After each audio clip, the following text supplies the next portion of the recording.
Okay, thank you. Okay. Welcome, everyone. Today is Tuesday, April 11th, 2017. This is our regular City Council meeting. We're at the Veterans Memorial Hall, and our meeting starts at 7 p.m. Welcome, everyone. For the record, we do have all members present, and we'll call the meeting to order. And if we can first start off with a moment of silence, please.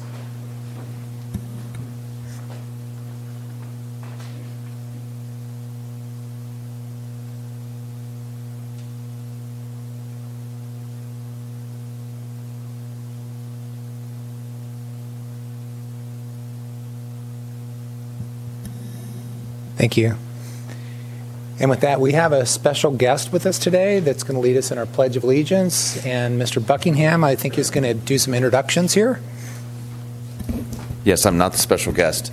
Mr. Mayor and Council, I'm going to turn my back on you so I can face the audience and ask Greg Allen to come on up here if we could, just to introduce Mr. Allen to Greg, if you turn that way. Mr. Allen is the police chief designate for the city of Morro Bay.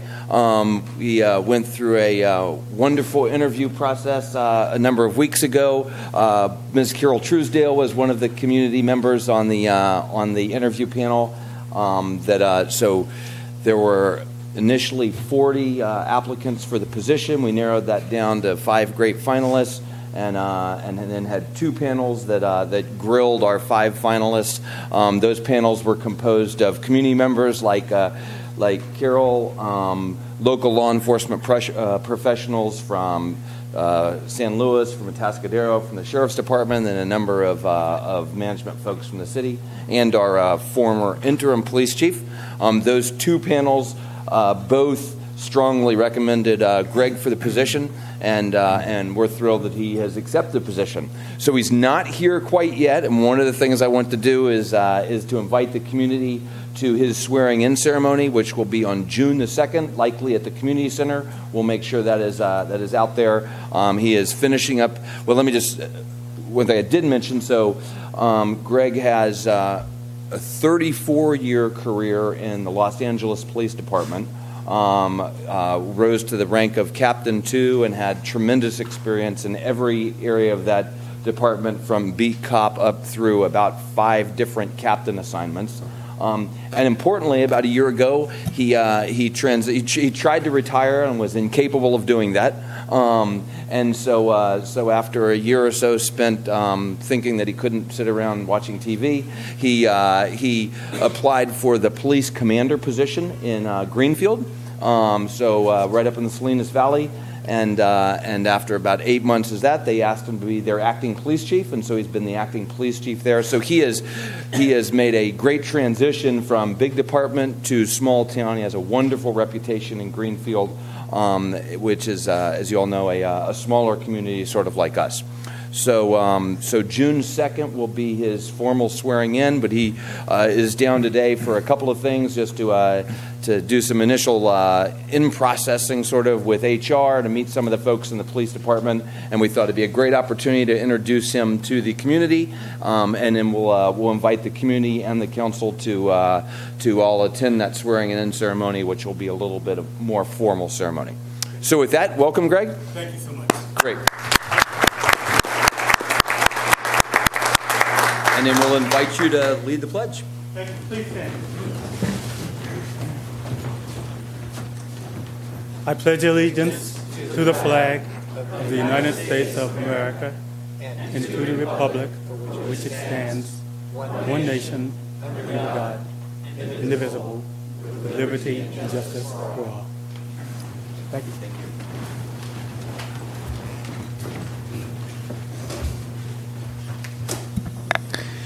Great way to start off our meeting. Thank you on all accounts. Thank you. With that, our next item on the agenda is recognition. There are none at this point. And then closed session, we have no items from closed session to report out on. And then mayor and council member reports and announcements. And I'll just look to my left. Red, if you can start us off on that. Why, yes, I do have a couple of things. I guess first, everybody in the room whose birthday is today, please raise your hand. Oh, Oh, Mr. Buckingham, happy birthday. Thank you, Mr. Davis. I guess there was. Tonight, I want to recognize one of our super moral-based citizens, as I like to do from time to time. That's Linda Fidel. Linda formed the Circle of Friends 3 years ago with the goal of helping to feed the people of our community who struggle to feed themselves.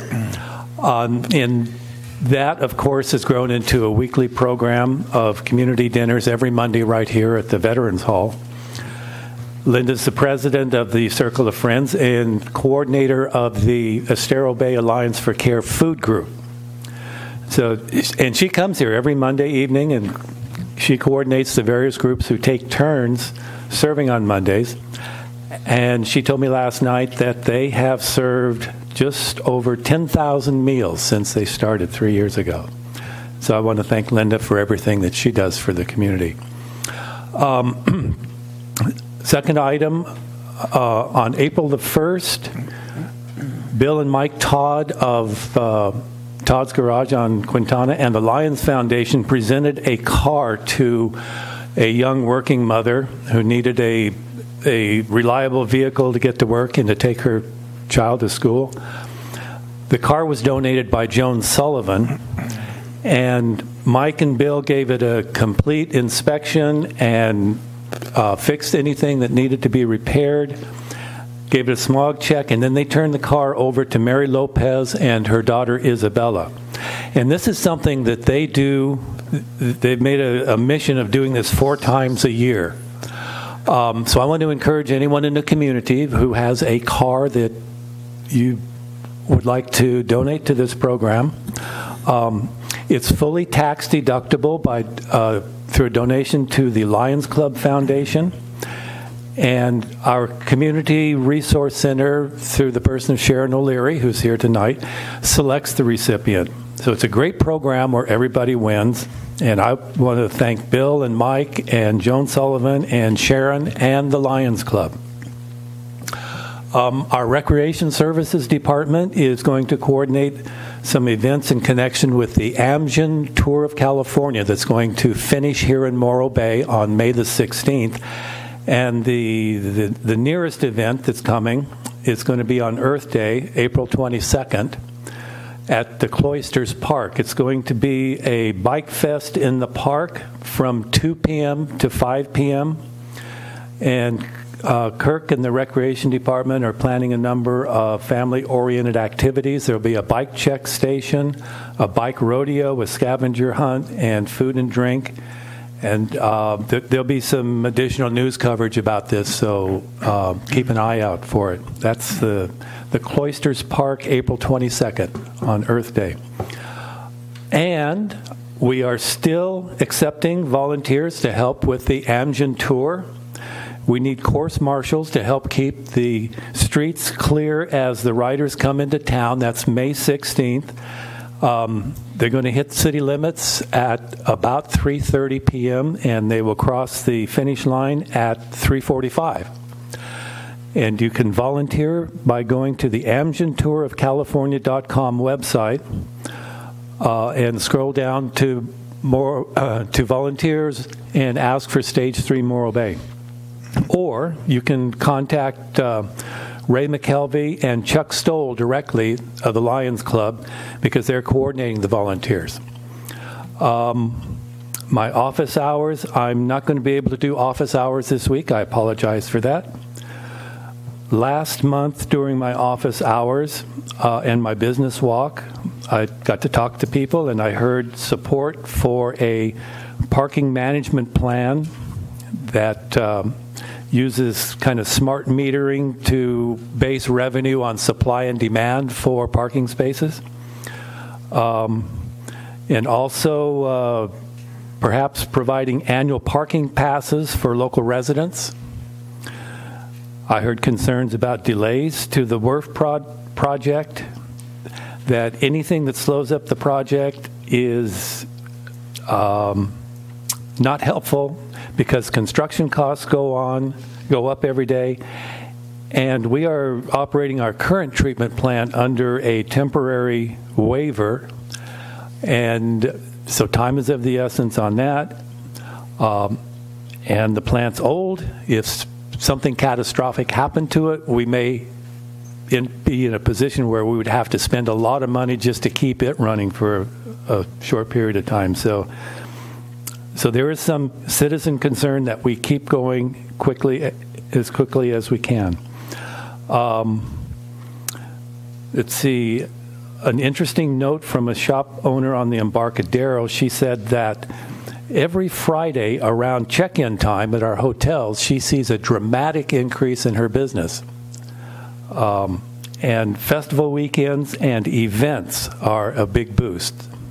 So something for us to keep in mind as we go through our budget process. Other than that, the business people say that, again, this has been a tough winter, so I would like to remind everybody, when you spend your money, spend it locally and support your friends and neighbors. Thank you. That's all. Matt? No big announcements, although I would like to interrupt Eric right over there. If you could kind of explain, Eric, the chain of events that's going to be happening with dredging, especially with the next stage coming.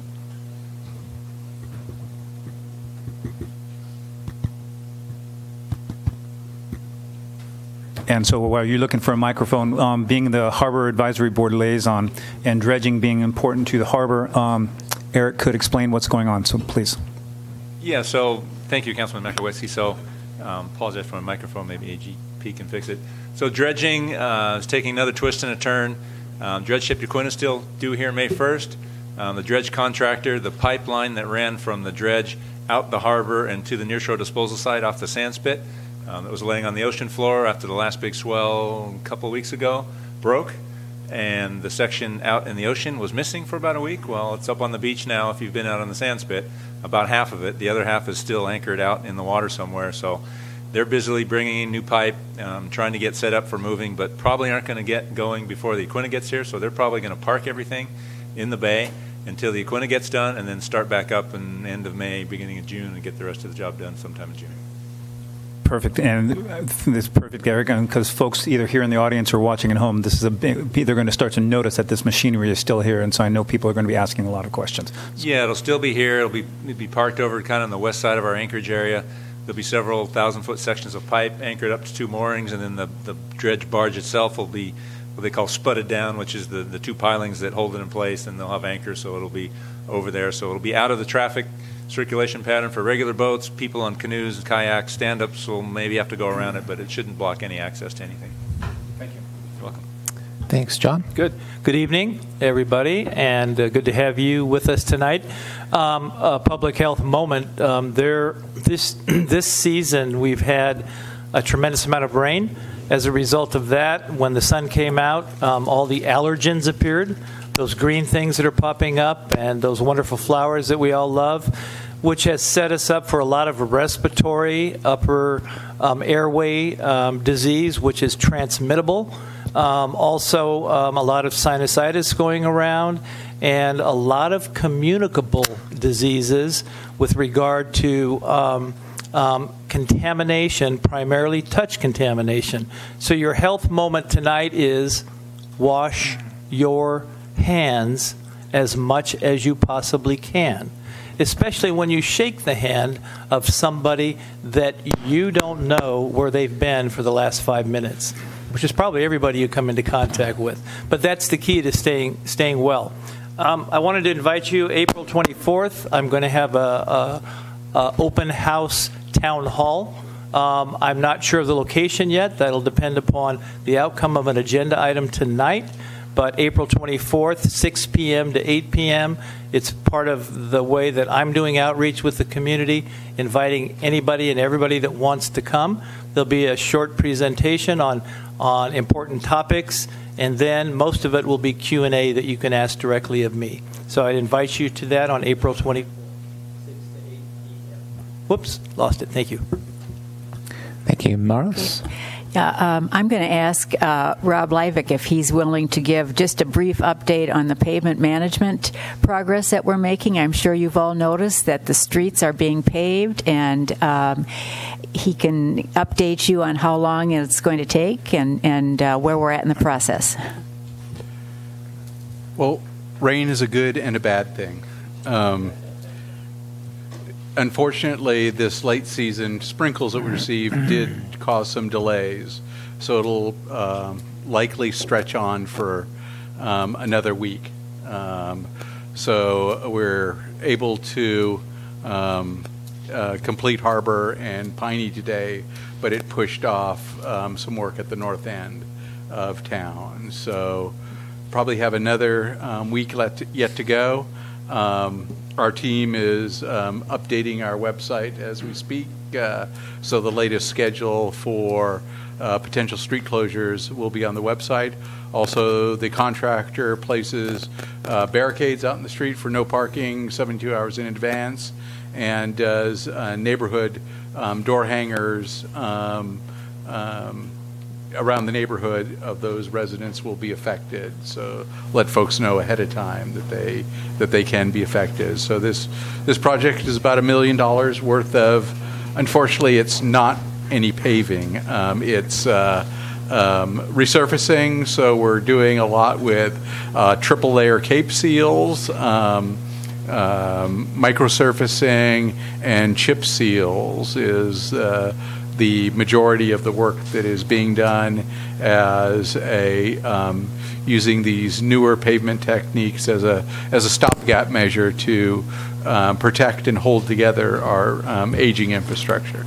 And just one follow-up question. I know there was some concern initially about the quality of the work, but part of that is understanding that it's a multiple stage process. It's not just a once-over. Is that correct? That some of the streets are getting multiple layers there? Most of the streets are receiving either a 2-layer process or a 3-layer process. So that first layer with a bunch of loose chip that is down is not the finished product.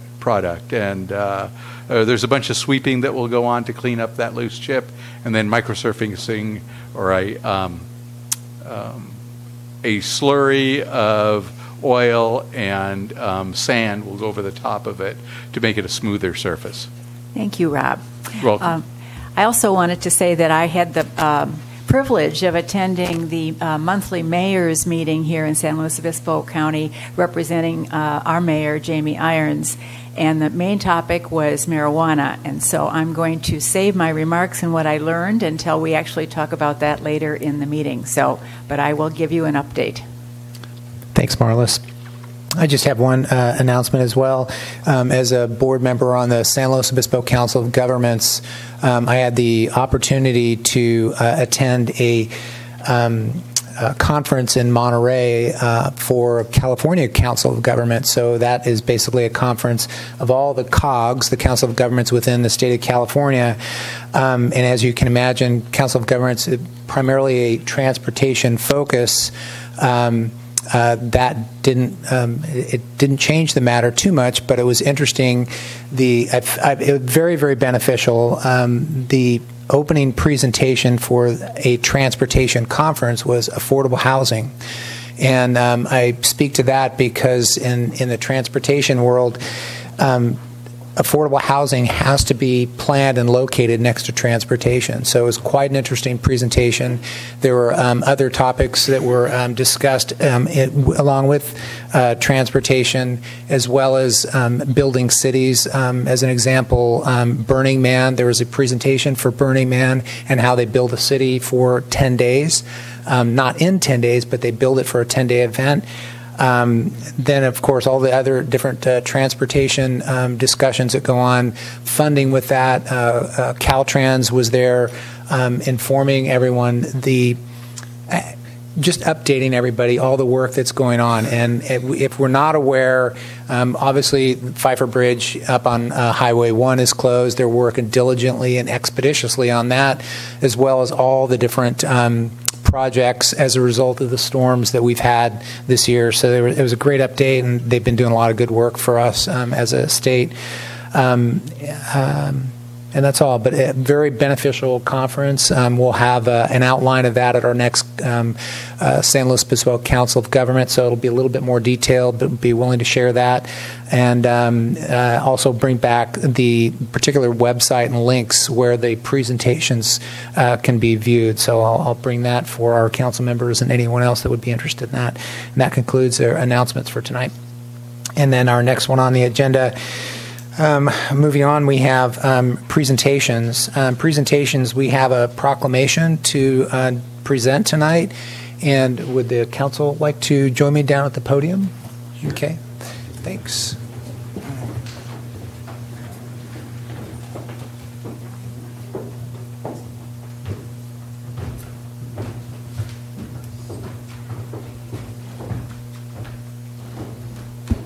Megan Revoir? Did I say that? Revoir? Is that, okay, good. I'm going to step on this side. Would you mind just... Thanks. Thank you. Thank you, Megan. Thank you so much. Thanks.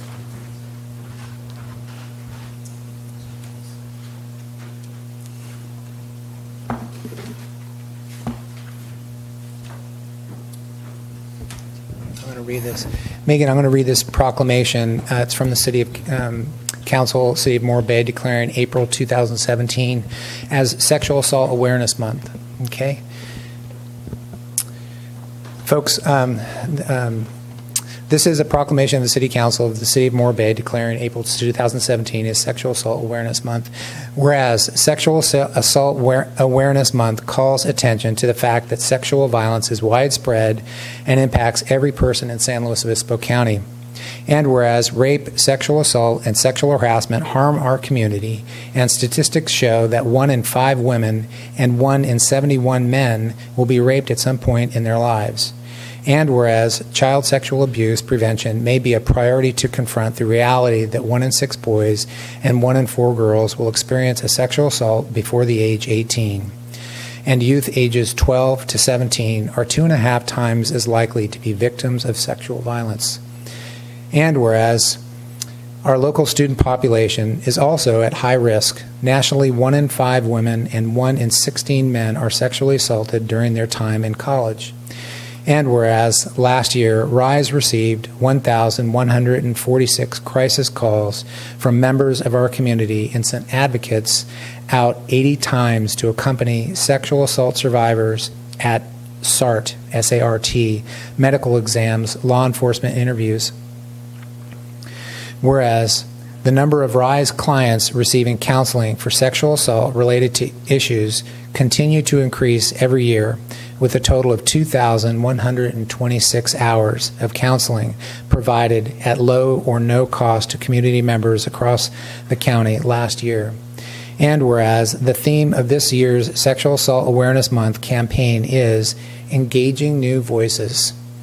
The campaign calls on new partners and community members to help expand sexual assault prevention efforts and ensure the next generation fosters attitudes that promote healthy relationships, equality, and respect.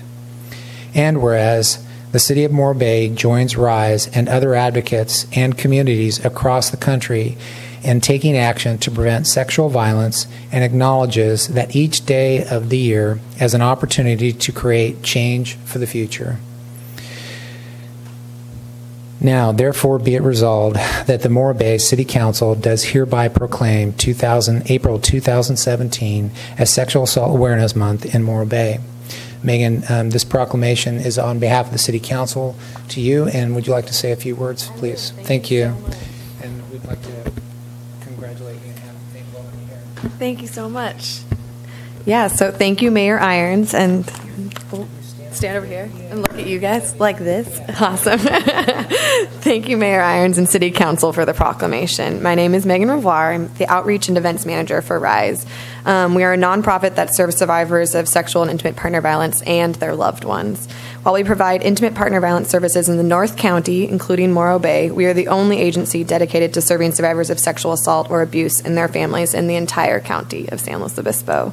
Last year, RISE helped more than 300 women, men, and children who have been affected by sexual assault or abuse. We also provided education services to teens across the county in an effort to prevent this crime from even happening in the first place. Our vision is to create a world that is free of sexual violence, and that means creating a community that is aware and ready to take action. Every year, we invite San Luis Obispo County men, women, and children to participate in our annual Sexual Assault Awareness Month events, Walk a Mile in Her Shoes, the International Men's March to End Rape, Sexual Assault, and Gender-Based Violence. The event invites men to march in women's high heels to represent the role they play in ending a form of violence that is overwhelmingly perpetrated by men against women. However, you're encouraged to walk in any type of shoe you wish, because sexual assault and gender-based violence affects us all: women, men, and children, members of the LGBTQIA community, incarcerated individuals, people with disabilities, those of all socioeconomic levels, races, and religions, people in all walks of life.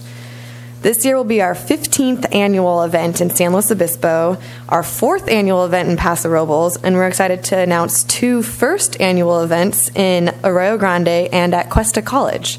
The Paso Robles event will be held on April 15th, Cuesta College on Thursday, April 20th, Arroyo Grande on Saturday, April 22nd, and the final event will be held in SLO on April 29th. All the events feature live music, awareness activities for all ages, and a 1-mile walk through downtown in whatever shoes you would like to wear.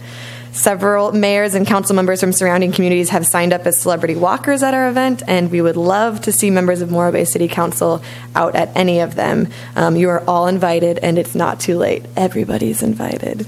You can go to walkamileslow.org for details and registration info. Before I go, I'd just like to thank and acknowledge our staff, volunteers, and board of directors for all the hard work they do in an effort to end sexual assault in our community. They're an incredible group of people that I am really honored to work with, and they're completely dedicated to their work. But most importantly, Sexual Assault Awareness Month is about honoring victims, whether they told their story or not. So thank you for joining us in raising awareness and destroying myths that make it difficult for survivors to talk about their experiences. Thank you again for the proclamation, and we hope to see you at one of our events. Thank you. I do have these for you. Thank you so much.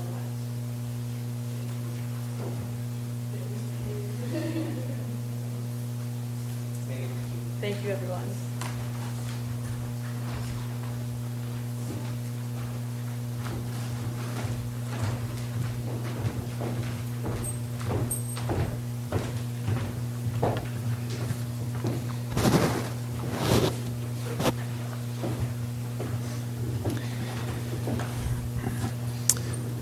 Okay, great. Thanks very much for that. And we'll move on to our next part of our meeting, and we'll move on to public comment.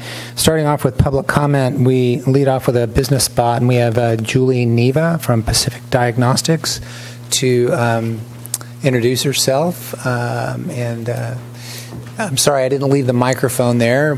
Go ahead and move that microphone on and introduce yourself. Welcome. Okay. Thanks, everyone. My name is Julie Neva, and I'd like to thank Jan for inviting me and the mayor and the city council meeting for this opportunity to share some information about my business, which is here in Morro Bay. Pacific Diagnostic Laboratories is an outpatient lab, and our location here in Morro Bay is behind the Dollar Tree over by Albertsons, kind of sandwiched in between Round Table Pizza and the UPS store. So basically a lab, some people are like, what does that mean? It's a lab order usually comes from your physician or your healthcare provider when you need to go get blood tests done. And patients actually have the right to take that lab slip to any lab of their choice, providing that their insurance is contracted with that lab. So our lab, Pacific Diagnostic Laboratories, is contracted with all of the governmental insurances, Medicare, Medi-Cal, all 3 plans of Covered California. We're the highest benefit in network for all of the PPOs. The only insurances we do not take are the HMOs, which is CCPN and Physician's Choice. We also have the lowest costs of all of the labs in town. If you are uninsured and you need to pay at time of service, we've lowered our rates to Medi-Cal, which is the lowest rate that we can go in the state of California. So if you are a non-HMO patient or are uninsured, I'd like to give you a few reasons on why you might want to give us a try. By supporting us, you'll be supporting a nonprofit based on the Central Coast. We're owned by Cottage Health Systems in Santa Barbara. We are also the community hospital for children in this area. If kids in San Luis Obispo County get really sick, we see them in our hospital and fundraise for that 24/7.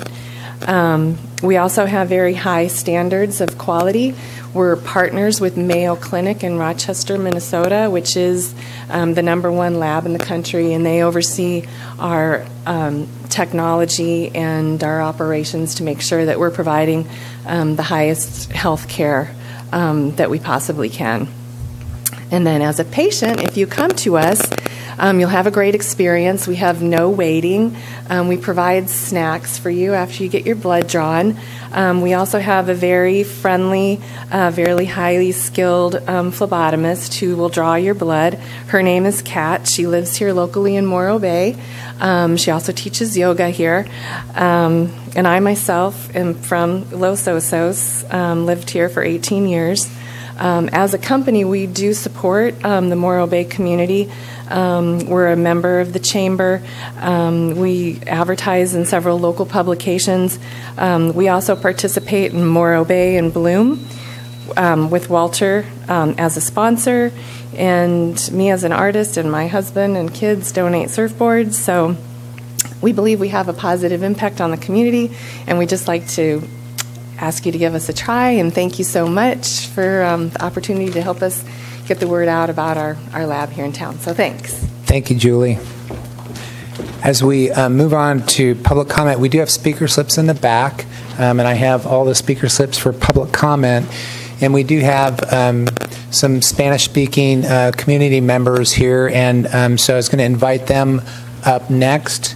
And so Don Addis, if you can come up and introduce. And I think so process-wise for our community, we have 2 public speakers, so we have an interpreter. So we're going to adjust the time so we can get through the interpretation. And we also have another fellow interpreter here from Matt, if you want to say.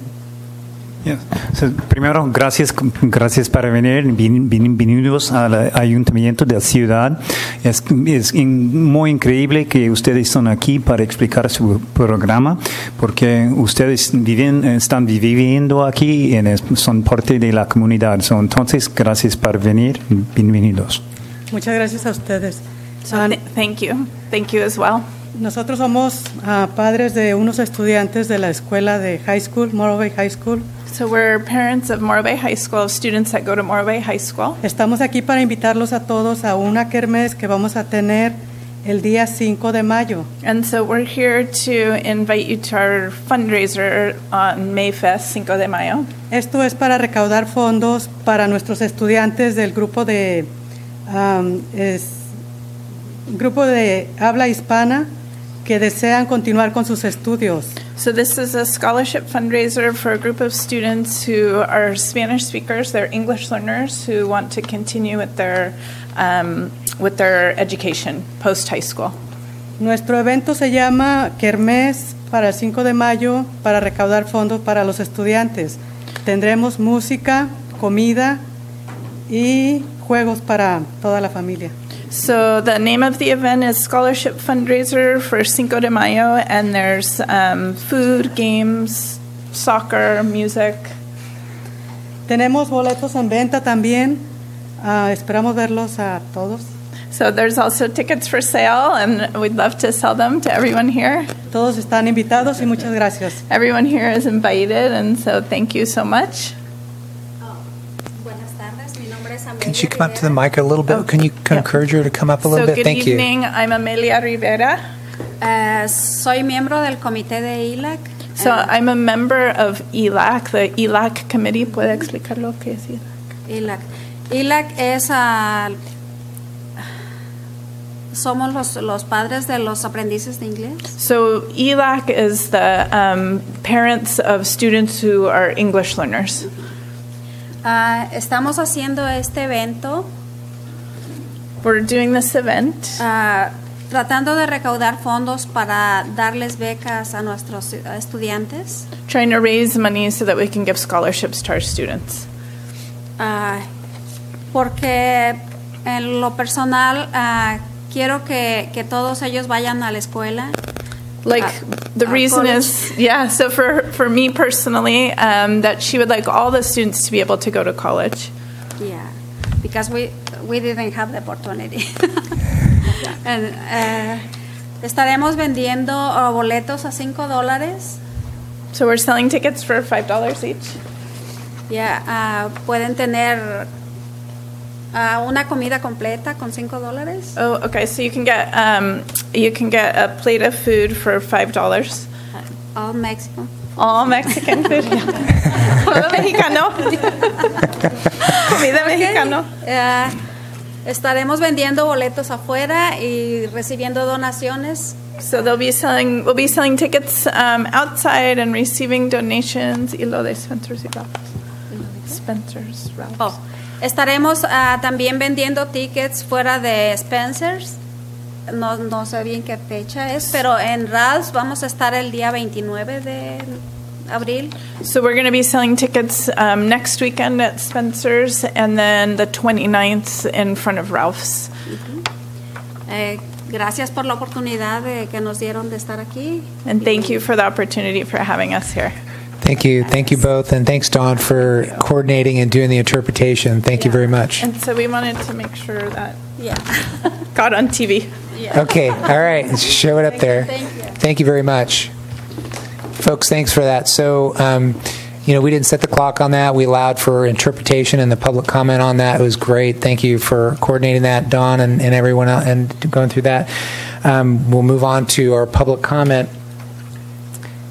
And first one, Meredith Bates.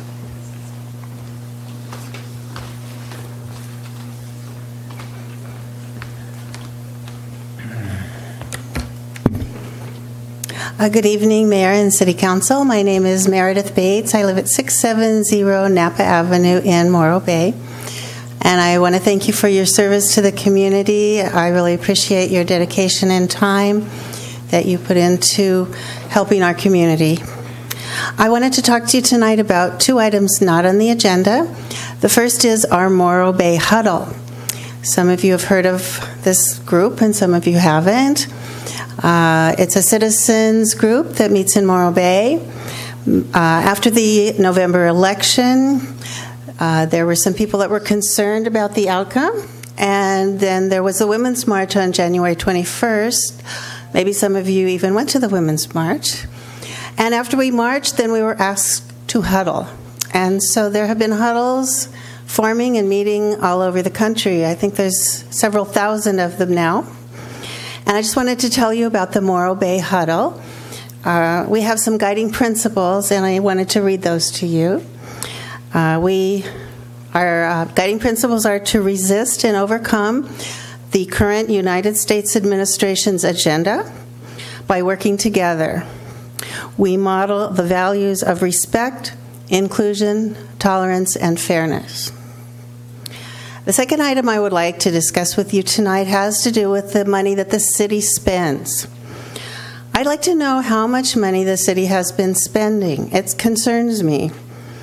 I think about my own spending plans. And for example, today I went to the dollar store. I spent $4. I kept the receipt. I wrote it down on my list to go in my Excel spreadsheet.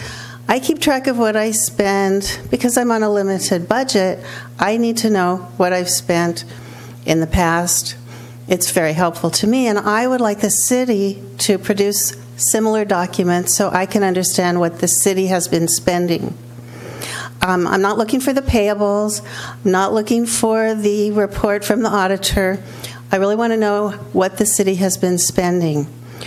One example that I'm curious about is the amount of money that is being spent on travel for staff and council.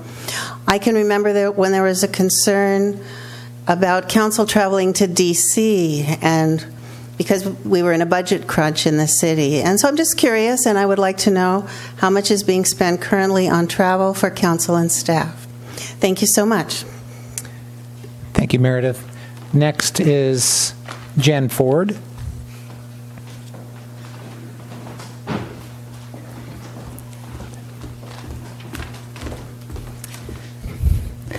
Thank you, Mayor Irons and fellow council members and staff. And I am addressing the city of Morro Bay as a whole right now. I actually want to piggyback off of the Cinco de Mayo announcement. It was forgotten that if you are interested in tickets and you don't want to go by the grocery store, you can always contact Chris Jones at the high school and get tickets at any time from the high school. I have 2 events that I want to announce. The first one takes place this Thursday, April 13th at the Mission Plaza. The Women's March San Luis Obispo is hosting a vigil for the Syrian refugees. We're asking that that everyone that attends comes with a compassionate heart and positive signage to support our Syrian friends who are here locally, and those that are suffering across the world. We have several speakers. Some of them are natives to Syria. Some of them have worked with refugees both here locally and overseas. But they will be speaking, and we also have some amazing singers. 3 Voices will be there to perform also. So it'll be an amazing evening. Also, and I also wanted to say, if you go to our website, it does say Women for Syria or Syrian refugees, but it is for everyone. I want to make that clear. Men, women, children, everyone's welcome. And the other event is taking place on April 29th. We were actually here to promote the Rise event for Walk a Mile in her shoes. It's an international men's march to end rape, sexual assault, and gender violence. And so Women's March SLO has a team. So we'd like to invite anyone to join our team. Our goal is to raise $5,000, but hey, let's not just stop there. Let's keep going. But $5,000 is our goal. You can join our team. You can find it through either our website, womensmarchslow.com. You can also go to our Facebook page. We have an event there. We have an event for the Syrian refugee vigil also. So I invite you to look at our page, and we have a calendar there with a lot of different community events. It's not just these 2. We have several different events that are supporting different issues. So I think that's pretty much it. So thank you so much. Thank you, Jen. Julie Kliegel.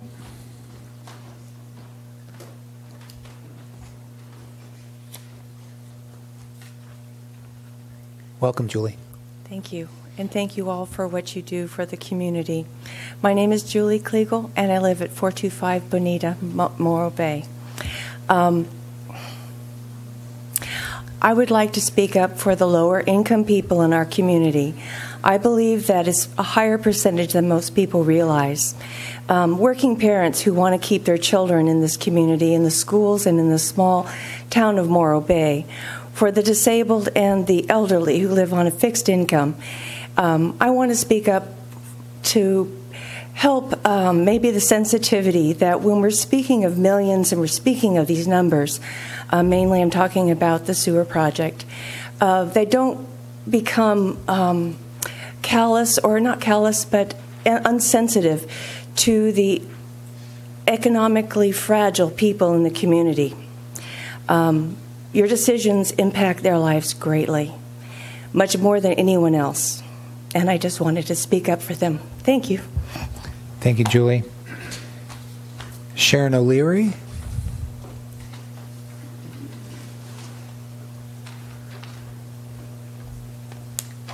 Thank you. Mr. Mayor and City Council, also a thank you from our office and the folks that we interact with. My name is Sharon O'Leary. I'm a volunteer over at the Community Resource Connections Office. I'm here tonight to thank the City of Morro Bay for their support of the MASH program. The MASH program was hosted here at the Vets Hall. It was February 27th but there were several goings-on and events and things that we've done subsequent to that particular day. But it was a successful event. There'll be another one in San Luis in a couple weeks. It was sponsored by Department of Social Services and directed by Jessica Lorenz. Really did a fabulous job here at the Vets Hall. So thank you for that. There were several things that followed that particular event. The MASH stands for Mobile Assistance and Services for the Homeless. So subsequent to that, we've done some surveying on behalf of Department of Social Services. All of this activity is really helpful. Those numbers go back to Department of Social Services and give us a basis for requesting programs like this to help our homeless community, but also in the future, as Julie Kliegel mentioned, our low-income folks here in Morro Bay. So thank you very much. Thank you, Sharon. Next up is Cynthia Hawley.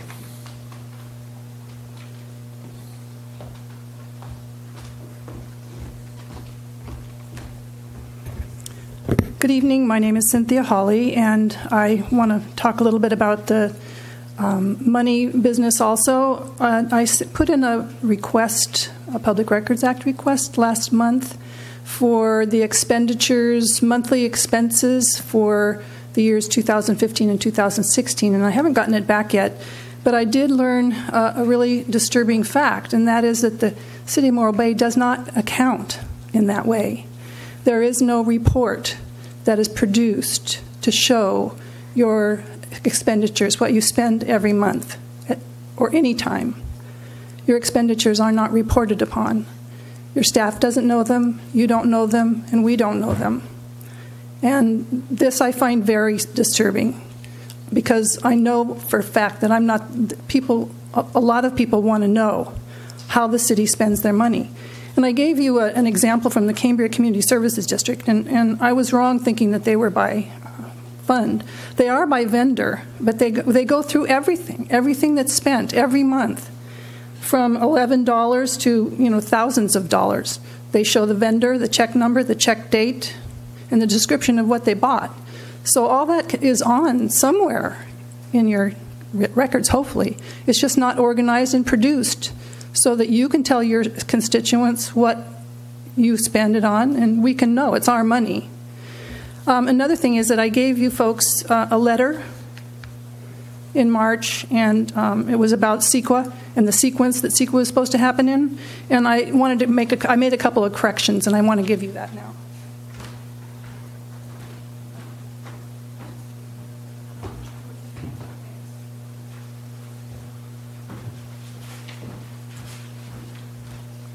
So that's it, and I just encourage you to please get your staff to start producing that information for us all.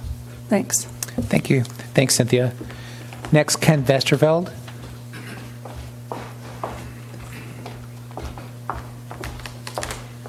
Good evening, Council. Ken Vesterveld, resident Morro Bay, 22 years, May the 28th, 5:15 in the morning. Car show is coming up. 21st annual Cruising Morro Bay Car Show is coming up, and we're looking for trophy sponsors. You can buy an individual trophy, or you can buy four for $100, or buy a single one for $100. I'd like to make a couple comments, respectful comments, if I may. The car show was meant to bring in business to this community, solely to bring business into this community to help out the merchants and the city at this time of year, and for the enjoyment of the people who put it on, and which we do. We have been very successful at that.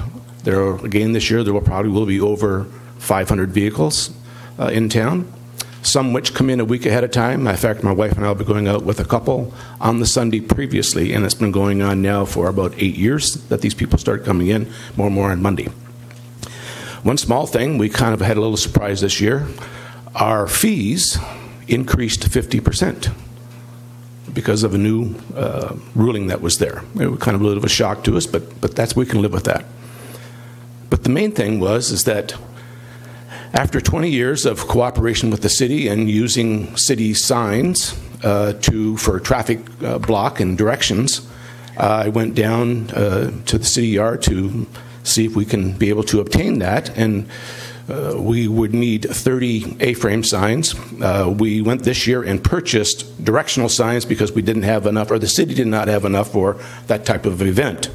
And it is actually required by law to have road closed ahead, etc. When I asked, I was politely told that we couldn't do it this year because there's been a change and that we are considered a private event. Well, much to my dismay, I think we are in cooperation with the city.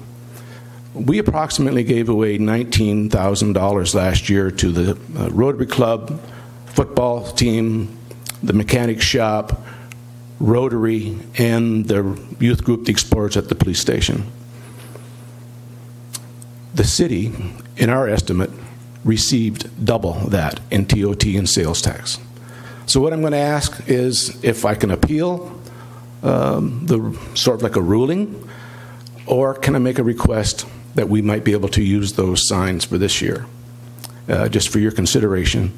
I truly would appreciate if you can think about that. We feel we're partnerships in this with the city, and so please consider that. I have to leave because I got another little meeting, but I do appreciate it. And so I wish everybody a happy Easter, and hopefully most of you do not have fertile eggs. Thank you. Thanks, Ken. If we could conclude the clapping, we're going to continue on with our meeting. Thank you. And then we have two more items. Carol, I'm not sure. You've got one for B1 and one for C3, Carol Truesdale. So are you going to stay for both of those items? Yes, sir. Okay. All right. Okay. I'm sorry? Okay. So I just want to make sure you're okay. All right. Good. Those are all the speaker slips I have for public comment. Thanks very much. We'll close public comment and bring it back to council. So maybe there's a couple of responses that we might want to address, and I'm looking at Dave and Craig as far as finances. And I will say one thing. Before we had the council meeting, we just selected a new member to our Citizens Finance Committee, and we initiated a finance committee a couple of years ago now. We had a Measure Q, which is an oversight. So we have a Measure Q fund that we, by law, had to have a oversight committee for. We took that a step further and initiated a finance committee, and that with the goal to provide a user-friendly budget document, which is posted on our city website. And they provide a level of oversight and input to the city, their community citizens that are on that, and to council on the financial concerns that I'm hearing about tonight. So I just want to speak to that. So that's important to me, and I think it's probably important to the rest of council. But Dave, and I think both Craig and you might want to have some comments as well. Thanks. Yeah, thanks. I'll ask Rob to comment on the car show issue if you'd like him to do that. So thank you, Mr. Mayor, and I'll just make a quick comment about the Citizens Finance Advisory Committee. So they participate in a number of our internal staff meetings. So when we do a quarterly budget review to look at what's been spent and what revenues have come in over the past quarter, there are normally two members of that committee that sit around the table with me and the department heads as we go department by department and area by area through the budget. I'll ask Craig to comment specifically on some of the other issues.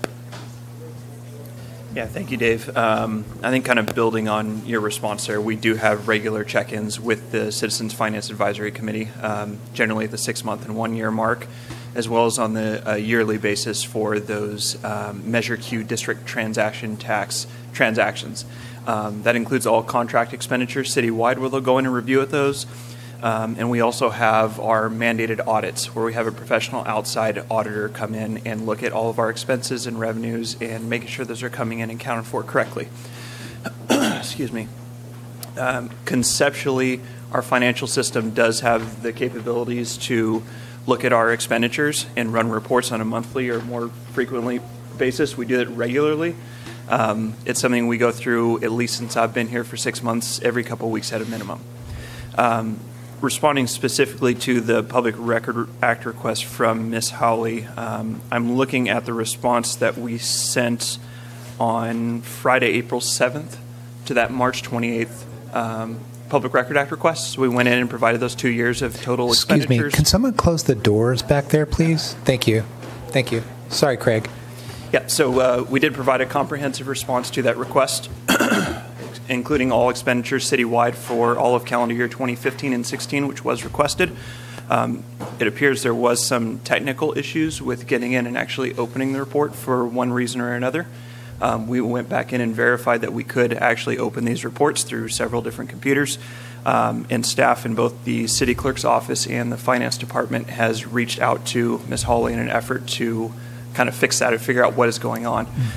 Mostly recently, there was some back and forth actually today on this item, and requesting that Ms. Hawley come in and maybe we could download the report on her thumb drive to make things easier. We can just verify everything works out. So we did respond within the 10 days that we're allowed to respond under the California Public Record Act request, and we do run those transaction reports at a regular clip. So, thanks. Craig, it is true, therefore, that we can do and did print a full report of all expenditures, and we can do that on a monthly basis or however we need to. Is that correct?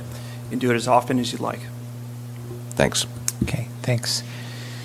And so I think the other one was the signs, Rob? Anybody else on? I believe what happened is our staff was following the sponsorship policy regarding co-sponsored events and providing support for both co-sponsored, non-co-sponsored. This in past years, barricades, signs were borrowed informally.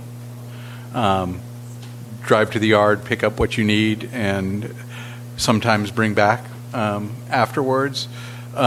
So Public Works staff wanted to more formalize that, and based on their interpretation of the city sponsorship policy, if it's not a city co-sponsored event, we don't provide those materials without cost. So I think to cure this, really it needs to go through the permitting process, which they are about to enter, and formalize the what the city is providing and what we expect the event sponsor to provide also. Great. Rather than having somebody just show up at the yard and expect to pick up signs. Okay, thanks. Thank you. Anybody else for follow-up on council? To my left? To my right? Seeing none? Okay, great. And next on the agenda is our consent agenda. I don't have any speaker slips for public comment on consent, so I'll move on to consent. Any items to pull for consent? I'd like to pull A5. A5. Anybody else? Seeing none, take a motion to approve items A1, A2, A3, and A4 on the consent. Second. Motion by Mr. Heading, second by Ms. McPherson. Any discussion? Seeing none, all in favor say aye. Aye. Opposed? None. Motion carries 5-0.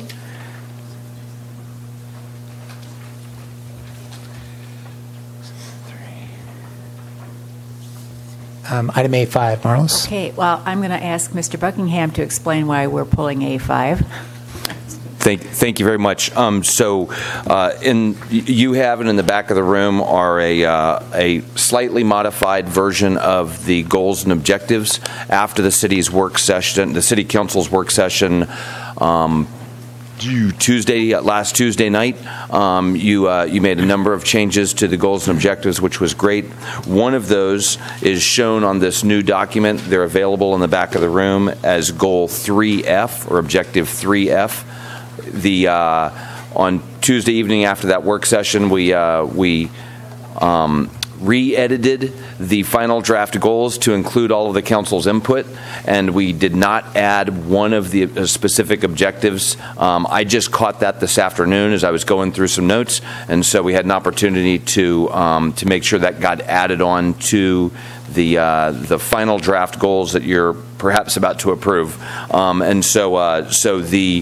The goals and objectives document that is A5 that you're considering right now is identical to what was in the staff report and the agenda packet that was released last Wednesday, with the addition on page 4 of Objective 3F, which states, closely monitor the maintenance and cleanliness of public facilities and report to council for reprioritization of resources if maintenance is not keeping up with demand. So apologize for failing to get that on the thing, but we caught it this afternoon and wanted to make sure we got it in there before you looked at it tonight. Thank you. I will make the motion to approve A5. Second. Discussion. Oh, excuse me. Sorry. I'm sorry. I wanted to bring attention to a new goal that the council proposed at the workshop, and that is goal 4G. We've had significant public interest in the Chevron property to the north and east of the city, and so council added a goal to explore in public meetings with city residents opportunities to protect important scenic, recreational, natural, and agricultural resources on the Estero Marine Terminal site and surrounding lands in partnership with land conservation organizations. I know we're going to talk a little bit more about this Chevron property as an agenda item later on, but I wanted to also point out to everyone that the Morro Bay Open Space Alliance newsletter, which is available online, has a very comprehensive description of the Chevron property and the options that are under consideration as the land conservancies go through negotiations with Chevron. So I want to recommend that you go to mbosa.org and look at that newsletter, and you get some really good information. So that's all I have. Okay, so we have a motion. And a second. Motion by Ms. McPherson, second by Mr. Heading, to approve item A5, our goals and objectives. Any further discussion? Seeing none, all in favor say aye. Aye. Aye. Opposed? None. Motion carries 5-0. That concludes our consent agenda. Great job. And with that, we'll move on to our public hearings for tonight. Item B1 is a public hearing and adoption of resolution number 11-17, which rescinds resolution 61-16 and amends and adopts the complete 2017-18 master fee schedule. And this is presented by our finance director, Craig Smoliger.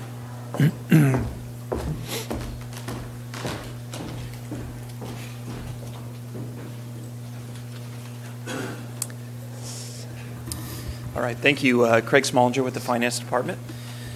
So we are here today to go through the annual process of looking at our master fee schedule.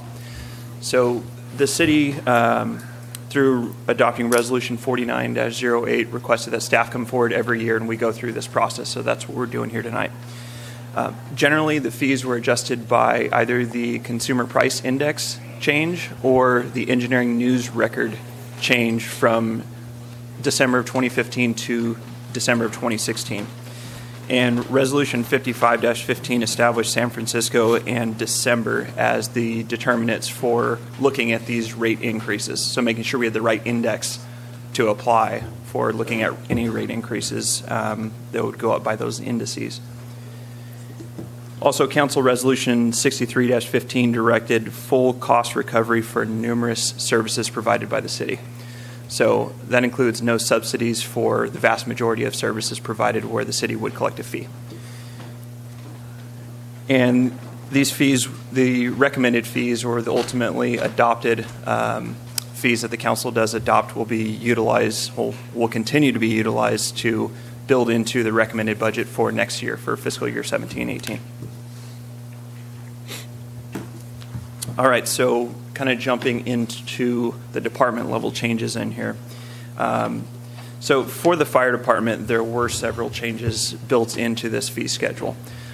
Most of these are tied to a separate request that's going to come forward relating to a full-time fire marshal position. We've been getting a great deal for numerous years through a part-time retired annuitant through CalPERS, and for a couple of reasons we have to move away from that model. So that's what this supplemental proposal that'll come forward we'll be looking at addressing. So a lot of the fees were adjusted based on the anticipated salary and benefited rate for this fire marshal and how many hours it is historically taken and is anticipated to take this individual to do a whole host of services. A lot of these are plan check in nature or plan review. So the second bullet there mentions a 75% cost recovery for the fire marshal cost, and that has to do with the percentage of time the fire marshal has historically taken to go forward with this plan review and other engineering type duties, but from a fire marshal perspective. Also, Knox boxes, which are kind of the metal boxes affixed to the side of residential and commercial businesses to allow rapid entry by emergency responders. The fire department is proposing to actually eliminate, those costs to promote individuals to purchase and have those boxes installed to help out during an emergency. And most of the other fees were adjusted or recommended for adjusting by the consumer price index increase. So for the harbor department, one of the fees that was being proposed to adjust, not based on a CPI inflator, are vessel impounding fees. And the intent of that was to better recover the cost of actually providing the service. So Eric and his crew went through and looked at what the cost is from a staff perspective of impounding these vessels. And so that's why there was an increase based not on a CPI index. Also noted there were several deposit amounts that remained unchanged. It just didn't make a lot of sense to adjust that and require if it's currently a $100 deposit to have it $103.52. It just didn't make a lot of sense to do that. And as noted, most of the other fees were adjusted by CPI. So for the Public Works Department, there were some new fees included in that schedule. Notably, there were some new water and wastewater impact fees that are tied to state law revisions, and that has to do with secondary dwelling units and the size of the meter and the line that will go in and actually feed that new secondary dwelling unit. Numerous fees were adjusted to better capture the cost of providing services. Again, going back to Council Resolution 63-15, those include special encroachments and water meter rereads. So water meter rereads in particular, we know roughly how much staff time it takes and should take for someone to physically go out there and do the reread, and that's what that new fee was based on. And there were some other fees added for dedication installation of park benches, trees, and plaques and things like that in some of our community parks.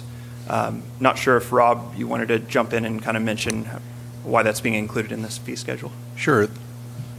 We went back and captured, there were some resolutions that were passed by previous councils on adopting those fees, but they've never been captured in the master fee schedule.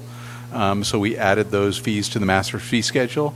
Likely we'll refine the memorial bench dedication fee because we've changed our bench standard, but we wanted to get those fees into the master fee schedule as a starting point because they being on old resolutions and out of sight, people tend to forget about what those fees are. All right, thanks, Rob. And most of the other public works fees were adjusted by the engineering news rate indice, which is pretty standard for public works type fees that are generally more tied to construction indices versus CPI indices. So for the Community Development Department, there were several fees adjusted to better capture costs that were not based on a CPI inflator. A couple of those are the demolition permit fees and also permit extensions. There's some new fees added to allow staff to capture revenue for specific services. Some of those are the solar permit fees and also some special use permits, that would go through the Planning Commission review process. So, and then generally the rest of the fees were increased based on that CPI inflator. So for recreation, I guess I should have put these bullets kind of flipped. Almost all of those outside of some of the deposits that we mentioned for Harbor were adjusted based on a CPI inflator. However, there was a pretty major typo in there, and I apologize for that. Thank you, Marlis, for going through and doing your diligence on that. So pages 35 and 71 of the complete packet indicate the under additional fees under recreation, titled janitorial fee for 100 to 200 participants. That CPI inflator should have bumped it to $149. How it reads currently is $1,149, which would have the most expensive janitors in the world if we ever did that, or services. So just a note, when we move forward towards potential adoption of the resolution in this fee schedule, we'll request that actually be struck out and corrected at $149. And the next steps would be for staff to publish the adopted rates for fiscal year 17-18. So there is a 60-day, they call waiting period, before we can actually implement these fees. So that by adopting those tonight, that gives us plenty of time to have those effective starting July 1 for our new fiscal year. Again, the new fee rates will be utilized for building the fiscal year 17-18 recommended budget, which we'll bring forward later. And as always, we're here to answer questions and follow up as directed. Can I just have Scott clarify one thing? I think Craig said that the solar fees were new. That's not exactly correct. Scott, if you could clarify that. That's correct. We've always charged solar fees. It's just through this process this year noticed that we were charging solar fees based on valuation, which is similar to other permitting fees that we have, and we're not allowed to do that. The law changed back in 2013, and so we had updated it. In fact, we tried to update it and ended up with the same language in it, and City Attorney's Office caught it. Thank you, Joe. And said something to Craig about it, so we were able to put the correct language back into it for the second time. And really, it's now based on the cost of providing the service specifically, based on typical hours allocated from our building permit tech and building inspector to conduct those inspections and to take those applications in and process them and those types of things. Great. Anything else? Okay, good to go. Thanks for that. We'll open it up for questions from council, and then we'll open it up, and following that, we'll open it for public comment. So as far as questions go, I'll look to my left. Red, you want to start us off for questions? Yes, I just have one question for Mr. Liebig. Under Public Works for other fees, do we have a bike rack program that maybe should appear under that fee schedule? We do have a bike rack memorial program, and the way that was originally set up is the payment is to the vendor of the bike rack, and we modeled it after the City of San Luis Obispo's program, where you directly pay the vendor for the cost of the rack, and they perform the installation and mount the plaque to it. We're going to bring an item to our Public Works Advisory Board this next meeting regarding that program, along with the Adopt a Park type programs, to get some input from our Public Works Advisory Board before we bring it back to council later on this year. Okay. Is there then no staff time involved with installing the bike racks? There is no staff time involved in it. It's all performed by the current vendor is Peak Racks out of San Luis Obispo. Okay. Thanks. Matt? I do have a question for you, Craig, and or Dave can, and this relates to an email that we all got today. I think it was today, in terms of the CPI and why we're using a particular CPI from San Francisco, San Jose, and maybe you can explain that. And yes, thank you, and good question. So going back to, okay, there we go. So the second slide here indicates that our council adopted Resolution 55-15, which came forward in 2015, the council adopted San Francisco and December as that CPI determinant. So the two major CPI indices that we would have would be either LA or San Francisco. We kind of fall right in the middle there, so you get a lot of Dodger fans, you get a lot of San Francisco fans, and you kind of agree you either like one or the other. I don't know the exact history of why San Francisco was chosen back then, but that is why we utilized the San Francisco for the proposed rate increase. Just an important point for the public, for everybody, is there's only two general CPI regions done for California. It's either the LA area or the Bay Area. Those are the only two published numbers, so we really have to choose one of those and fit into one of those. Sorry, Matt, go ahead. Okay. When looking at that, if I remember this conversation that we had a couple years ago with this, socioeconomically speaking, from the LA region to the Bay Area region, I can't recall if there's such a drastic difference. And using San Francisco's, and I can't be specific of what the conversation that we went through, but do you have anything else, Dave, in why we could have gone to that San Francisco index?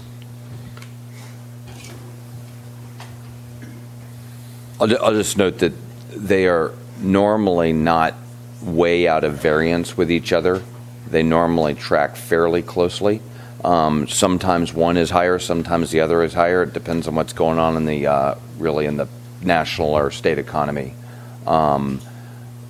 I don't know why specifically we pegged ourselves to San Francisco.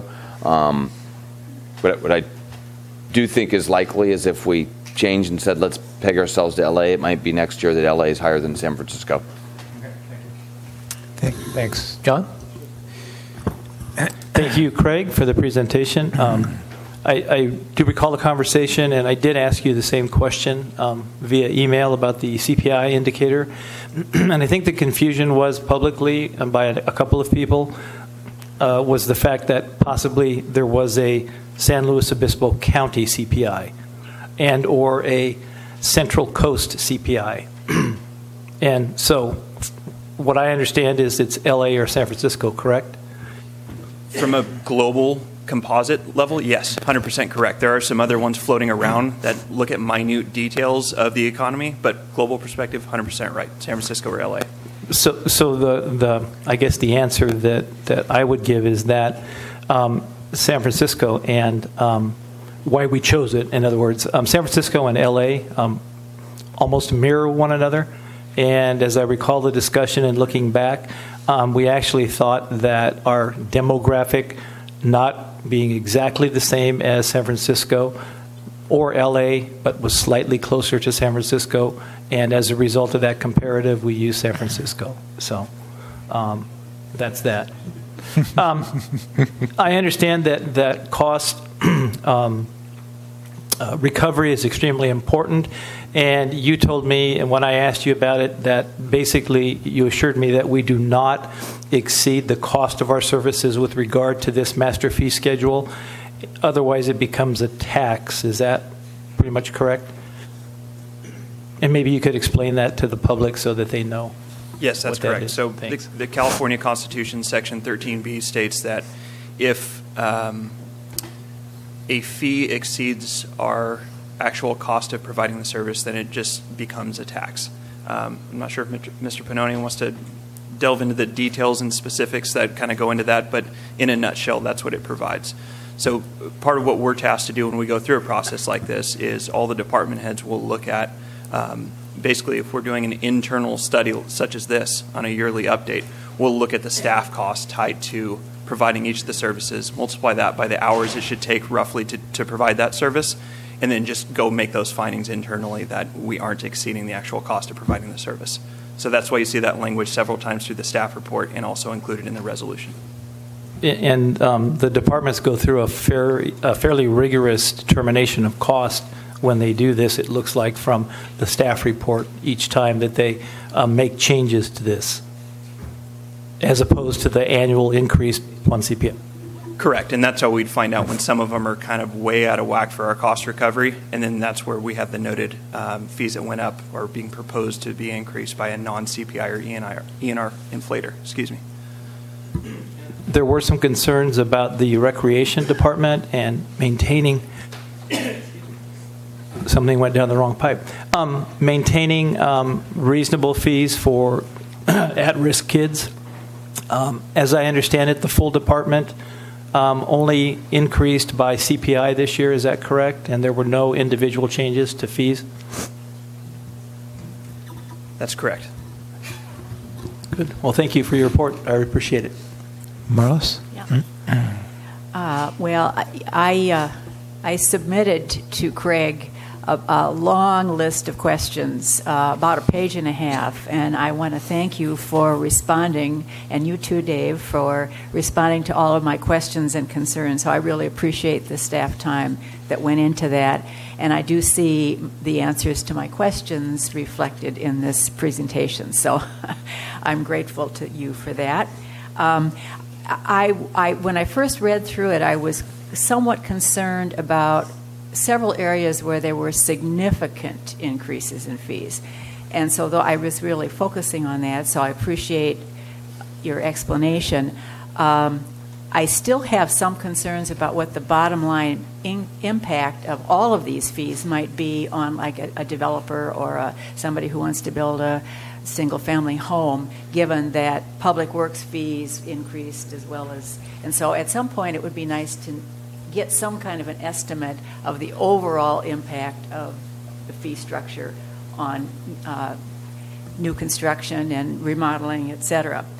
The only other question I have really is,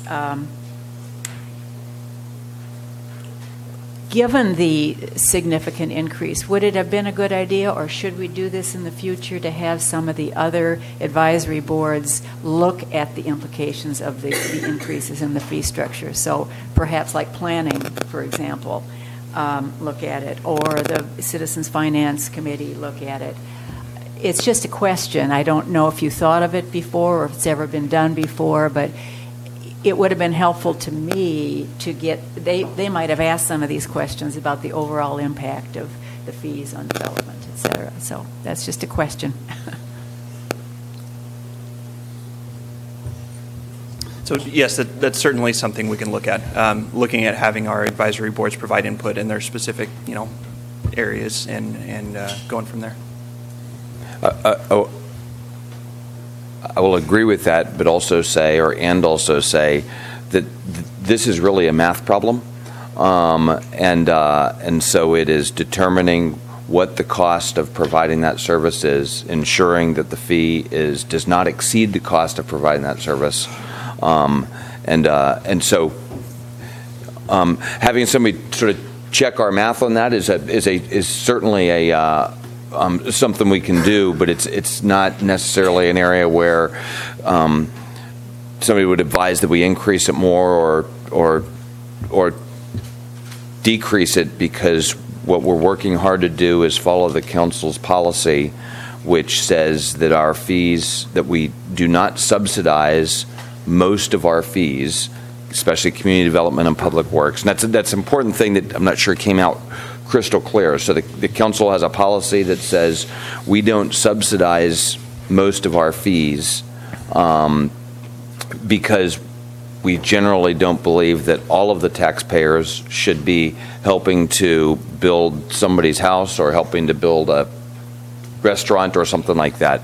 So what we work hard to do is to determine what the actual cost of providing the service is, and then to peg the fee to that cost. And I think I was thinking more along the lines of if they had a chance to review, they might be able to see if there were some policy implications of a revised fee structure that maybe the council would want to be alerted to. And I mentioned one to you when I met with you about this. I was concerned about these increased costs and how that might affect our ability to provide affordable housing. And so I just thought that another pair of eyes, especially the Planning Commission, might identify that and bring it to our attention. And perhaps we need to consider a policy where we might reduce fees as an incentive for affordable housing, as an example. So that was really... Plus, I wanted to make sure that somehow our fees were in line with other communities near us, because I'm assuming that some developers may choose to go elsewhere if we charge too much. And so that was really the motivation that I had. We do look at that.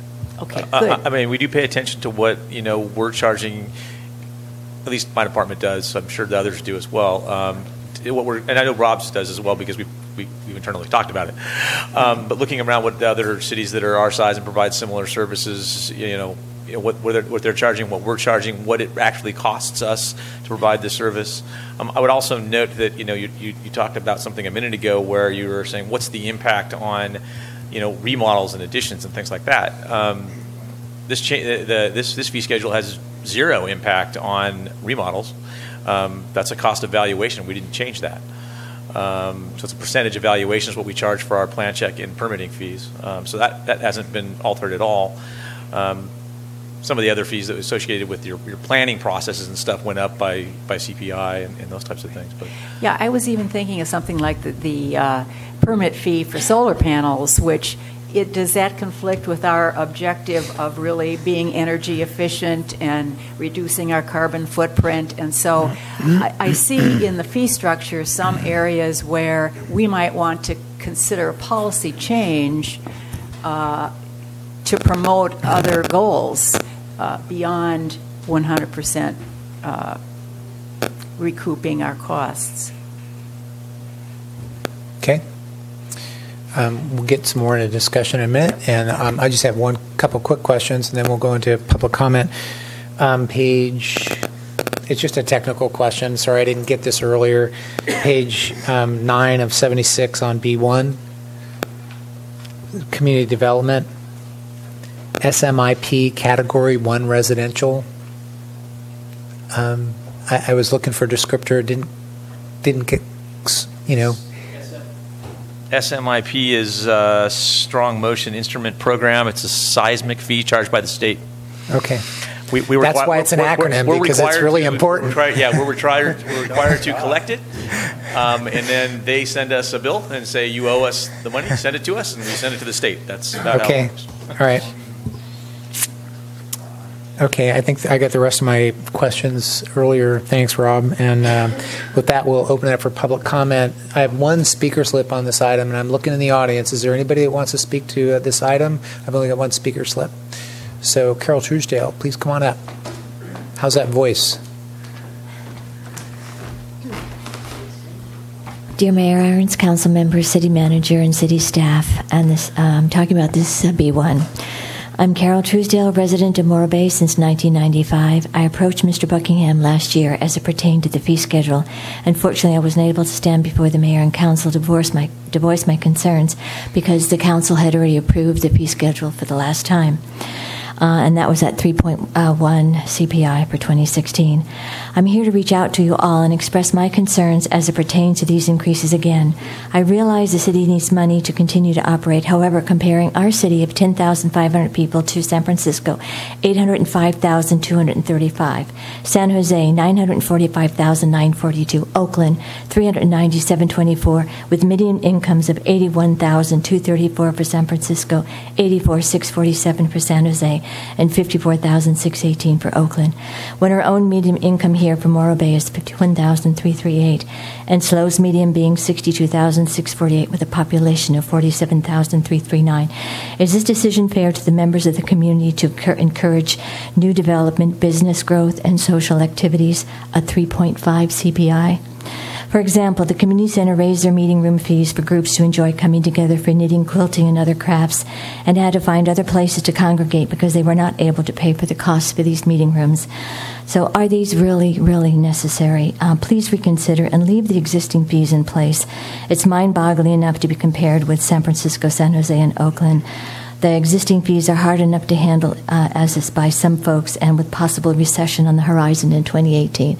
So I really, really implore you to take a good, strong look at it. Thank you very much for Mr. Buckingham for having such a detailed report. Appreciate it. Thank you.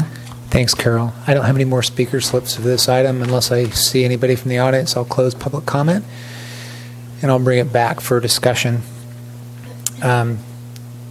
Open it for discussion. Red, can you lead us off in discussion? Sure. I sat down this morning, yesterday I started, because I wanted to try to clarify in my mind how it is that we establish and charge fees. So I think best by writing down my thoughts and then trying to organize them. So I started with a city provides services to its residents and visitors. And services cost money, and mostly in staff time. So the question is, who should pay for services? And it seems reasonable that certain basic services, police, fire, maintenance, construction of capital projects, benefit everyone in the community. So the costs for those can reasonably be borne by the community at large. But for special services like permits, facility rentals, inspections, who should pay for those? Well, it seems reasonable that a person who requests and benefits from services for private purposes should pay for those services. And that's how most government agencies are set up. If I decide that I want to build a house, should I expect everyone in the city to subsidize the cost, to share the expense of making sure that it meets code requirements, that it complies with land use designations, that it's built safely and fits into the neighborhood? We have an orderly process in our society that makes sure that all of the various laws and codes that govern public health and safety are followed.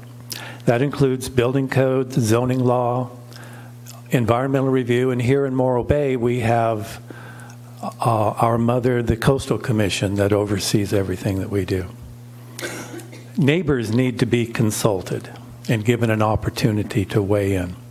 So part of the process of issuing permits is to convene meetings of the Planning Commission,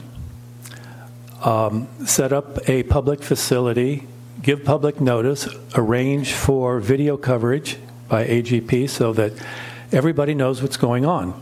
And all of these things cost money, but they're done because the entire community needs to be consulted and protected. Part of our fee schedule is facility rental.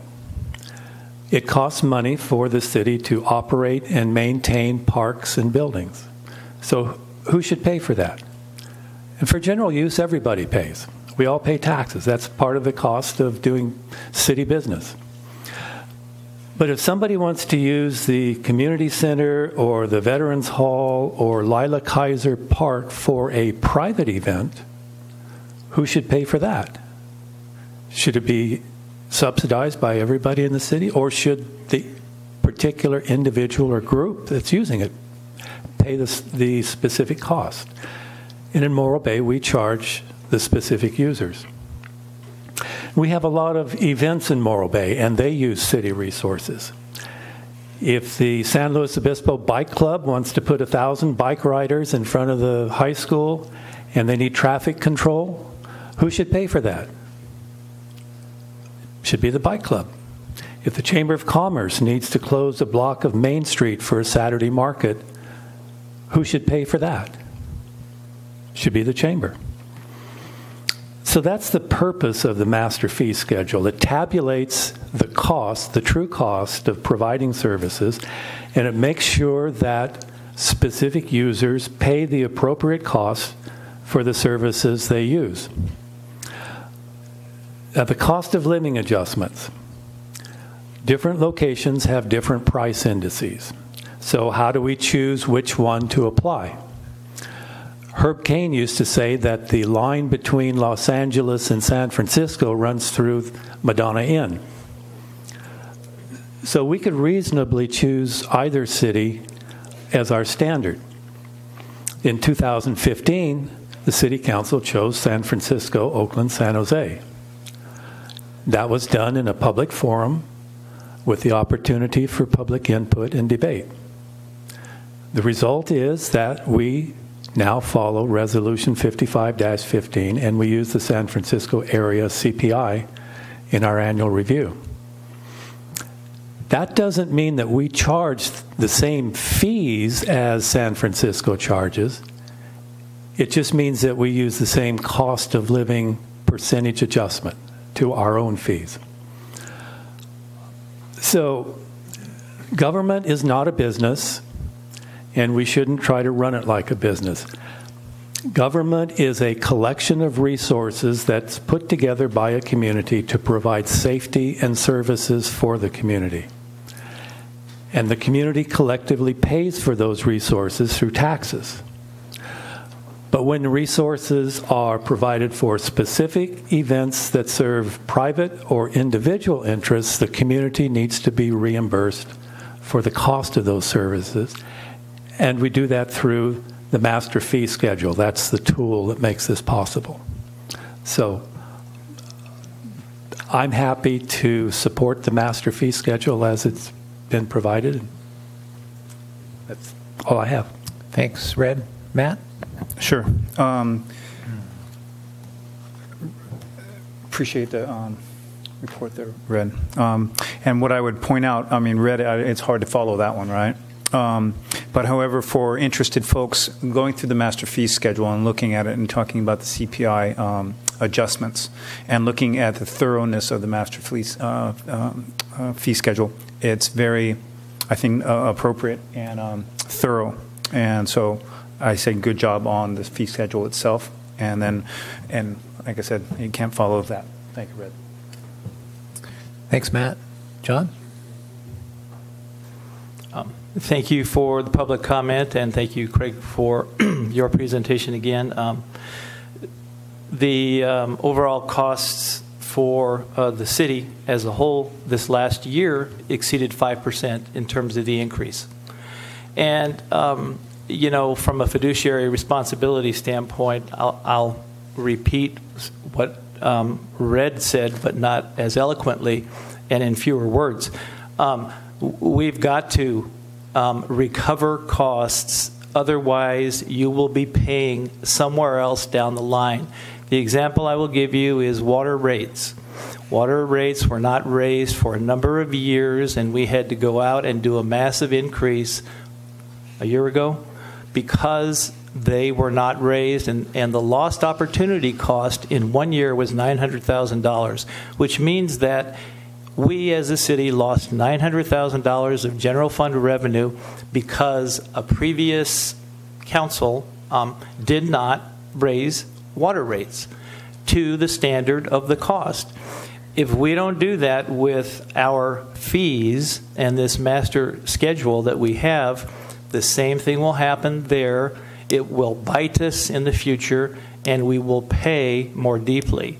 The CPI index, you have two choices really for cost increases, LA or San Francisco.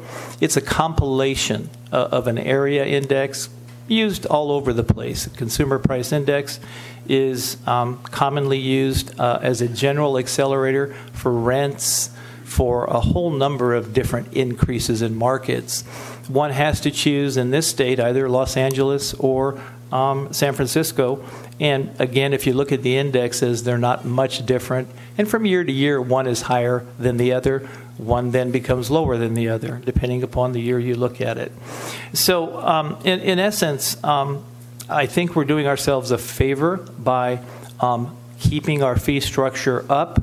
We do have special concessions, however, I know in certain situations where we want to offer incentives to individuals. I won't elaborate on those, but we do make those concessions at times with regard to our fees. to a number of different individuals, not commonly anymore, but we do have those concessions. And I think a small increase based upon CPI is certainly worthy. I asked the question last year, and I think Marlis brings up a good point about benchmarking with other cities and looking at their fees. One of the things I learned is that what it costs this city to do something doesn't necessarily mean it's the same as what it costs another city to produce the same product. I learned that last time when I asked the question. The other thing I found out is that our fees, when I looked at a couple of benchmark cities, were woefully low. And we've now begun to come up and approach parity in my mind. So with all of that said and repeated less eloquently than you, Red, I support this concept, this increase, and accept the staff report. Thank you. Marlis. Yes, I do as well. Is your mic on? I think it is. Okay, all right, good. I do as well, and I really appreciate the time that staff spent to really educate me about where all of the increases come from and having a much better understanding of where the fee structure came from.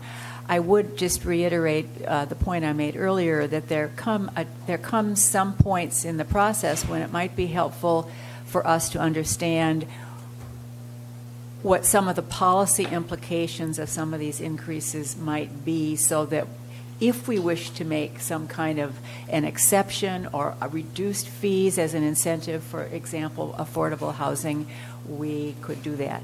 So that was really part of what I hope we would do in the future. But otherwise, I'm fully behind moving forward here with this fee increase.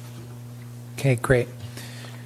Thanks for all the lead off, Red, and everybody else who covers the ground. I have a couple comments as far as I was thinking. Based on some of the questions we've had, I think it could be helpful if we included the resolution and the council policy advising 100% cost recovery as part of the staff report. So if we had if those attachments that said, hey, here's our resolution, the resolution should tell the story on why we chose that. As I recollect, we chose San Francisco because it was a lower CPI over LA. I'm just joking. I can't, but who knows? You know, I mean, I know there was the story is told in the resolution, and there was.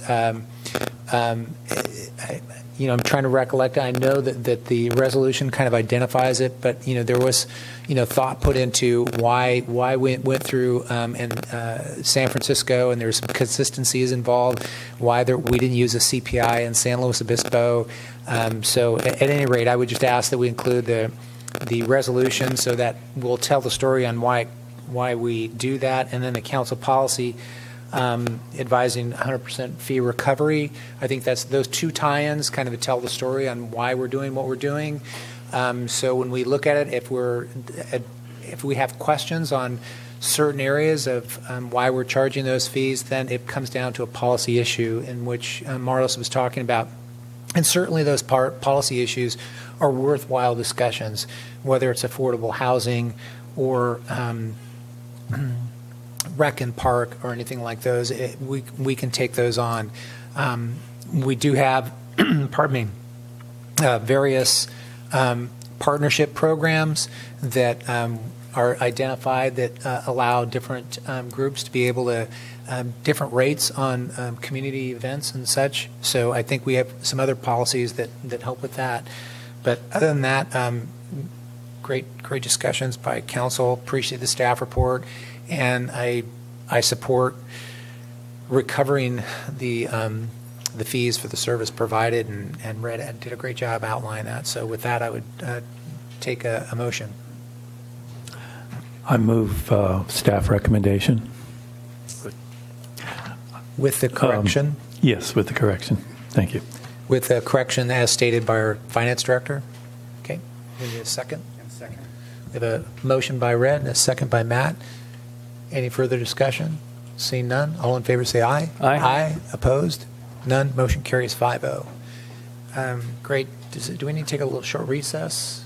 Are we okay? Is everybody good? Okay. Sounds like we're good to go. We'll keep going. Next item. Next item on the agenda, item C1, marijuana policy outreach, and survey discussion and direction.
All right, thank you, Mayor, Council, and just wanted to share where we are in this marijuana policy and survey outreach.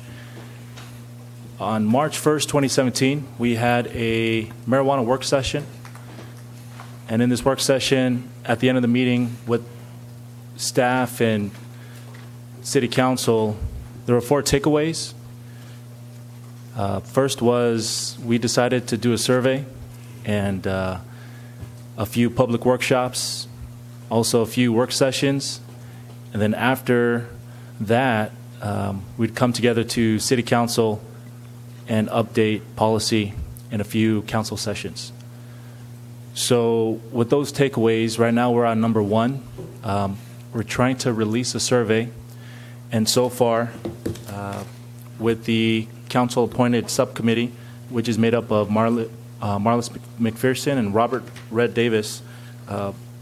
They and staff, we have been working together on a marijuana survey, which is attached in the staff report. And if there's any suggestions or any questions on that, feel free to let us know. The primary purpose of this presentation is to get direction on the type of outreach that we want to use for this marijuana survey that is about to go out. And how that looks is to depends on the outcome today.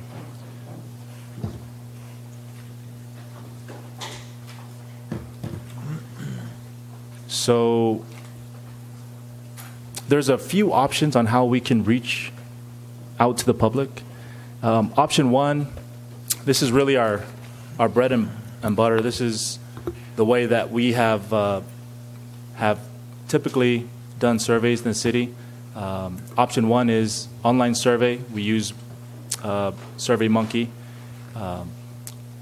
There would be another option that would allow the survey to be that would allow people to download the survey from their homes. And then within this option, there's also the option for people to come into City Hall, Recreation Department, Public Works, and Community Development and complete the survey on site as well.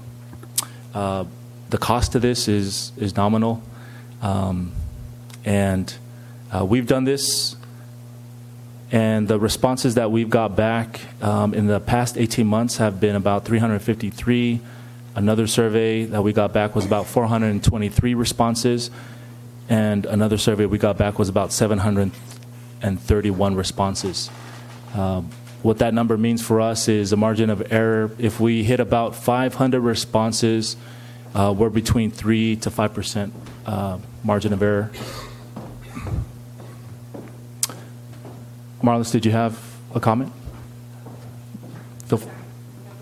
Okay.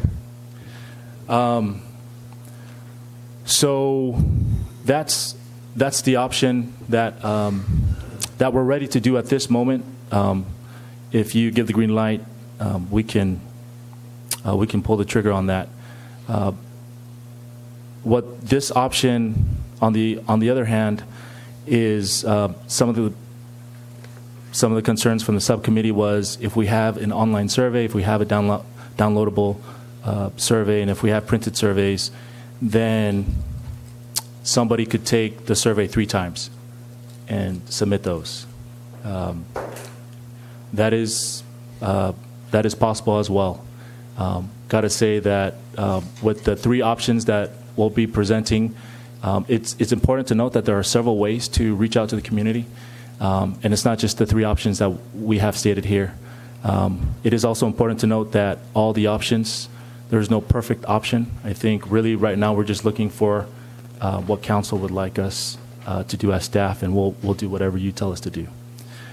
So that's option 1. Option 2. Option 2 is direct mailing. The mail, we would mail the survey out to 7,500 addresses with pre-addressed return envelope, not stamped. We would not have a downloadable option, and we would not do an online survey option. So this would reach out strictly through one mode, through mail, to prevent multiple surveys being taken. This does cost.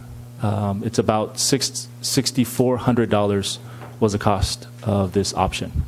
It does cost money to do, and this is option 2. Option 3 is no survey process.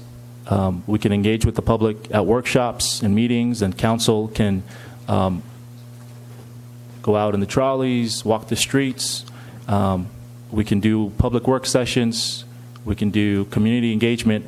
But at the end of the day, council, we would come together, and council would just update each other with their discussions, and would do it over the dais.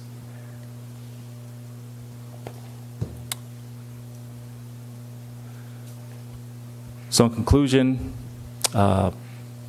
those are the 3 options. So option 1, nominal cost, online, downloadable, and printed option. Option 2, the direct mailer. That does cost about $6,400. And then option 3, there would be no survey, simply public engagement, reaching out, knocking doors, calling people, but that would be us doing that on our own without a survey and coming over the dais and talking about it. I did mention that there are some other options that we didn't state. There's several ways to do things, and there's more that we have considered we just didn't put on. One of the options is survey in the utility bill. That would save some cost. And so I didn't describe why the $6,400. We can itemize that if you had questions and kind of break that down. But that would significantly save costs. I've talked to Scott Graham about that in planning, and he said that when they did that for code enforcement, in about 6 weeks, they received 1,300 to 1,500 responses when they sent that out on utility flyers. So from my calculations, that would give us a strong 3% margin of error, 2% with our population, about 3 to 2% margin of error, with a certainty of 95%. So that's my presentation. Really, the most important thing that we want is direction, discussion. These options that we stated, do you want to move forward with any of them, or create another option that we haven't considered yet? Turn over the time to you, Council. Thank you. Thanks, Akani. And with that, I've got one speaker slip for this item so far. We can start with questions. And Marlis, you want to lead us in questions? Sure. Well, I would like to get a breakdown of the $6,400 cost for the mail survey. Okay, I have it right here, Marlis. It's really small, but I'll talk through it. Could you read it to us? I will, and I knew you were going to ask that question, so I'll keep it simple. So printing 2 double-sided is about $1,200, and so this option would have 2 envelopes, one to send the survey in, and then the subcommittee wanted a return envelope. So the return envelope is a number 9 envelope. That would be about $465. The number 10 envelope that you send the survey would be about $476. And so that's just printing. Again, I'm just naming the big ones. There's smaller ones, but I'll put that in. So mailing and postage, this is not, if it was a postcard, we could save money on something called EDDM, which you're familiar with as you ran and did send postcards. This would not fall under every door direct mailing because it's not a postcard. It would be under the bulk rate. Bulk rate is $19.75 to send this off, and then there's labor and stuffing 2 sheets, and the return and stuffing the return envelope is about $9.28, and to put the addresses on there is about $7.05. So what was the postage costs total? $19.75. Okay. All right. Thank you. I don't actually have any other questions. So. And then Marlis, you might be interested. I know we talked about in the subcommittee, what if we took out the P.O. boxes, because that adds an additional cost, and they may not all be residents. So it did bring down the cost to about $5,250 if we took out that. P.O. boxes. Yeah, if we took out the P.O. boxes, and that would be 6,000 homes. All right, thank you. Yeah, you got it. Any more questions, John? Just one question. What does it cost us to put it in the water bill or the utility bill? So it costs Scott, and it was in color. We can save money, but in color, cost Scott, was it about $1,800? You said $1,500 to $1,800. It was $1,600 to $1,800. I can't remember off the top of my head, but that's the range. Was that including a return postage envelope? It was not. Okay. We got hand-delivered ones. We got folks that mailed it back to us, and then we had folks that also took the online survey because we had it available online. Scott, can you describe the staff cost for the intern that collated those 1,500 replies? Not the dollar cost, but just how that went.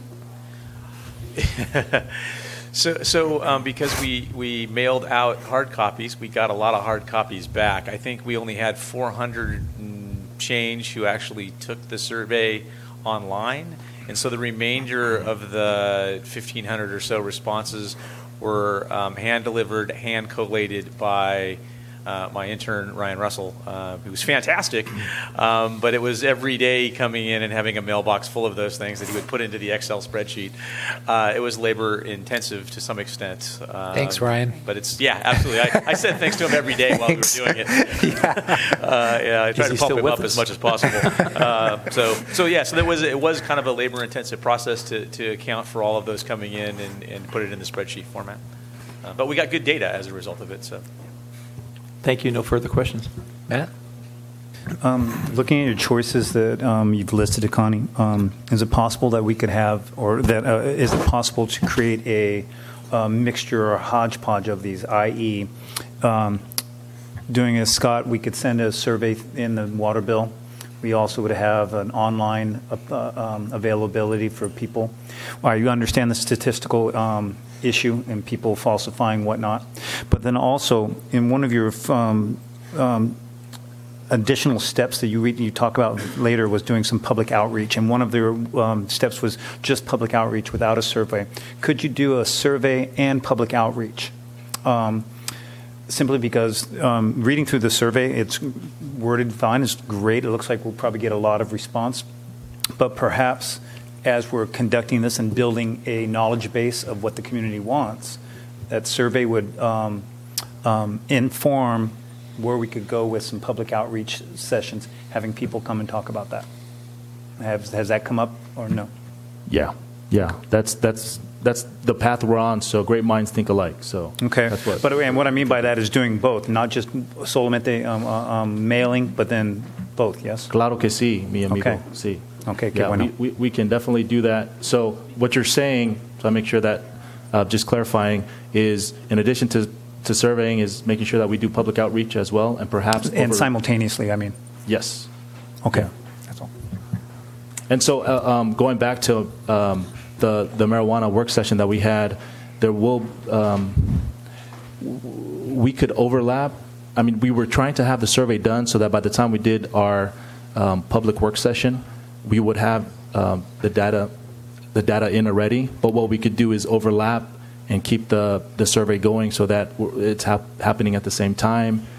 We can extend it to 6 weeks and have the work session going on while the survey is out, perhaps. I mean, and I guess that's what I'm leading up to, is knowing that you're going to pique the interest. There's going to be people that are just dead to rights, ready to roll with this, but with a survey. But then, as we're doing this, just reading through this, I'm going, all right. There's going to be some people that are going to come to the party later and go, hey, I want to get into this, and I couldn't take the survey. And strategically, to that, I would say, open it before the public meeting.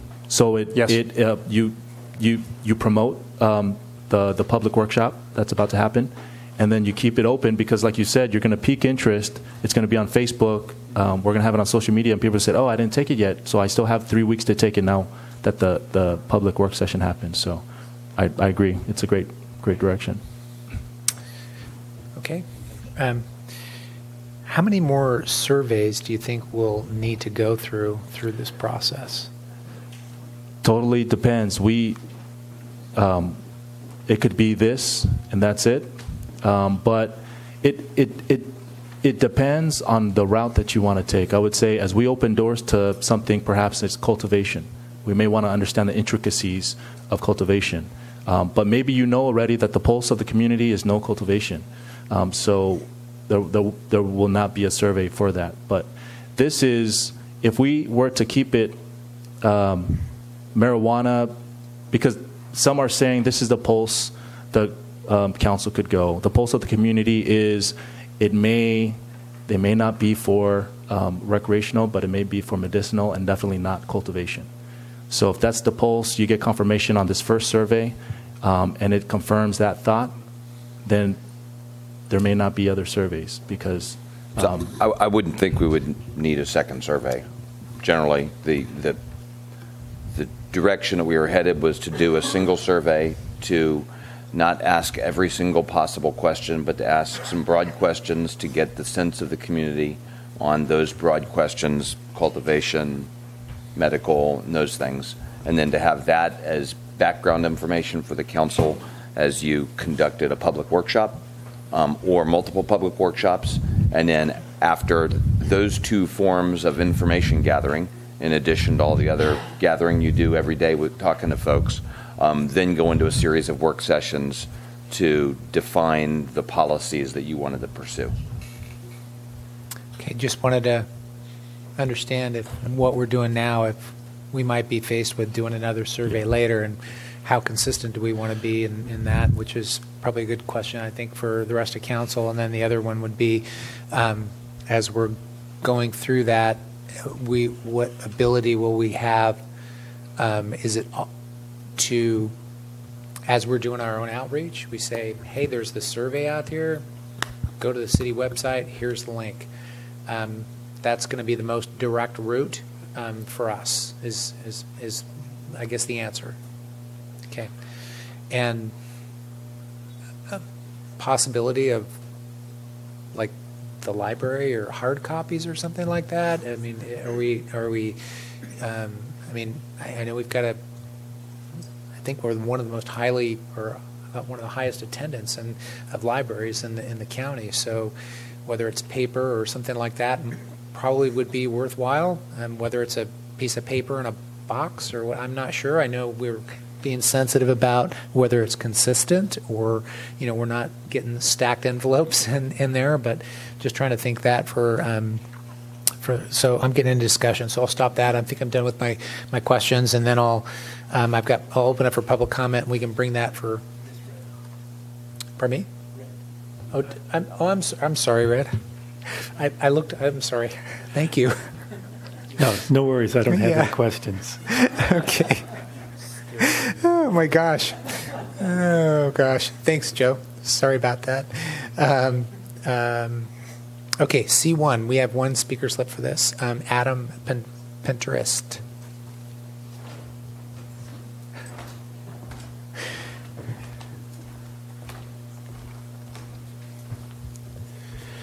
Good evening, City Council members and City staff and public in attendance. My name is Adam Pinteritz. I'm the Director of Government and Community Relations for Ethnobotanica, the only Clean Green certified medical cannabis provider on the Central Coast.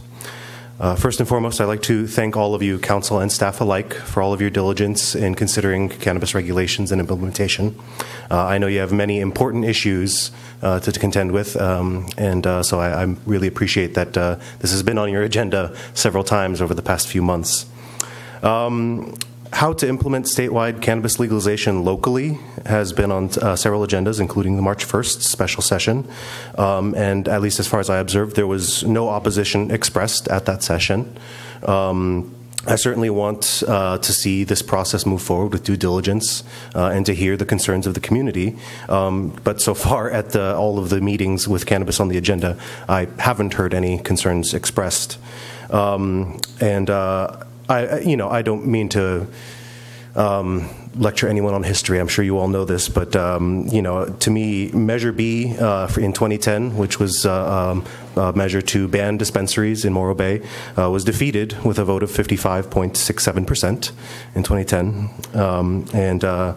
Last year, Proposition 64, which itemized all of the various uses, including cultivation and retail, for recreational cannabis, passed here in Morro Bay specifically with 62.4%, which to me seems like quite a survey in and of itself. That is in fact the very verifiable one of registered voters here in Morro Bay.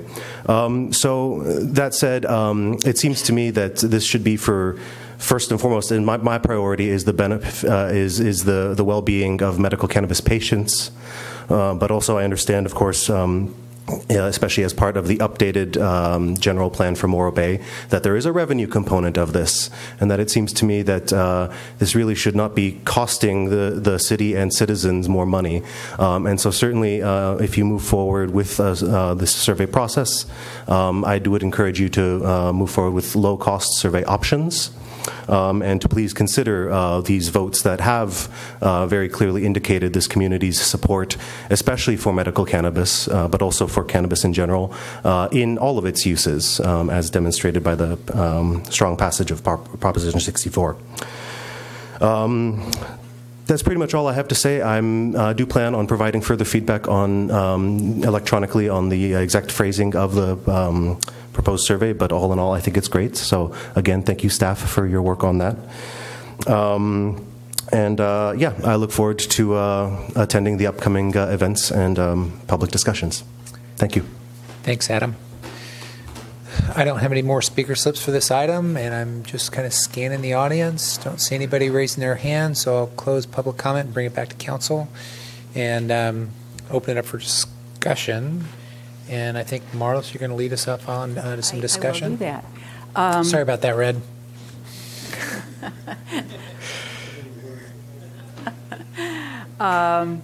I really appreciate the opportunity, and I think Red and I share that, to participate in the process with staff in reviewing the survey, and I'm very comfortable with the content of the survey. But I have very strong concerns, and I emphasize very strong concerns about option 1, which is, to me, not the way you do good research. You don't just put a survey out there and hope that people respond. And if you really want to get the pulse of the community through a survey, you do a random survey, and that's the only time that margin of error applies. You have to have a random survey in order to be able to calculate a margin of error. And so what this survey gives you, when you just pass it out and make it available, and people can, especially people who feel strongly one way or the other, can kind of sabotage that process and actually stuff the ballot box, if you will. But I would point out that responses of 353, 423, 731 represent less than 1% of the population of Morro Bay. So that doesn't give you any idea of what the population of Morro Bay thinks about a particular issue. So that's why I was initially advocating strongly, and that's why I think option 2 is on there. If we're going to do a survey, do it in a systematic way, which means everyone gets a notice of it and everyone has the opportunity to participate in it. And you would need to get actually a pretty substantial rate of return on that survey to even be able to use those results confidently. So what I eventually came down to is option 3, which is I don't think we should do a survey. And I'd like to just explain part of my rationale. Part of it is there's a cost associated with the mailing it to everybody, and then even if we only got a 20% rate of return, for example, that really wouldn't be enough to say this is what the population thinks. I mentioned earlier that I was able to attend the mayor's meeting just about a week ago, and it was very informative because the topic of discussion was marijuana. And it turned out that of the 6 cities that were represented, 4 have already moved forward and passed ordinances related to marijuana. And it ranges from full bore, we're going to provide total pot services for the city, and that's Grover Beach, to its sister city basically saying we're not going to allow anything beyond the 6 plants in your home. So they took the exact opposite approach. And the 2 cities in between actually allowed medical deliveries of marijuana. So I also asked them, how did you get citizen input and how did you reach out to the public? And this was really very interesting because they said that, and this is why one of the mayors said to me privately, I certainly wouldn't do a survey because what we found is that the public isn't very educated about what Prop 64 means. They don't understand all the nuances, and if you look at just the survey itself, there's so many questions that I suspect if people looked at it, they'd say, what is this about? The recommendation was to move forward with public participation by way of workshops, by way of public events where part of our role is education, so that we're making people more aware of what the implications of the law are for the city, for example, for enforcement, and what the options are available to how the city could legislate or how the city could pass an ordinance. And so I honestly think, and I think in that regard, the survey is very beneficial for the council itself, because we could look at that survey and on each one of those questions decide where we think the community is at, this community, given what we know about it and given, its history, which does include the fact that it once had a medical marijuana dispensary here, to craft some ideas. And then, of course, in public meetings, we would obviously have the public present to comment. But I also think that initially the best way to approach it is to use our traditional means of reaching out to the public and having a more open process, like we have done on some other issues before, where we have people present and we can actually interact and exchange information and perhaps educate at the same time as we're getting input. So that's where I eventually came down. I might also add that when it comes to next steps with respect to legislation, the League of Cities representative, who was also at the mayor's meeting, said that there are many ordinances available online depending on the direction that the council wants to take. So perhaps what we need to start with is a general sense of direction based on some public workshops and then move forward. So that's my recommendation.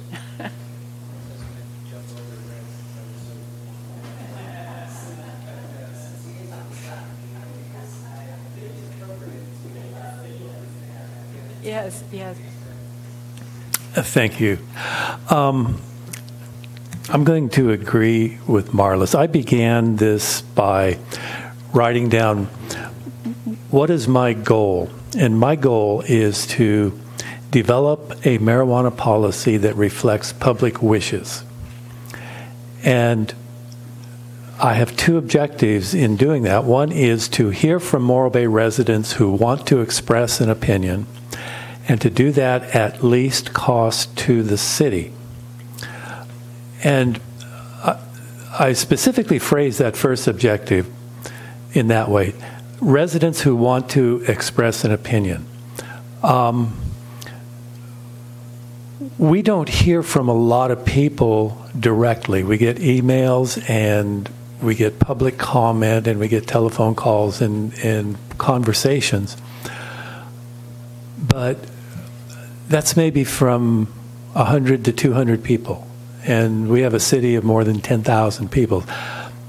So my feeling is that the people who don't really have a great opinion don't bother. It's the people who really have strong opinions who talk to us. And so those are the people who I think reflect the wishes of the city.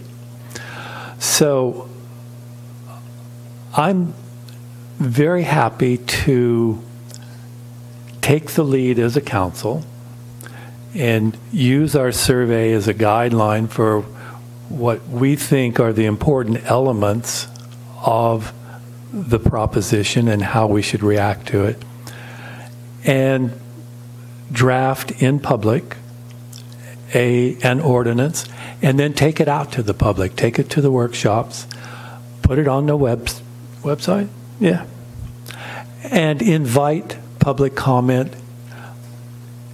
And we'll hear from the people who have strong opinions, and those are the people who I think will guide the policy of the city. So I'm with Marlis on this, option 3. Great. Thanks, Red. Matt? You're good. All right. How about you, John? Thanks. I think it's a bunch of smoke and mirrors, but no, I'm just kidding. I want to thank Marlis and Red for the work that you did. I appreciate that because I think this is useful. One, I have no appetite for spending $6,400 of the city's money on a direct survey, but thank you for giving us that as an option. Two, I have no appetite for doing a survey either, so I agree. About 100% of everything that we do is based upon, as Red started to say, public comment, emails, workshops, and personal conversations that we have with people. It's never statistically significant.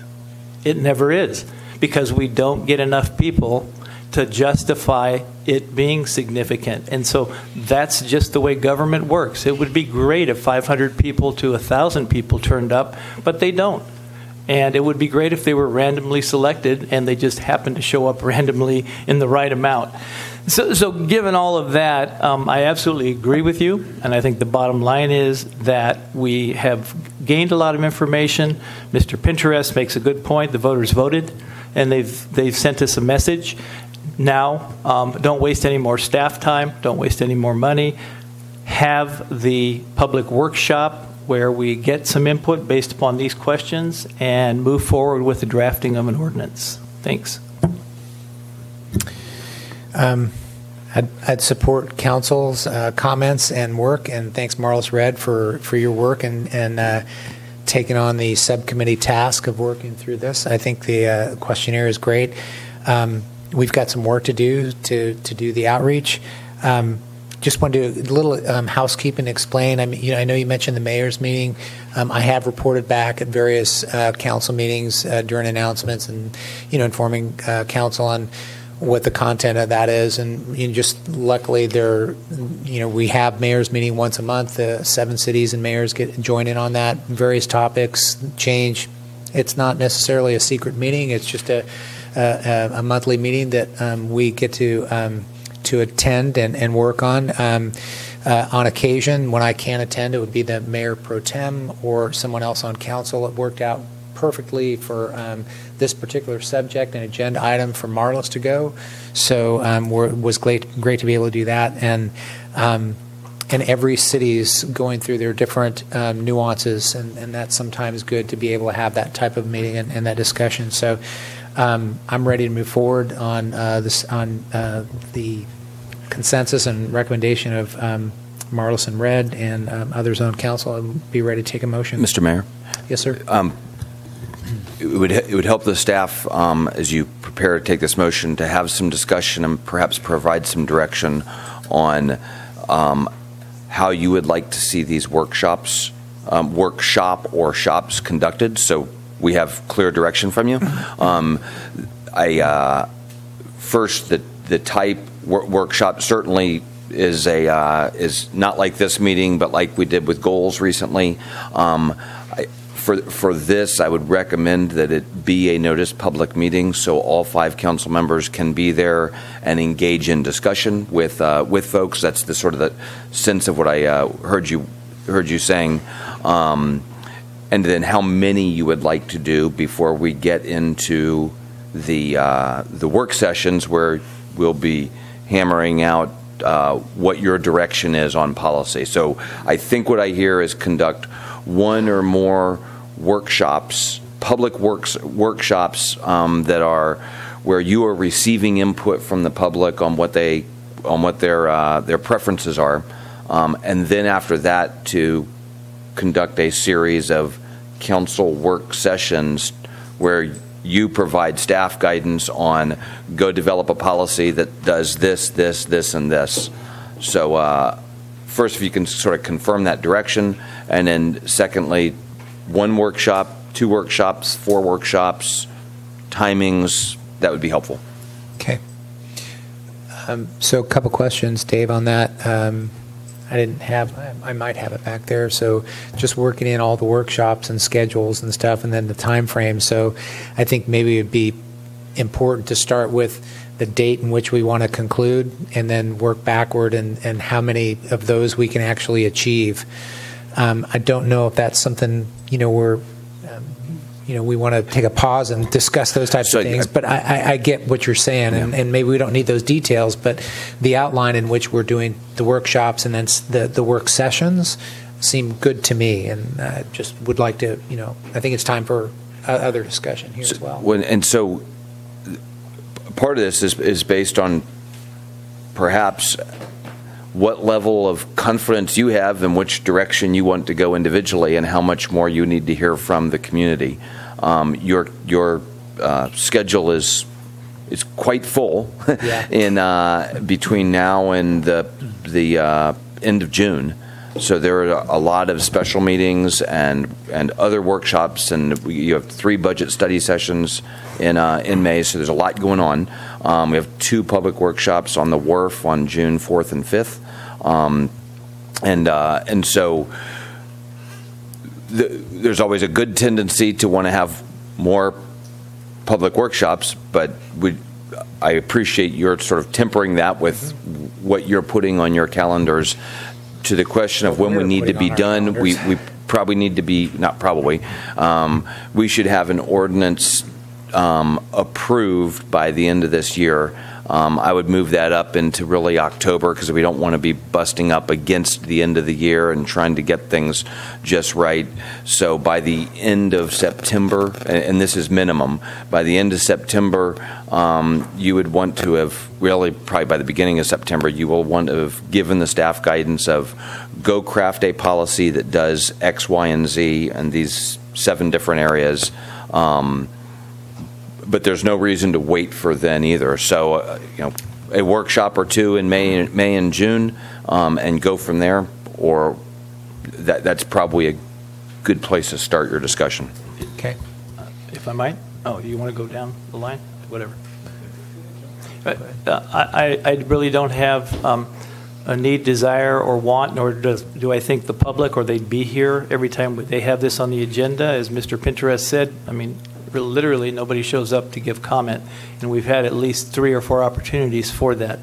I would do a process similar to what we did for goals, where we had the stuff around the room, a noticed meeting. think we're happy. I'd be happy as a council person to help staff that and take input based upon the survey here, and they have the questions posted.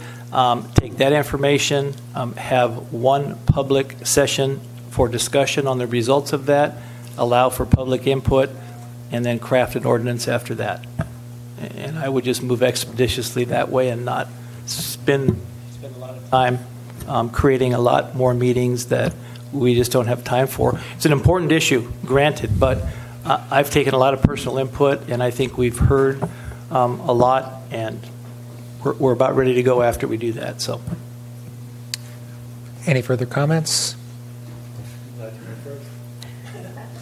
Marlis? Yeah, no, I fully agree with what John just proposed. I just wanted to add that one of the things that the League of Cities representative noted was that there will be more legislation at the state level dealing with marijuana coming down the pike this year, and largely because of our Attorney General suggesting that they might go after states that are offering recreational marijuana. So there will be more legislation likely.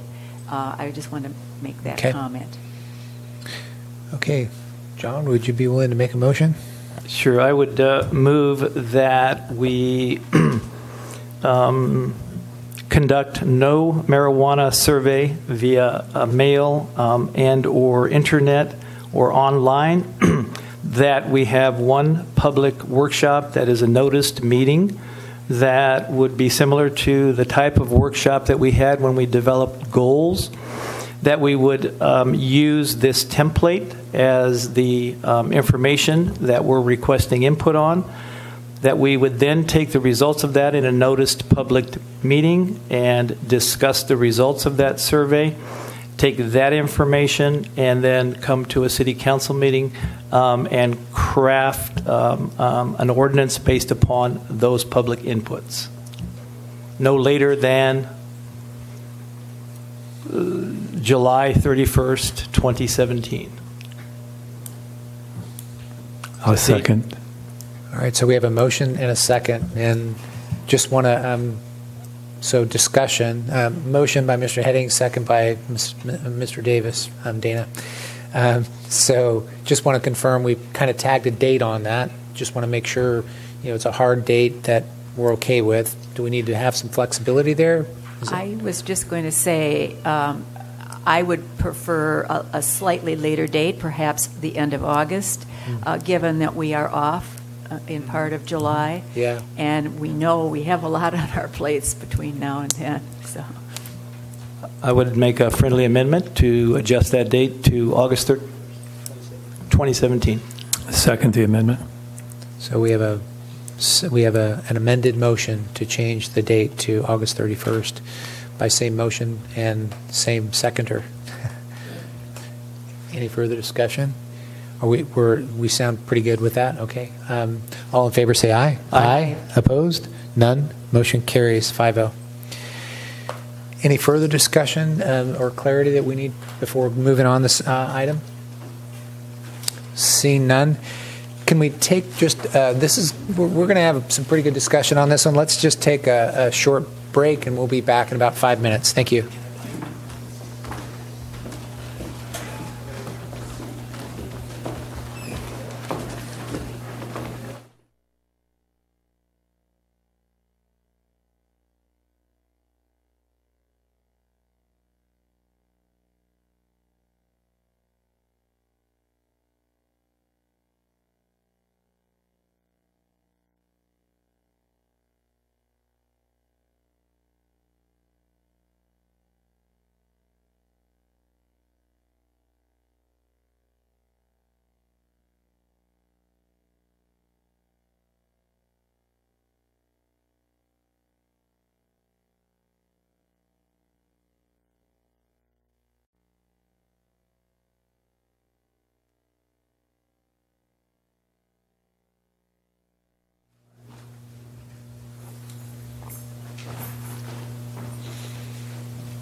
Thank you. Welcome back, everybody. Our next item on the agenda, item C2, is a discussion and a possible award of RFP and approval of conditional consent of landowner pertaining to lease site 87-88, 87W, and 88W, located at 833 Embarcadero, off the Hook lease site. With that, we'll turn it over to Scott. We're looking at, okay, I got the hand signal, okay. Thank you, Mayor Thanks, Irons. Scott. Thanks for leading us on that. Thank you. Thank you, Mayor Irons, members of the council. As was indicated, this item is to review potential issuance or award of an RFP for the Off the Hook lease site. You'll recall back in September of 13th last year, the council reviewed this item and accepted 3 RFP responses to Off the Hook lease sites, and then requested that the proposers go back and reconsider their submittals, taking into consideration 6 items: conformance with the waterfront master plan, potential and future participation in the development of the Centennial Parkway project, which the council adopted the plan for back in January of this year. Consider maximization of public benefit. Consider solutions for parking, environmental stewardship, and economic benefit. Council also provided direction at the end of that meeting that the proposers return with their best proposals while addressing those 6 items. And council gave direction to staff to not return with a recommendation, which is why your staff report does not include a recommendation from staff. Would again note that the Centennial Parkway plan took until January 24th of this year for approval, so there was a bit of a delay between September and January waiting for that item to resolve. And then immediately following that, staff sent out letters to the 3 proposers, and they went out on February 8th of this year with responses due on March 15th. We received revised proposals from TLC Enterprises and Central Coast Investments. So 2 of the 3 responded.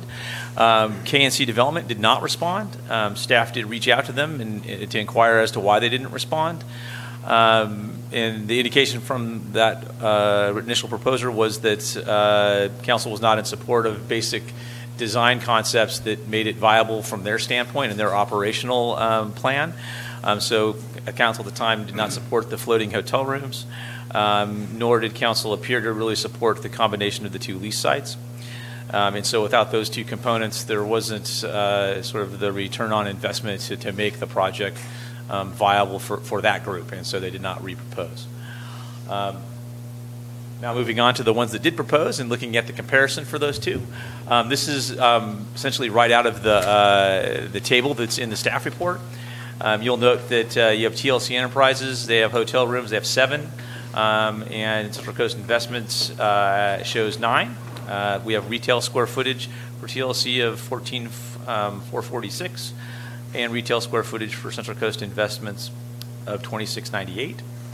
We have restaurant square footage in both. In the TLC Enterprises, it's a food court type idea with several different types of food represented there. And that's 2,593 square feet. It also includes a separate frozen yogurt window. The Central Coast Investment has a full-service restaurant space of a little over 2,200 square feet. We have family-friendly components to these projects that relocate the existing amusement toys that are on the lease site. The TLC Enterprises proposal adds additional play equipment and structures, adds ecology exhibits and a viewing telescope. The Central Coast Investments project relocates those existing amusement toys again, adds scenic public viewing platform. Last item on the list is boat docks. The TLC Enterprises does add boat docks for 5 or 6 boats. That would be a future phase as sort of somewhat undeterminate. And then the Central Coast Investments proposal has 5 to 6 boat slips with no phasing indicated. Green components for both projects. TLCs include solar panels, rooftop vegetable garden, energy efficient LED lighting, gray water systems for landscaping and watering, Central Coast Investments, rain catchment system for irrigation, solar orientation, high performance glazing, windows, natural building ventilation, high efficiency mechanical equipment, and lighting, impermeable pavers, and drought tolerant landscaping. Building design, you have for TLC, you have a single building design which is similar in bulk and scale to the building that exists on the site today. Central Coast Investments goes with a 2-building proposal, which breaks up the massing a little bit, but pushes those buildings out adjacent to the lease lines, which is adjacent to the buildings that are on either side of it. You have base lateral access for both, proposed at 10 feet. And the minimum sidewalk requirement for these, and they're showing that at 8 feet for both proposals. The view corridor issue, I would note that there's an error both in the staff report and on the slide there. TLC does show a 22.5-foot view corridor on the north side of the proposal, which equates to the 30% requirement. You'll note that I put a 5.83 view corridor on the south side, but that actually doesn't exist. There's a stairway in the way, so that's incorrect. And so I apologize for the error. I just noted it while I was sitting here reviewing materials. Central Coast Investments has 23.5 feet. That's a 31% view corridor, where 30 is required. We looked at connectivity to the adjacent lease sites on both sides. TLC connects lateral access path to the north, and then would accommodate a connection to the future redeveloped site to the south, which is Libertine, which has consent of landowner from the council to redevelop as well. Central Coast Investments does something similar. They will connect their lateral access path to the north, and then would accommodate a connection to the Libertine lease site when it redevelops to the south.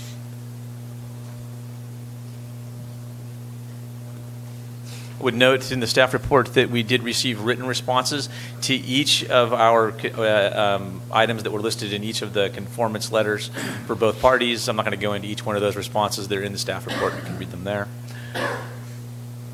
So looking a little bit at the proposals and what they sort of look like. So here you have TLC's site plan. You can see the restaurant area at the rear here. That's not working. So at the rear, you have the yogurt shop here, 2 retail lease spaces at the front facing the Embarcadero, the lateral access paths here, future phase docks, children's play area, and view corridor in that location. This is the upstairs, which has the 7 hotel units. Embarcadero facing elevation, so storefronts facing the Embarcadero. You can see the view corridor over here to the right, and with the play equipment in it. This is the elevation of the building facing the courtyard.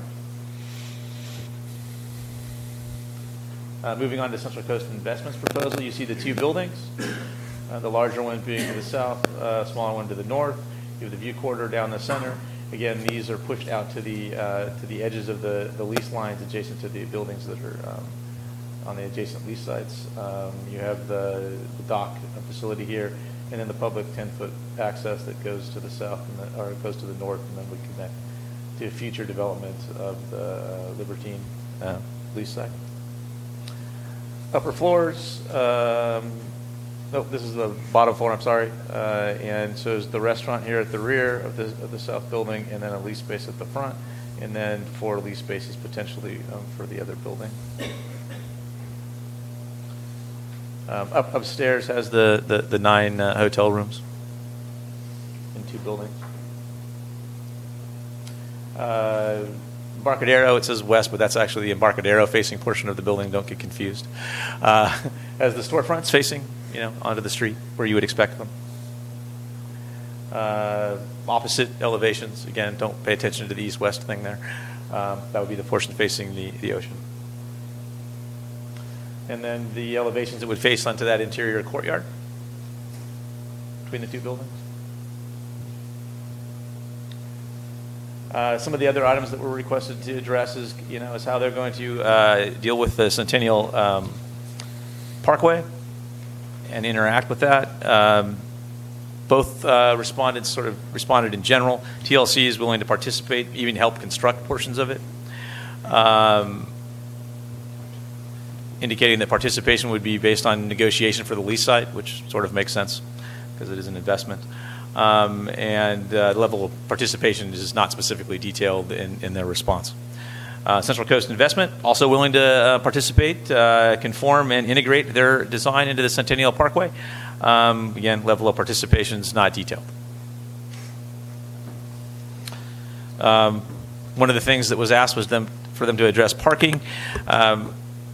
Parking is something we're still looking at from a staff standpoint. We do have a similar lease site that will be coming forward to council for the Roses Landing, which has an option for potential of having them lease parking spaces in one of our parking lots.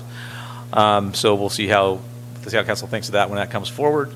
We're also looking at several other parking initiatives, adding parking spaces in this area. We'll be bringing that forward to the council, potentially restriping some of the areas on Market and some of the other streets. Again, that's going to be a future discussion for the council coming up here in the very near future. And then staff is also, again, looking into that, adding that parking with the angled parking.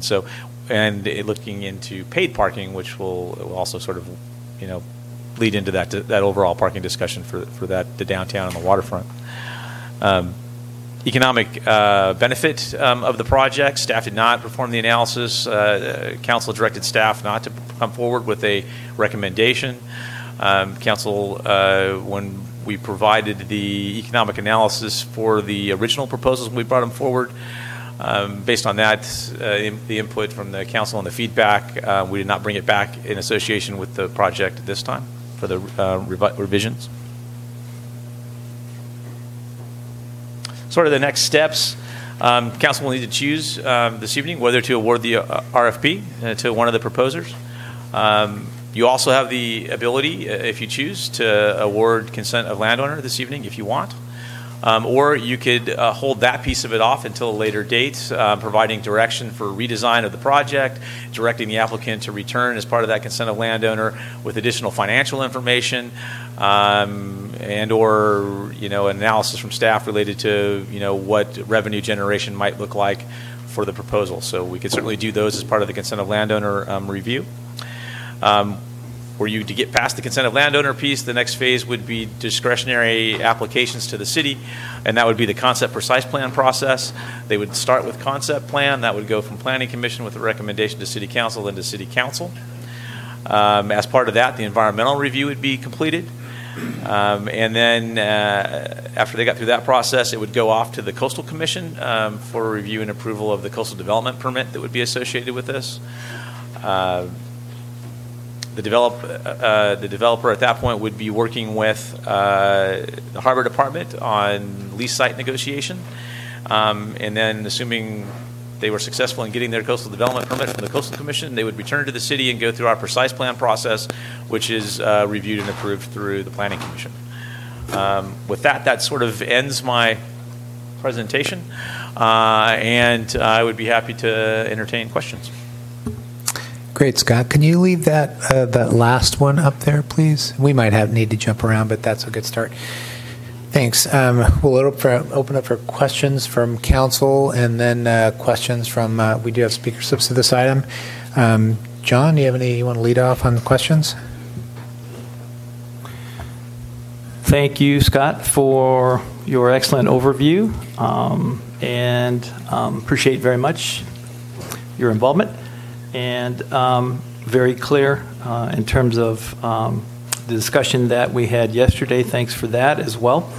A few questions for you regarding this. I know that you didn't specifically do, you and Eric didn't specifically do an economic comparison with regards to potential benefit for the city.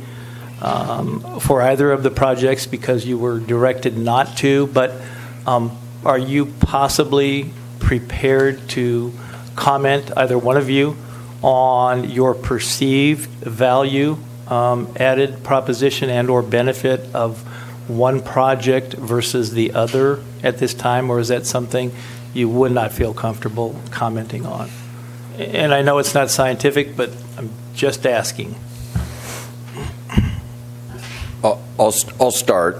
Well, we had Or this Mr. discussion. Buckingham. What we thought was best to provide and to point to was the comparison laid out in the table that showed one project with a certain number of hotel rooms, another project with a different number, a comparison of the retail square footage available, which is a pretty reasonable way to compare sales tax generating value and gross proceeds generating value, and square footage of the restaurant, and then type of restaurant sort of format. So we thought providing those things would give a fairly good indicator. The reason that one of the reasons that we're concerned about making any clear economic comparisons is if one project says that they're going to charge $400 a night for a hotel room, and the other project says they're going to charge $250 a night, we can do that math. But we really don't have much way to, at this point in the project's life, compare, make a good determination on how much that hotel room is really going to make in the market. So that's why we just said let's show number of hotel rooms. I think the retail square footage is a very good indicator of on the sales tax and gross proceeds side. And then perhaps to a little lesser extent the square footage of restaurant space, because there's also different types of restaurants and different things offered in those restaurants. And I appreciate so that. That's sort of where we came down. So let me ask it in a roundabout way. So here's my first question. Has the applicant discussed with you the type of retail that will go in one project versus the other? Do you have a sense of what the specific retail entities are, or should I wait to ask the applicants that? No, with the exception of TLC, where she's a known quantity, where she has a retail, it would be expected that retail would move over into the new building, but otherwise they haven't really detailed out exactly what types or business names that they would put in. Okay. Regarding the question regarding participation with the city in other adjacent projects, I know the responses were somewhat vague because possibly they're unknown to the applicants in terms of what might specifically be the city might be asking. But did you get a sense that both applicants would be willing to be a willing partner to a level that was significant enough to allow us to move forward with doing what we want to do with the Marketplace Plaza, Centennial Parkway project, some of the other adjacent issues associated with that? And I guess I'm trying to ask, the answers are vague, but also the question's a little vague to them. Trying to measure those two. Yeah, and it's difficult because the amount of money they put forward towards the public improvements is going to be something I would imagine that they would be negotiating into the terms of their lease, meaning how long it is and what are the factors, what other factors go into the lease terms. And so that hasn't happened yet. We haven't had that conversation even in a roundabout way, using your term. They've both expressed their willingness to participate and be part of it, but they don't want to agree to an unknown, which is probably the way anybody would feel in this scenario. They want to sit down and talk about the terms. What does that mean? What do I get for it? Yeah. We're not there yet. And so we haven't had that conversation. Totally understood. Probably an unfair question, but had to ask. Was there either a business plan submitted by either or both parties and or a marketing plan submitted to market the entities that they're proposing? Both submitted a basic pro forma at the beginning of the process, back when the RFPs were first due, that we first evaluated. TLC did provide a little updated information on their most recent, which is in the current staff report, but they did both meet the RFP requirements in the original submittals. So there was no discussion, or you don't have a sense of how either applicant might market the properties should they get COL and be awarded the RFP? I don't know. Both of them are in the audience. I mean, if you have questions like that, you certainly can ask. Okay, I can do that too. Okay, great. So for you specifically, then, maybe a question you can't answer. Sorry, Scott, to put you on the spot like that. Unfair to do that. Comparatively, with regard to the green components, do you see one standing out versus the other in terms of what they have proposed? I think they both offer up several green components to the project. It's kind of what do you favor? There's a lot of energy efficiency things that are talked about for both. They're both using gray water. One of them's got solar. Central Coast Investments doesn't mention solar, so that's not specifically noted there. But they talk about other energy efficiency items in their proposal. So I think they're very similar that way. I would imagine going through and getting into greater detail as you go through the concept and precise plan process that more of those things will be clarified because you're required to provide a greater amount of detail when it comes to those things. In general, the Planning Commission tends to be, when we're talking about commercial development, very much interested in solar inclusion. So they'd be happy about the gray water and want the next piece, which is the solar. So I could foresee them having solar as well. So in general, the plans are fairly different. One is a split concept, the other is a single concept building. Could you just speak to the validity of that in terms of integrating with the potential development for Market Plaza and or Centennial Parkway and the adjacent properties on both sides? Yeah, so you have TLC. That's a similarly massed and scaled project to what's there, especially on the streetscape. I mean, it does step back a little bit, but it's almost the same as the building that's there. It gets more massing as you get towards the back because the existing off-the-hook building goes to single story at the back. This will be two-story the entirety, but from the streetscape, you probably wouldn't notice that difference. Then you go to the other proposal, which has the two buildings, and so sort of breaks up the mass in scale a bit. More than maybe the TLC proposal does. But the TLC one then steps back from the property to the north and provides that view corridor there, and it's not directly adjacent to it. And while I noted the error in the corridor numbers that I gave you, it actually has it's a walkway that's up there, so it does provide some space at the ground level looking back. And then I think they were paying sort of attention, TLC was, to the consent of landowner that was issued to Libertine, and that they were going to have a 10 to 12 foot setback from that property line, so would create a corridor along there. I think they were sort of paying attention to that when they did that, and it was some of the indications that I got from TLC, the proposer. And so that pays a little more attention to what's around it maybe than the Central Coast Investment one does, because it pushes right up against to those outside lease lines, although they are allowed to do that. It's just sort of an observation. And then quickly, what from the standpoint of, and I guess like Eric, this is for you, the standpoint of looking at the development of the dock area, I noticed, one is phased and the other is not phased. Did you vet that out and have a discussion from the applicants about that? And do you see implications for that? Well, I believe the TLC proposal proposed phased, and they proposed to do the building part first, do the land side first, to focus their attention on that and get that out of the way. The RFP did allow a phased approach, and they took advantage of that part, where Central Coast Investments proposes to go in all at once. For the most part, I'm sure they're going to sub-phase things. Both of them would sub-phase things as construction and all the different timings and weather permitting things allow. But that's the main difference between the two, was TLC wanted to get in and get the ground part done first before concentrating on the water and leave the existing dock in place, which is usable, and then worry about that after. And, I do have to ask this question publicly because I think it's important.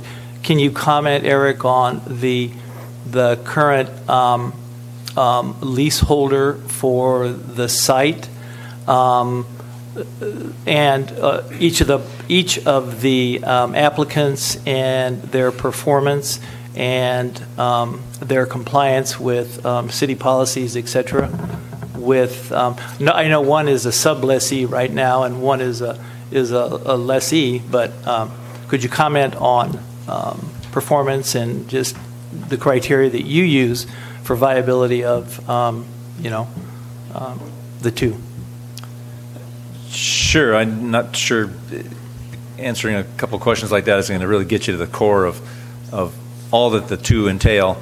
TLC, Shrees Hansen, she is an existing sublessee that's been there going on 18, 19 years with the League family as well in conjunction. Has been a subtenant there, operating that business.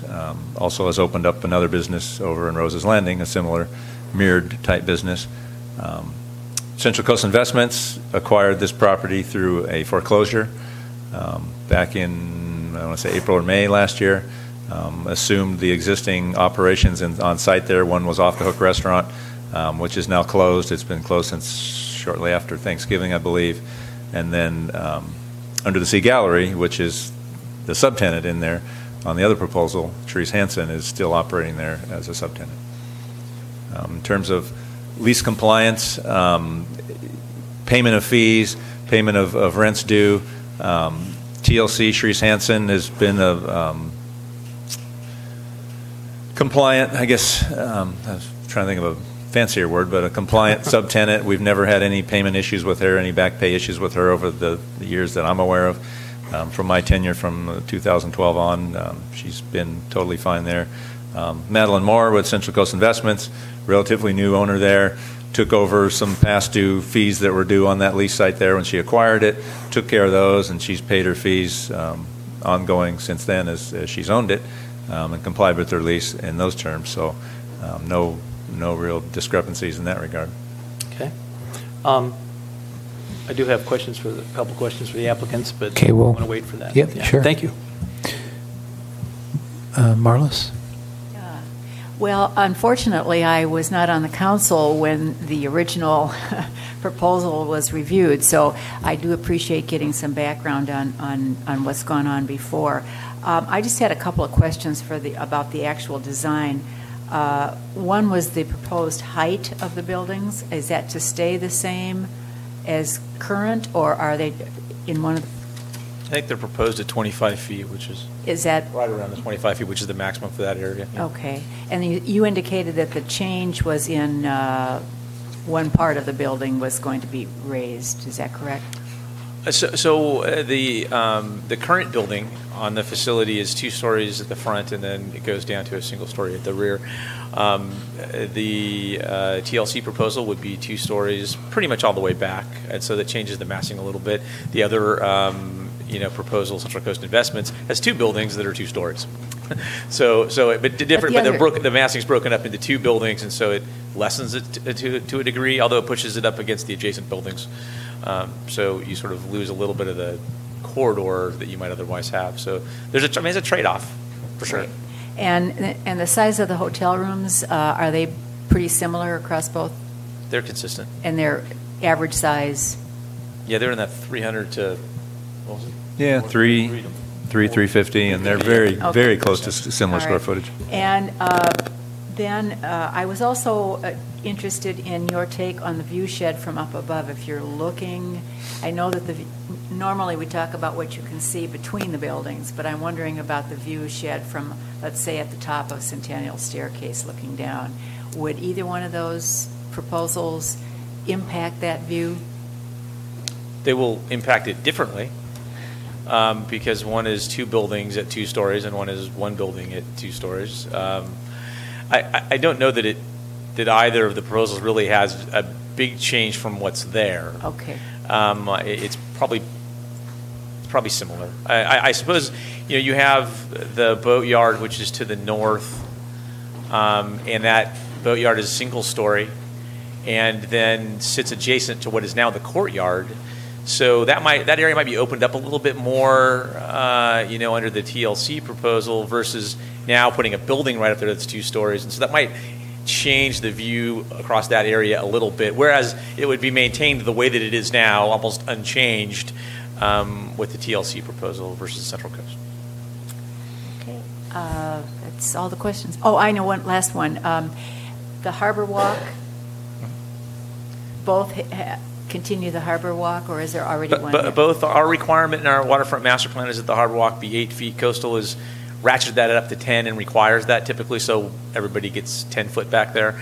And this connects to the boatyard facility and would dovetail into that what's there now, the existing improvements. And then going south to, would allow for connection, and would work with both of the proposers would work with that lease site as it moves forward, so they could create that connection, and we could remove one more gap down there to provide that access along the rear of those on the water side. Okay, and then I did notice I did go down and look at the property, and I noticed that if you put a building on the north side directly adjacent to the building that's there is currently a way down to the electric boats, and there's an entrance to the shops there. What would happen to that in that proposal? Do you know?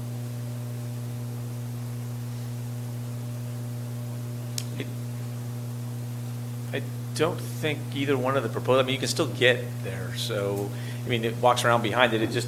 It creates. You don't have what you don't have is right now. You can walk along the side of the boatyard building on the north side. You wouldn't be able to do that with the one proposal. That's about the only change. You'd be able to get back wherever you're going over there. Wouldn't be an issue. Okay. All right. Thank you. You would also be able to walk on the CCI proposal, walk through the middle section that's created by those two buildings, and then get on the Harbor Walk and connect over. That would be the connection until we created the connection with the Libertine, at which point then you could go around that way as well. All right. Thank you. Matt. Scott, I guess, well, maybe you or Eric, but with both of these applications, what sort of time frame are we thinking about, or would these qualify in terms of a lease with the city? 25 years, 50 years? Given the scale, depending on development costs, I'm guessing it's going to be anywhere between 3 and 4.5 million. You're looking at 40, 50-year lease, depending on other terms and conditions they agree to. Okay. And then thinking of the Harbor Walk on the west side, Scott, you were just talking about it. And they're talking about with TLC project is the walkway on the south side of the building between the Libertine existing building now. Do you foresee any sort of issue hooking up that Harbor Walk? Would the Harbor Walk on the west side of this building be at dock level, not dock level, but walking level now, or would it be elevated? It would be at the platform level that the development's at. So the courtyard level is where it would continue on. It would connect, to the north to the boatyard property, then come across this lease site and terminate at the back, adjacent to the lease line for the Libertine. Libertine would design their project, continue theirs on, make that connection. So you have a continuous all the way out to that street end that sits there. And so on the Harbor Walk side, you're saying Coastal wants that walkway to be 10 feet. What would be the sidewalk on the east side on the Embarcadero? That sidewalk there is narrow now. It's 8 foot by the waterfront master plan as a requirement, and both projects show that. Okay, no problem. And then let me think. And so with either one of looking at the concept plan for both of these projects as you talk, what would be the time frame for these projects, whichever one is chosen, to get off the ground and going? 2 years, 3 years? Probably. I mean, you mean from the moment we issue consent of landowners, yes, say, and they go through our permitting process, they go through Coastal's permitting process, and they start construction? Yes. It's probably fair to say it's 18 months to 2 years. Okay. Okay, thank you. That's all. It's just because it has to go to Coastal. No, totally. And I'm just thinking in terms of the construction, especially when we think of the other projects that are going to be happening down there, from Roses to the Libertine to this building to the boatyard. There's going to be a lot of construction, so I'm just... In a year's worth of construction time. Yeah. Okay, thank you. Red? Is the boat dock required as part of the waterfront master plan? It's required as part of the RFP. Is that right? Yeah, in the RFP, not the waterfront master plan, the RFP, we stipulated maximum utilization of both land and water portions of the lease site. Okay. Well, the exact language from TLC is that the water will be revisited once land improvements are completed and revenue producing. So that sounds as if it's being treated as an option. So I just note that concerns me a little bit. As to the current management of the lease, Eric, you said that the leaseholder is brought current past debts and is meeting all current lease payment requirements. But I recall that in January you issued a letter to the leaseholder saying that she was out of compliance by closing the restaurant, and that it's still closed. So is that a problem?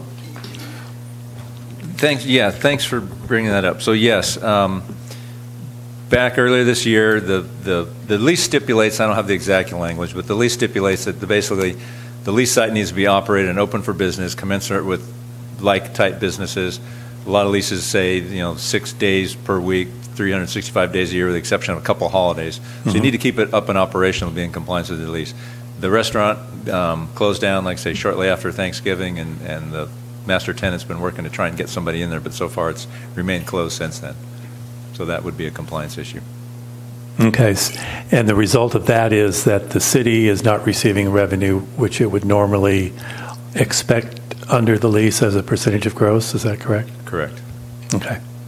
That's all the questions I have. Thanks. Thanks. As far as the concept, what we right now we have a concept proposal, which we're not necessarily getting into a lot of those details. But if there are some details that we want to highlight, we should bring those up to you and make sure that it stays with the project as it goes through approval, concept approval, and precise plan approval. Would that be correct? Yeah. So when I sort of finished my presentation, that was kind of one of the things at the end that I talked about, and that would be you can choose this evening to grant the RFP, award the RFP to one of the proposers. You can grant consent of landowner this evening tonight if you want as well, or you could hold that off, provide additional direction for any things that you might want to see additionally, and that could be changes to the design, or that could be financial information, or any other thing that council might think of. And so you could break that piece up, and that could be one way to do it, or you could simply give direction that as it goes through the discretionary process, if you were to award consent of landowner tonight, that they include X, Y, and Z in that proposal. I mean, it's certainly up to the council to provide that direction. So as far as the Centennial Plaza contribution, so we're talking about this lease site, Libertine, and then Roses potentially as contributors. That's kind of what we're looking for, that private-public partnership. Has there been discussion, internally about, hey, what's equitable is a cost per square foot of the project, it hasn't gotten to that level yet. The Roses Landing project that you will see coming up here in a meeting or so does have a condition in there, requires participation, and they've agreed to this point to do that as well. So that might be the one that comes first and sort of sets the tenor for that. It also could depend on what we get back for in response to once we release the RFQ for Market Plaza. That could actually inform the process as well. So. Okay. I was talking earlier with you today about the parking solution. We don't have a parking plan per se, or parking solution, and I guess that concerns me. I mean, we started off initially with the COL on Libertine, and at that point we were thinking, okay, we're going to get to that. So we're looking at potentially 3 lease sites, Roses, Libertine, and this one, without a parking solution. Could you describe maybe some of the conversations that we had earlier on what a parking solution would look like, potentially? So the parking solution that we've been looking at to this point and that we've discussed with both the proposers, with Burt Caldwell on his consent of land order that was just issued, and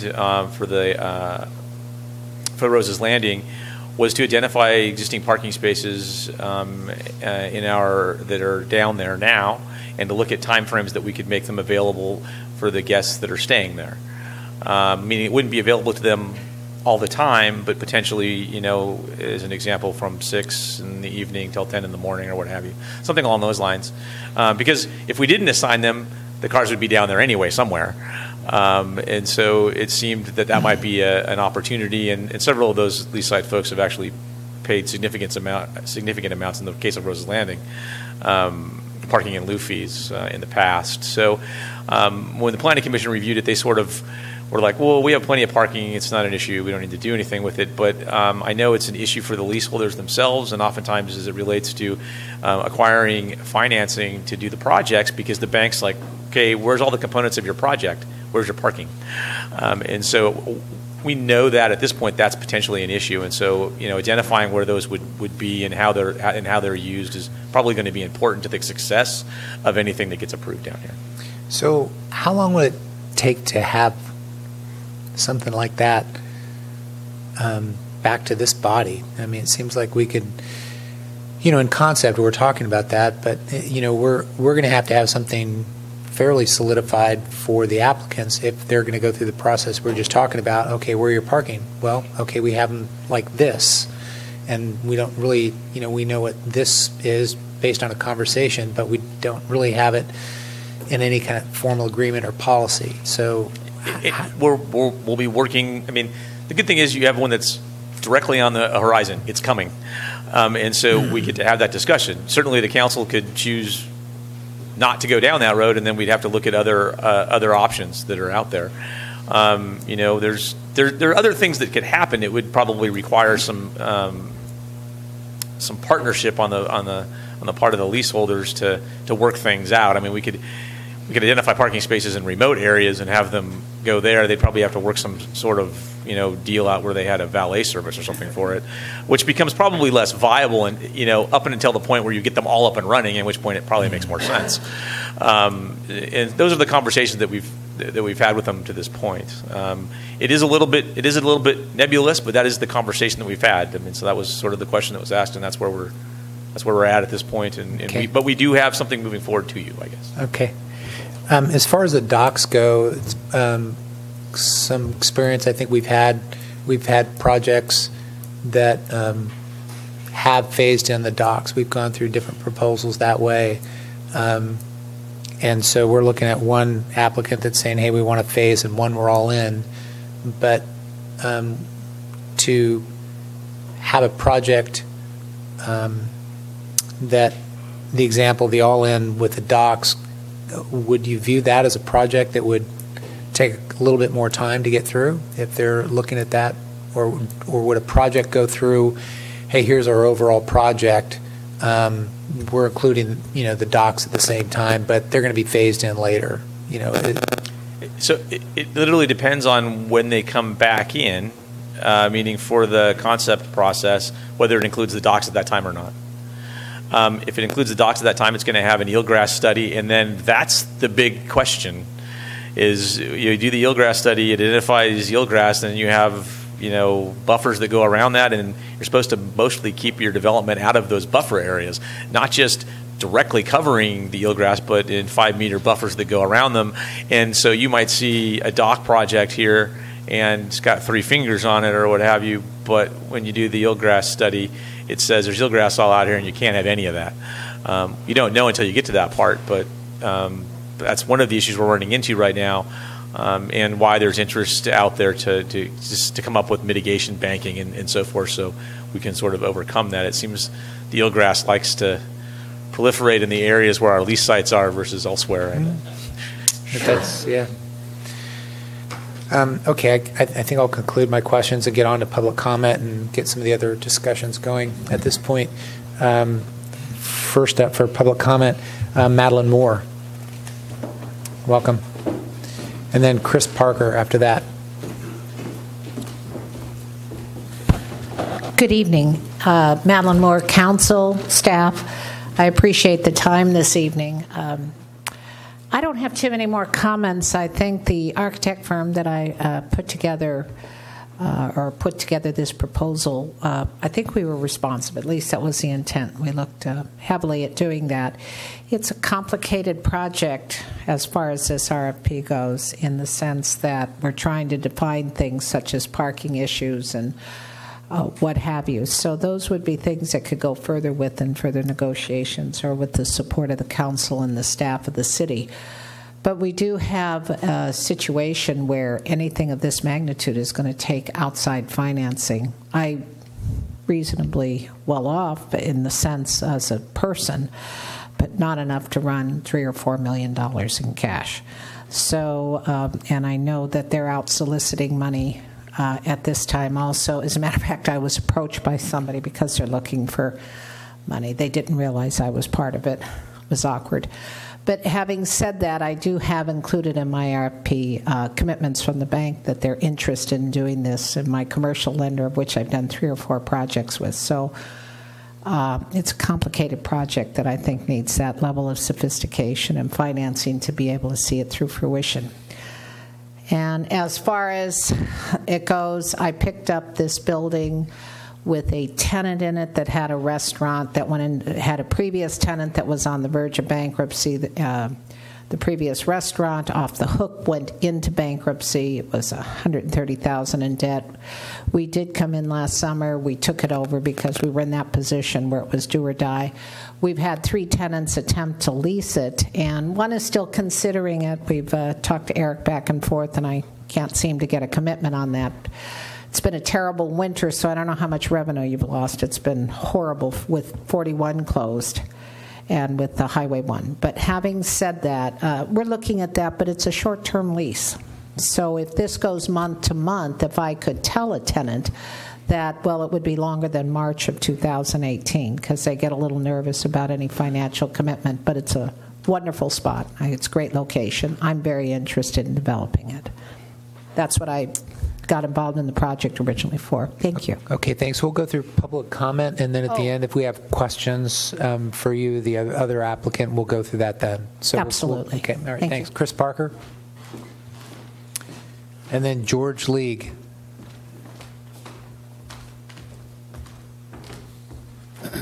Good evening, Council. Chris Parker, Morro Bay. I'm the architect on the TLC proposal. I'm just going to discuss a little bit about the actual structure itself, and my client will speak about the functionality of the proposal. The concept we had of the one structure, we had input that the neighboring building to the south, the Libertine building, was going to be shifting over 10 feet. So we figured, well, let's shift ours over 5 feet and create somewhat of a more functional corridor in that aspect as well, and make a 4-sided building where literally we could have doors on all sides. And keeping the courtyard adjacent to the boatyard, I feel putting a 2-story structure there right adjacent to the boatyard is going to be a pretty massive change.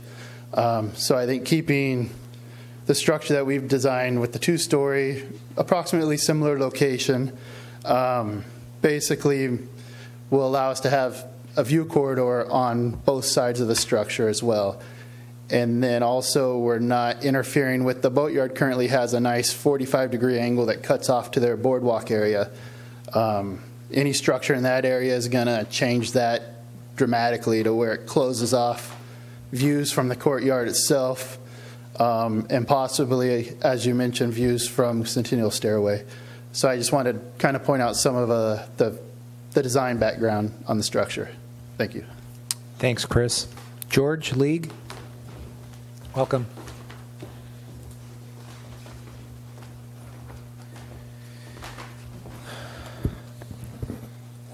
I hope you guys understand how this applicant had was able to get this property. They talk about the bankruptcy. That's what they used to do the bankruptcy. So they took this property away from my sister. They wouldn't pay the rent. So that's what went on. And that's how they snuck behind the back, bought the note, and there was no bankruptcy on the league's part. That was on the other side. Just wanted to clear that up. League family's been in business here for 65 years. I think we understand what running a business is, especially on the waterfront. It isn't easy. You have to dedicate your life to it. My understanding is the other applicant has no intentions of building this project. She's trying to get it and possibly be able to sell it to somebody else or renegotiate with the city and leave it as it is and milk it for what it's worth.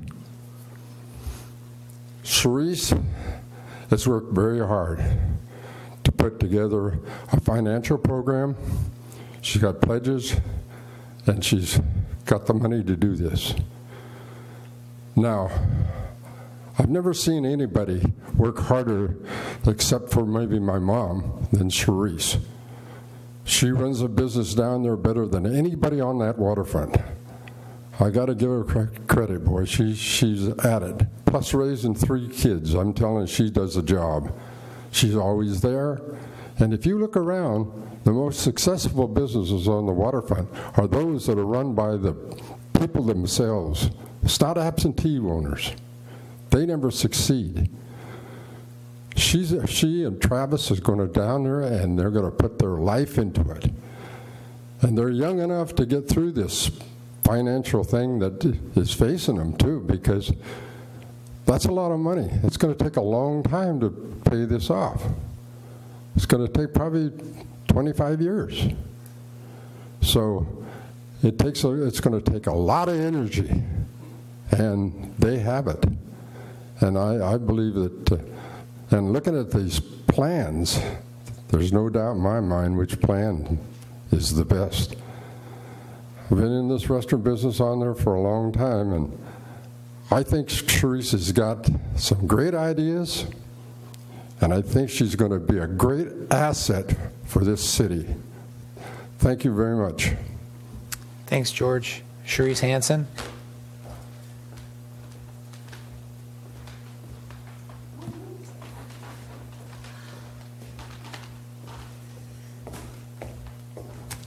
Start the clock. Okay, good evening. Thank you for hearing me this evening. Why should you pick TLC? Our decision, our design optimizes each sublease site to its best profitability. I've been there, I've checked the wind, I know it's going to work. Gift shops do the best when they have an opening to the main thoroughfare. Evidence shows shops in view corridors have significantly less foot traffic, also lots of vacancies and turnovers. Restaurants benefit with relaxing views of the Memorial Rock as well as protection from inclement weather. Ours has the option to be both open air and closed. Our hotel rooms benefit from maximized views and get the sun of the bay with emphasis on Memorial Rock rather than decks that look inward towards other hotel rooms. Other public services that we have are thoughtfully included in our design. Another key point of our design is maximizing public benefit with a focus on family. Near and dear to my heart, we have an exciting play area under the sea themed, amazing artists that are rendering some amazing pieces that will be iconic for Morro Bay, places to visit. Our ocean viewing platform will accentuate the public's desire to be close to our unique harbor atmosphere and wildlife, especially with my reverse periscope. Unless you haven't seen it, please look for that in the RFP. One of the concerns listed for our race submittal is their building's appearance to our neighbors. Currently, our neighbor to the north is a shop with windows. I think that they would benefit from a playground view rather than a blank wall.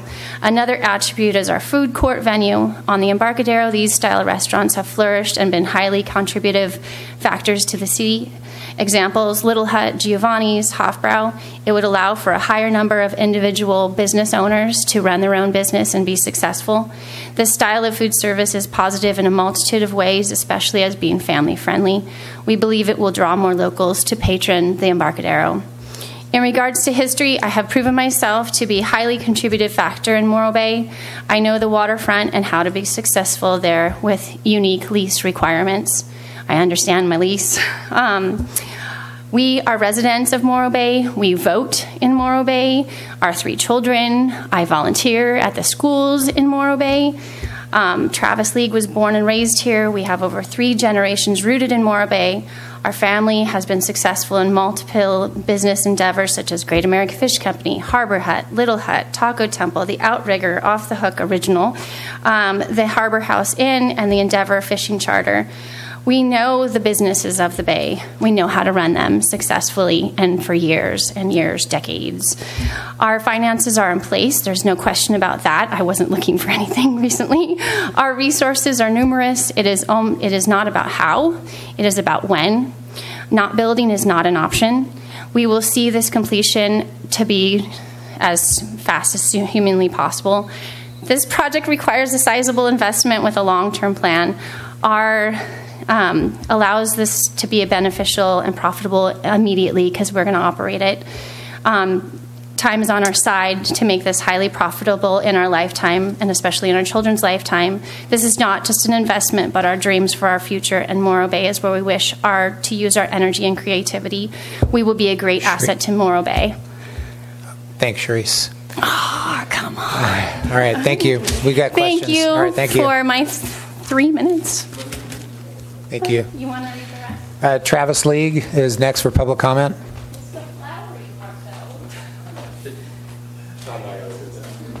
I don't know. Hello, Council. Hello, everybody. Want to thank my wonderful father for all the accolades I got while he was going off up here. My lovely wife, she deserves it all, though.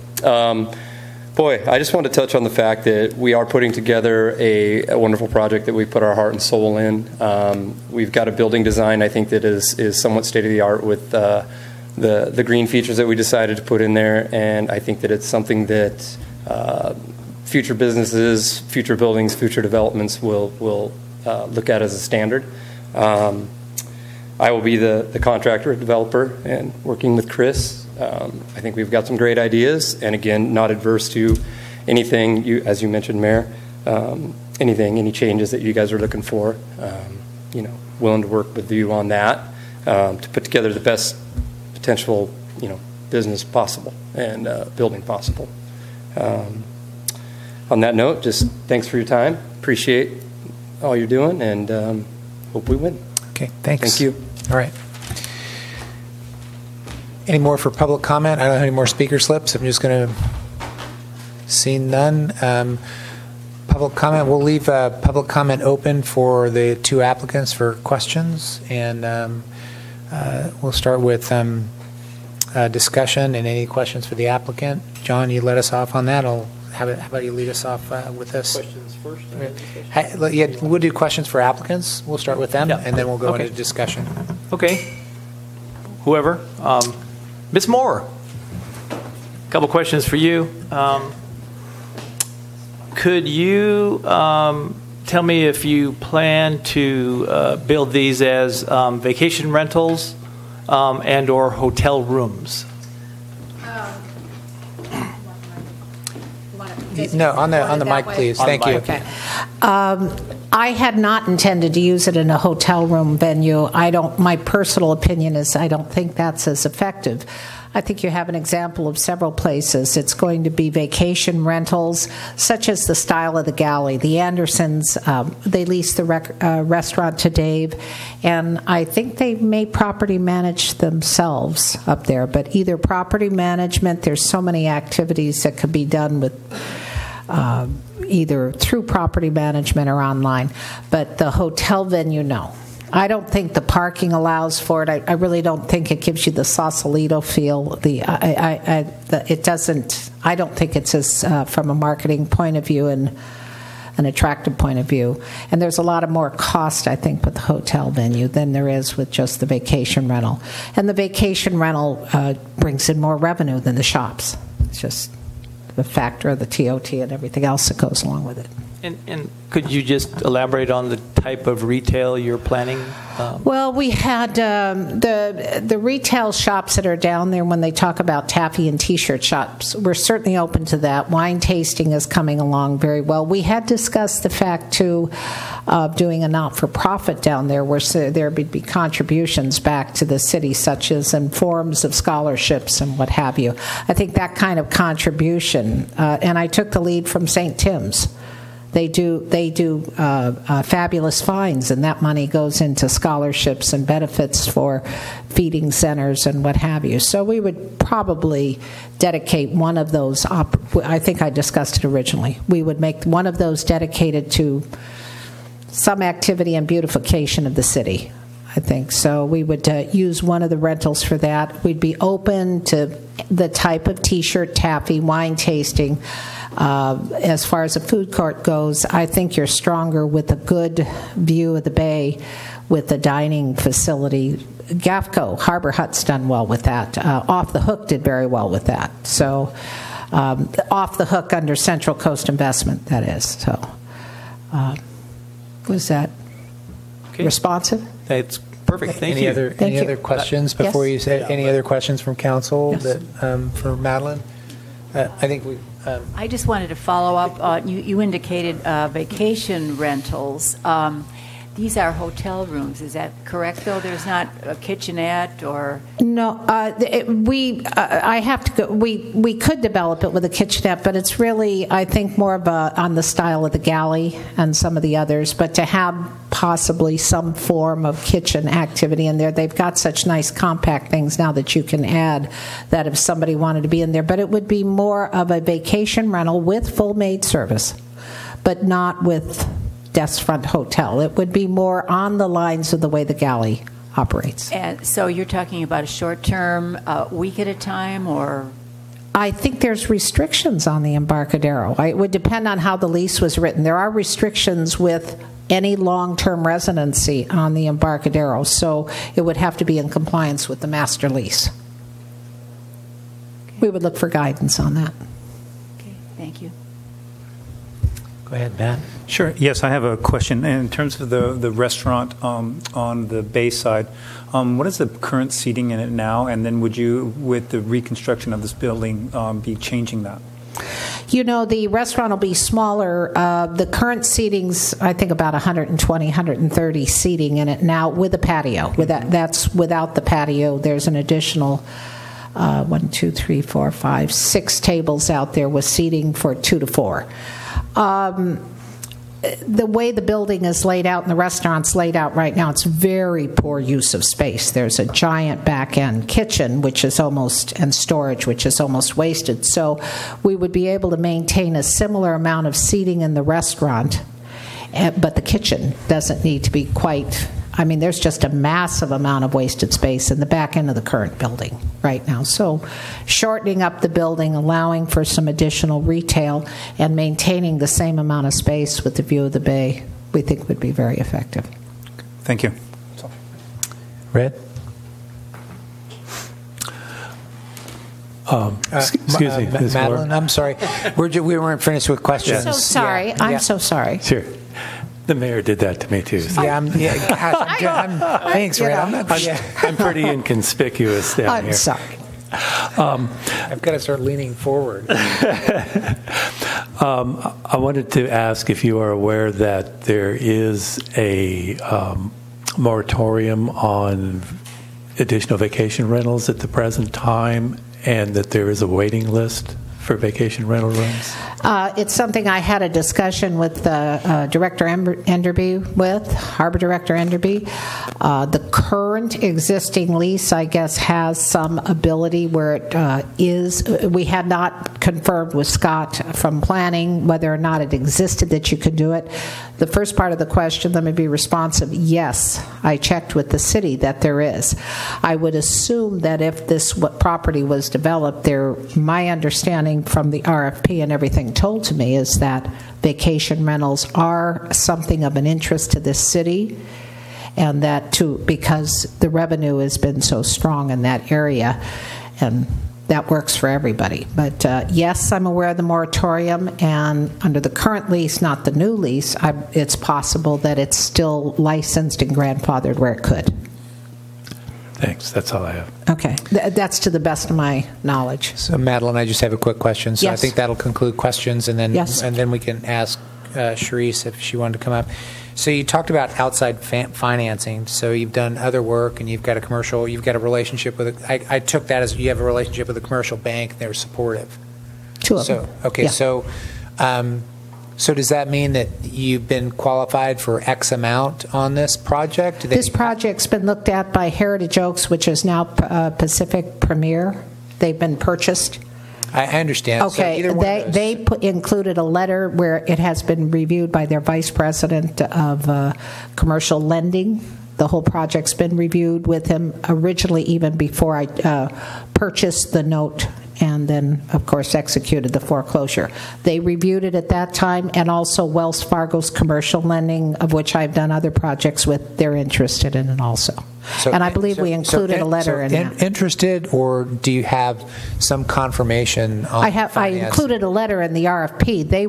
They can't give a commercial lender on any project won't give a confirmation without, I don't have a consent of landlord, or there would be procedures, but they express that they have reviewed the project. A letter of intent. So have you been, is there some pre-qualifications that's gone with that? Oh, financial. I have to be financially qualified. I bought apartment buildings through them. I bought another commercial building in Pismo, Lompoc. Yeah. So, but for this project, you've been pre-qualified to some degree? Pre-qualified, and I'm pretty sure it's in the RFP. Okay. I'm pretty sure there's a letter in there. All right, thank you. I believe there is. Thank you. Thank you. So, Charisse. John, you're going to start off on questions? And then Marlos, and I'm not. Right. Thanks, Charisse. Follow up a little bit. We had a discussion earlier today. Maybe you could elaborate again on your funding mechanism and the structure of your company or corporation for us. Okay, it's TLC Family Enterprises, LLC, comprising of Travis and myself. I would be I'm the president and as far as our finances, we have 2 letter of intents included in our RFP that are still standing, and they've predated them and not predated, but they reaffirmed each time that a new RFP went in that they're still interested. We need to have a certain percentage of the actual loan in place in order for them to do the construction loan, which is in place. We're not asking for that from anybody. That is sourced and present, ready. So the letters of intent stand in our RFP. Okay. Do you plan on operating vacation rentals or hotel rooms? It would be a hotel, a boutique hotel. Our rooms are roughly the same square footage as our 7 rooms are roughly the same square footage of the 9 rooms that were in the other applicant. We believe that, one, we wanted, as well as the community and the town of Morro Bay needs nicer, bigger rooms with amazing views, and try and get more of a full feeling of enjoying the bay. And so all of our rooms are going to detail the best of Morro Bay, and that view with the 1-story building next to us is going to really maximize their enjoyment. So we think that it should be a larger amount that we would ask for an evening, and therefore also larger in square footage as well. As far as running the hotel, we have things in place and in negotiations. Doug Redican, my new landlord, and who I've known for 13 years, we actually signed his letter of, anyway, so I divert. he and I have discussed, as well as Bert have discussed, that if we all have a hotel rooms right within the same vicinity, that we want to create our own internet presence with an algorithm that benefits all of us to get our rooms rented, that showcase each one individually, how each customer might want to go to one of their rooms, but we want to work synergistically. We want to work together with solutions, not problems for the parking. We know that we need it in order to have a viable business being hotel runners. And then we also want to work together in some kind of way to not necessarily have an office in the front of each one, taking up valuable retail space for public use on the first floors of our building. As far as we are concerned, it is either going to be one right into my retail space with a little kiosk and anyway, so it's going to be a hotel. Thank you. And we have a lot of options, and it's an exciting field to get into, but we really want to be hoteliers and give them the full experience of Morro Bay with different packages and working with our community and our neighbors. Okay, that's all the questions I have. Okay, Marlis, and then Matt and Red. Could you follow up a little bit about how you've been working with the Bert Caldwell, and who else did you mention? Doug Redican. Okay. Is there a possibility of more collaboration at this point, out of curiosity? Absolutely. Even when I was here 2 weeks ago with John King and Bert Caldwell, we discussed it. I'm even open to discussing things with John King if he decides to go for an RFQ. I think that as far as a community, we would need to work with our neighbors. As a retail gift shop owner, I know that other gift shops do me justice. It's good. It's good to have competition. It makes a place for everyone to go to. So as far as Doug, he's going to be one of the front runners in this general area of what is going to happen with parking. And so he's learning, but I'm also talking to him constantly to try and figure out a way that it's the most viable for everybody involved. And do you have a marketing plan for how you're going to market the hotel? And also the whole development, really. Okay. Well, one of the things that I bring into the table as far as my retail shops go is that I'm really successful at what I do. I don't need a 300 square foot small shop within a place to know that I want 1,000 square feet. I can populate it, and I will create the increased revenue that is with each square foot that 3 shops of a smaller size would do. So I would be hitting the ground running with an established business in the area already. So as far as retail goes, that's a go. As far as marketing for the hotel, we're learning. I love learning. I want to go to college for the rest of my life. I look at all of this as a learning process, not something that costs me money. It's something that I'm learning about. So with the hotel and marketing, there are so many different strategies. There's how you should have a smaller room. There's the way that you can have an online presence. I'm just taking it all in and evaluating it. And when we are up and running, I will evolve in order to make it the most successful. It only behooves me to continue learning. Thank you. Matt? I'd like to start with the same question I asked the previous candidate in terms of the size of the restaurant, in terms of changing the building. How many seats would you go from what exists there now, and would you change it significantly? Did we 60 or 70 seats inside? And so is that... And there would be outside as well. So in correlation with what's going on... Travis. The 125. So to the microphone, Travis. Yeah. The numbers that were given earlier were a little bit skewed. I believe that we are going to stay similar to what it is currently right now. I don't believe that there's 125 seats in that restaurant, as was stated earlier, but I believe we're looking at about 70 seats. So you're looking at basically the same size footprint roughly, of the restaurant yes. now. And then on the exterior, I noticed in the plans that there'd be more outside seating than there is now? Yes. In the design with the opening up of it, I believe there will be slightly more seating outside.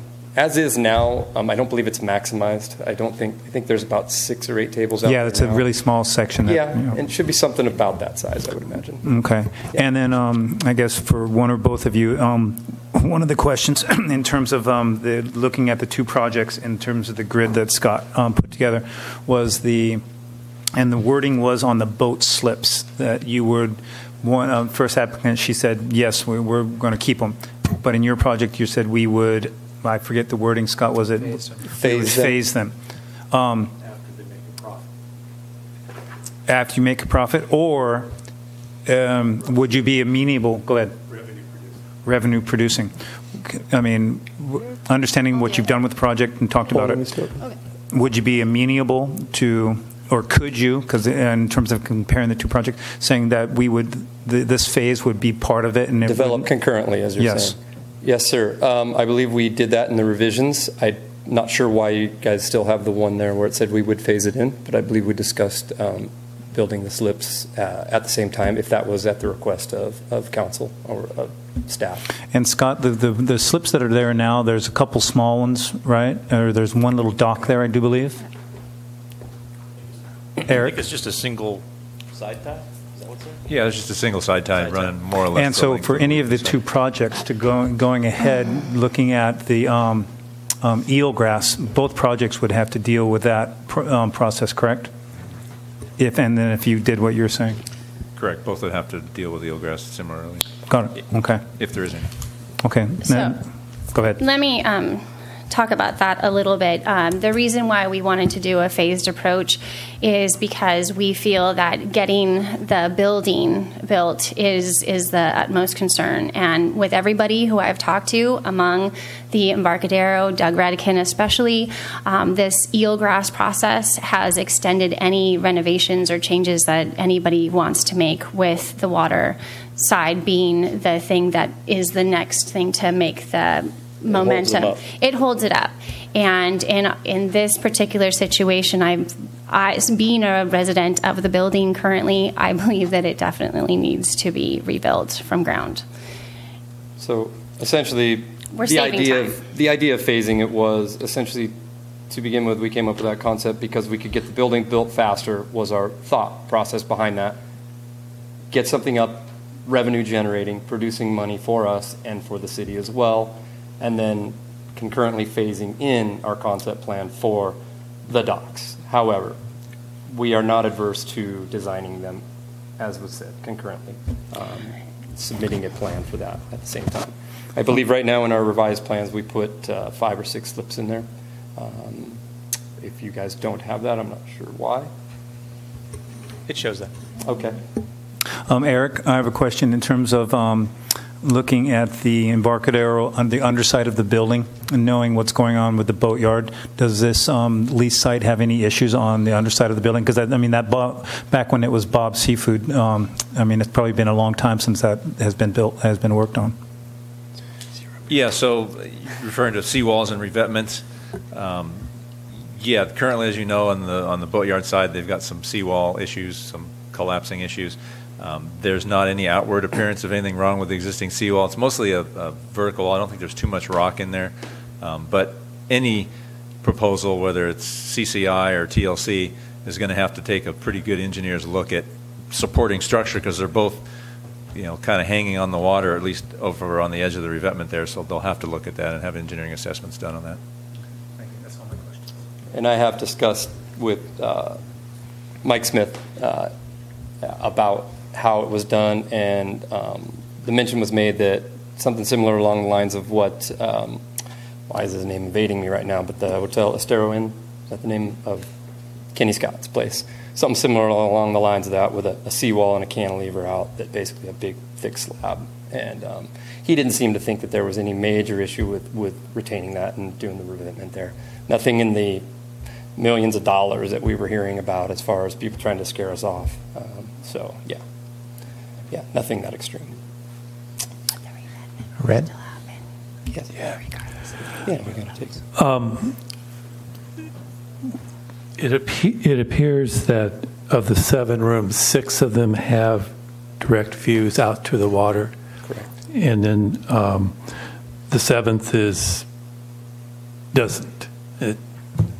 And that's just the way it is. Yeah. Okay. That's kind of your, what's the word? What do you want to use it? The teaser room, the teaser rate kind of room, when you advertise online with your online presence saying, $140 a night, and then, oh, well, here's this one for $299. That's right, yeah. Learned that at marketing school. Okay. I'm interested in your concept of a food court versus a full-service restaurant, and I'd like for you to build me a picture of what you think that's going to look like. Okay. We have 3 children, and one of the things that we always run into is what restaurant should we go to? Because the kids, they just like the chicken nuggets, and then you have somebody visiting and they have to do the fish and chips, and then you're like, no, I want something a little different. In this area, we get the best taste of Morro Bay. We have many different friends and family members and community members that run successful restaurant businesses.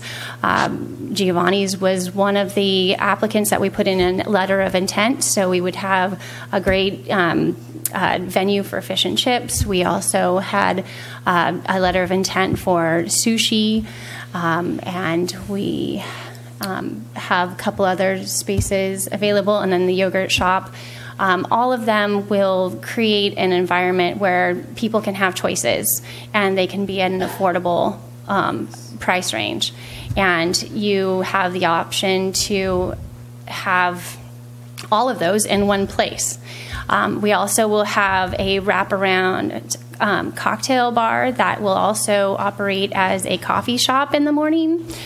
And that it has its as from the diagram, it can have an open-ended to the outside, and so people can enjoy it from inside as well as outside, both morning and night. We're really trying to maximize the use of every square foot of this building.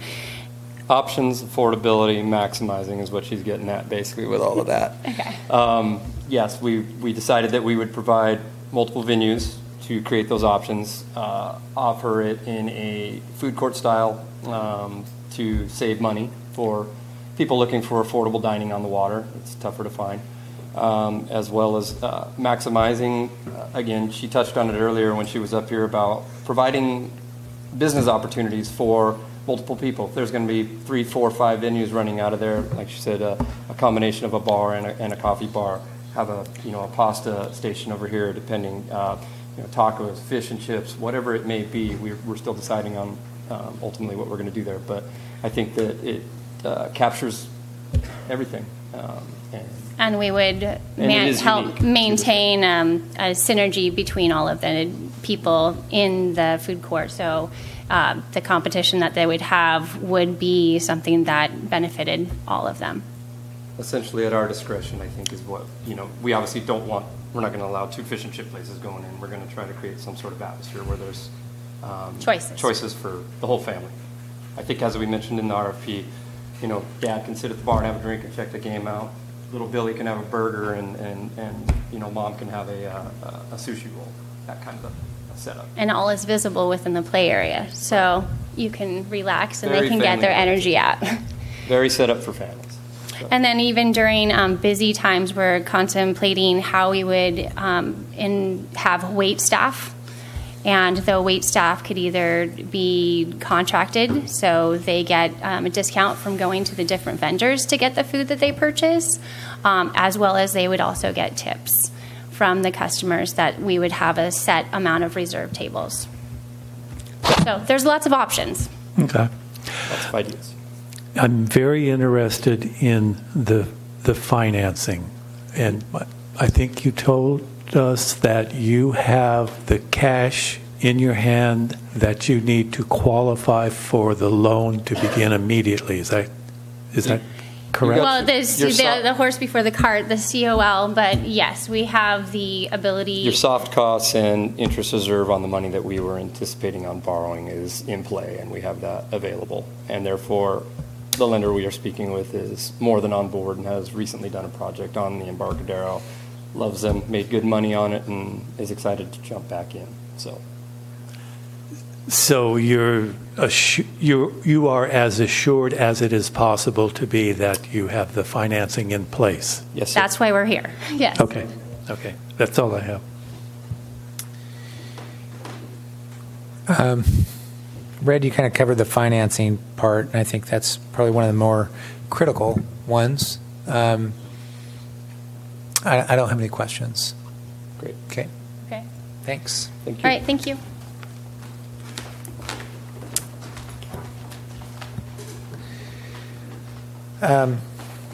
So discussion. I'm going to start in the same order. I'm just going to have you lead off on discussion, John, and then kind of go back through the same way, and we'll resolve how we want to do this. Sounds like a plan. So thank you, staff, for the information and processing that and answering the questions. Thanks to both applicants for your proposals and for the time that you took to answer our questions. I know it's never fun to be grilled, no pun intended, but and I know it's a difficult vetting process that you go through. Some ex parte for me. I did speak to Ms. Moore on a couple of occasions, had discussions about her project. I spoke to Ms. Hansen, Ms. Hansen, about the project today. I spoke with Mr. Graham in some detail about the project. I spoke with Mr. Buckingham as a staff member as well, and I solicited the input of a friend who is a hotel broker, former chair of the TBID, Aaron Graves, to get an idea and an understanding of operating hotels, just to give myself some further education. So I wanted to do that. For me, I need to say up front that I represent the city, and I think that both applicants have some positive attributes that could contribute significantly to a successful project. I know it's a competitive process that we go through, but for me, I'm a strategic, big picture thinker, and I am very, very concerned about the financial condition of the city at present. We're facing a $4 million gap right now just in our general operations. We have been hit with a CalPERS bill that will add about $600,000 worth of excess or extra costs to us on an annual basis. Beginning in a couple of years, we're facing a recession, probably within the next 2 years. In addition to that, we are an economy that is driven by one thing, literally, and that is tourism. We've not been able to, in the past, significantly diversify our economy to be able to radically improve revenues, and we are facing, in my opinion, very dire consequences as a city from a financial operating standpoint. With that backdrop in mind and that context, for me, fundamentally, I think we as a council need to do business differently than we have in the past to survive. I don't think we can continue to do what we've always done. It's just not working in terms of achieving the revenue enhancement goals that we're going to need as a city to be successful in the future.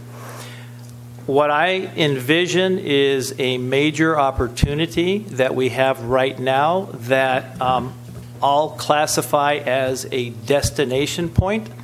When you stand at the site of Centennial Parkway and Market Plaza, and you envision what possibly could happen there and the magnitude of an integrated project, my sense is that you really have the ability to build a scaled project that could be extremely economically viable for a developer that could come into this city and make something radically different happen from an economic standpoint. And I say that with the notion that if we continue to build small pieces of our Embarcadero and we don't try to integrate as much of the potential properties that we have now, we'll continue to piecemeal it and have limited economic opportunities for survival in the future. And so where I land on this, and it has really nothing to do individually with the applicants, is I think there's a potential to develop a destination that is integrated, all-inclusive of the Market Plaza, the Centennial Parkway, the off-the-hook lease site, potentially the Libertine lease site, and the Rose's Landing lease site that we're looking at. Now, we have an RFQ that's gone out, I know, for the Market Plaza Centennial Parkway project. And I believe that incorporating as much of the water amenities into an integrated project like that really allows us to achieve what I'll call a scaled development that is economically viable. It's my understanding that small hotels are difficult to run. They might be successful for individuals financially to a certain degree, but in terms of maximizing the city's opportunity to have participation in the projects that I believe we need to build in this city to improve the economy is going to require a deeper pocket, and a greater scale than we're seeing right now. And so for me, it's what I consider to be a once-in-a-lifetime opportunity for somebody to come and really put together what I would consider to be an integrated, viable project that is scaled appropriately, that would allow a developer to put something in that is unique, higher end, and could radically increase TOT and the contribution to the city. So I personally am and this has nothing to do with either applicant. I think you are both talented. I am amazed at your energy, Charisse, and your abilities to do and run successful businesses. But I'm thinking bigger picture. And I'm not inclined right now to either issue an RFP, nor am I inclined to issue a consent of landowner. What I'd like to see happen is the city go out and think bigger and look at this possibly and have staff help vet this out as an integrated development project that could bring scale and greater dollars in the future for Morro Bay. Because, again, if we don't do something radically different, we are facing dire financial situation in the future, given the increase in cost and all of the issues that I outlined in the beginning. Tough things to say, I know, but nonetheless, I have to say what I think is best for Morro Bay and what is best for the community 50 years from now, when I probably won't be here. So that's where I'm landing. Marlis. Yeah, I share some of John's issues and concerns. I do think that we have to look out for the entire city, and we're talking about leases that might be in place for 30, 40, 50 years. So we do have to think long-term when we're looking at this lease site, and especially given that several of them are coming up at the very same time. I want to thank the people that submitted proposals. I did meet with Charisse. I'm impressed with her energy and enthusiasm, and I know she's been a successful business owner. So, as with John, this is not a personal issue at all. It really does concern the future of Morro Bay and how we're going to get to where we need to get to. And I know that there has been some concern, and I think Eric expressed it to me. I also met with Eric and Scott and Dave, that when the lease sites were originally set up, they're long and narrow, and they don't fit well with a larger scale development. And so then you're stuck with long, narrow lease sites. So this is an opportunity, and I think we do need to think outside the box. I also am disappointed, I guess would be the best way of putting it, with the process so far. I feel badly for the people that have spent time and money developing proposals when it just appears that we as a city aren't clear about what we need and want. And I would love to see a more strategic plan for the waterfront area where we have a better vision of what it's going to look like in the future. And I don't see that at present. And so it's disturbing to look at one proposal at a time and try to make a decision. So that's kind of where I am at the moment. Matt? All right. I share some ideas with you guys, but however, in terms of the last 10 or 15 years, we have had a few proposals where some bigger than normal projects try to come together. I do believe existing with the Libertine and off the hook structure as it stands now, but the city council at that time they wanted to keep it separate. Now looking from the Galley Restaurant to the Boatyard to off the hook to Libertine to Roses, I do believe in terms of the cohesiveness that you both allude to in terms of your commentary, I do believe when Ms. Hanson was talking about it, in terms of working together with these other private entities but working privately but together in the promotion of the Embarcadero, I do believe the concerns that you talk about could be met. And I don't necessarily know, John. I mean, I see your point about a bigger structure in terms of on a more macro level, bigger project going in there, the economy of scale, I think you mentioned. But however, looking at both of these proposals, although right now I'm more inclined to go with the TLC proposal as it's stated. Although I think if we did go that way, I'd have some questions and I'd like some changes to it. But I do believe in terms of Market Plaza, in terms of what Scott's been promoting for the last few months and actually the last year or so, Market Plaza with D'Estacios, the parking level down below, the Roses, I do believe we have a cohesiveness in mind.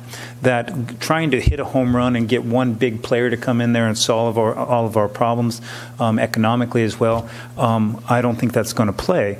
But however, doing these pieces, and I do believe the juggling act that Scott and Dave have been bringing up in terms of these different projects, the Market Street Plaza, the Centennial Parkway, the Roses parking lot and Libertine parking lot, I do believe we're talking about these items and that we have this opportunity to, with these different entities, to do something exactly what I think you both are saying, except not just with one owner, but with a number of others. And I think with the project as stated, with both of these applicants, in terms of the harbor walk, the sight lines, I think it can be solved with that. In terms of what I favor, I'm more in favor of the TLC project. I do believe their project talking about that area, the land use in terms of the food court, its operation and its connectedness to the Libertine, I'm more inclined to go that route. My commentary. Thanks, Matt. Red?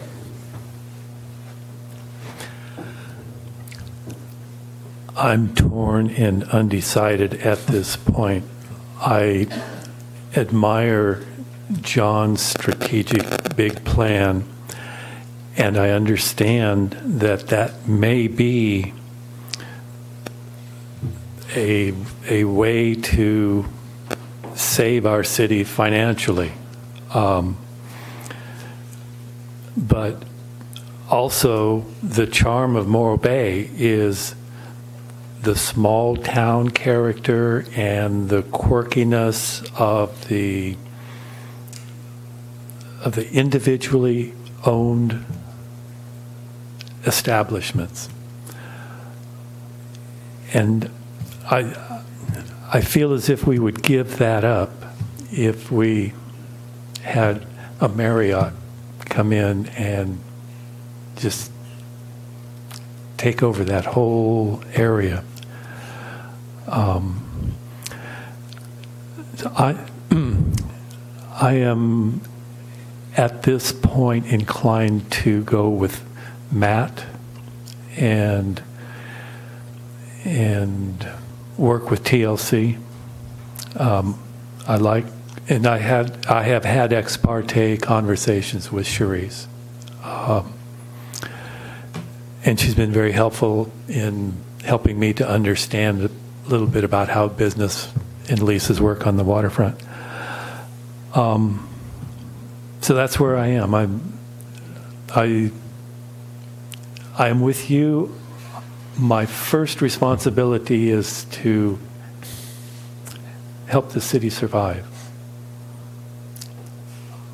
But I almost feel as if we're selling a piece of our soul if we bring in a multi-million-dollar developer. So I'm going to go with Matt at this point. Okay. So pretty frustrated, actually. Think back where we started on this several years ago. George was on council at the time, and we were looking at these lease sites, and can't keep these, can't do two-story. It doesn't work with all this, and we went through going out on RFP, and it started with the Libertine site. And the Libertine site, we agreed to a COL, consent of landowner, for a concept plan. And the concept plan was just a brewery, simple single-story project. And, at the time we were going in that direction. Then, Bert came back and said, hey, we'll look at this hotel concept. And we started going down that route. In an effort to, for one, we granted him the consent of landowner. So at the last meeting, I was asking Joe, how do we unwind that? So I'm a little frustrated because we're looking at an RFQ, all these moving parts, and none of them are moving in the right direction or at the right speed, and it's pretty frustrating. And I'm not, singling anyone or the way anybody out on this at all, but only sharing that it's kind of frustrating because my comment was, how do we unwind this COL with the Libertine? Because at the time we're talking about a RFQ that had focused on that particular area. So we would do all of Marketplace. I'll refer to as Marketplace. And we thought, hey, this can work out as well with the Libertine site, or do we want to include the Off the Hook lease site? So my question was, to make it fair, how do we unwind that COL? And it seems as though we can't. So to me, it's almost we're locked in with one component there, and as far as I can tell, everybody's waiting to find out what's going to happen. And I find this to be pretty frustrating. And I can't imagine, you all being as frustrated, investing the dollars and the time and all that, and hope to be able to produce a project, as well as another investor coming in and saying, hey, I'm going to, invest in this project as well. So there's my frustrations. We can't unwind the COL on Libertine and look at a cohesive, developed site. We're almost locked into piecemealing, as it is, the smaller sites that we have before us. So I'm pretty frustrated. I was frustrated in frankly, listening to the proposals, not to single out either proposal, but just thinking through the project at hand. there again, there's no answer of unwinding a COL to start over. We've entered into this. Frankly, some of the questions and comments that I've heard, we could grant a COL to one of these, and maybe there's deals being done. Hey, if we get the COL, then we can merge all these things. Things have happened that way before. We've actually. I think one of the mistakes we made, and I'll single out GAFCO, Harbor Hut, and Verges, combining that into three separate lease sites, 3 different owners into one CUP was a mistake. It's caused a lot of problem, and frankly, we haven't even seen all 3 of those developed. And how long has that been? So I've got real reluctance and apprehension in where we're going with this. So I'm going to keep talking through this and don't know exactly where I'm going to land. It sounds like let me keep going here, and I'll see where we go, because there's merit to all of our comments. One, the kind of the quaintness, if you will, Red, where we're going.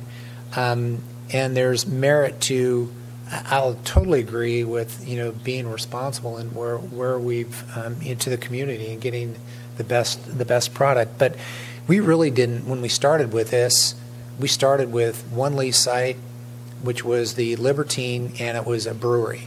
And that applicant came back and said, hey, we should be thinking about what we can do with hotels, which is kind of snowballed into all these different things, including how we account for parking. We've gone through historic parking credits. We've gone through that exercise.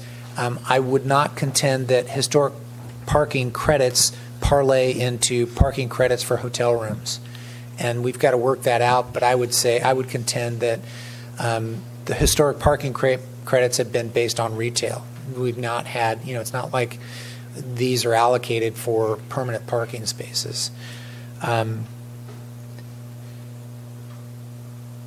So to go any further with that, John, you've got some comments. I seem to be the swing vote and where we're going with this, but I can only say I'm pretty frustrated and where we're at, and it's. I'm not going to go any further than that. It is what we have, but Joe, you're signaling for some comments, and John is signaling for some comments as well. Always a great debate and discussion here. If the council was always aligned, you'd have a problem, community. So this is good dialogue and good discussion. Let me correct something that maybe was heard differently than it was intended, and that is I didn't use the word Marriott. I do not want to see a Marriott come into this community. I do not want to see Morro Bay and for all of you Pismo lovers, turn into a Pismo Beach with its circulation problem. It's overbuilt, in my opinion. It's financially viable, but they've got lots of problems, in my opinion, once again. So I don't want to see that happen. I love the quaintness of this community, and I think Cherie said something that was very important that I listened to.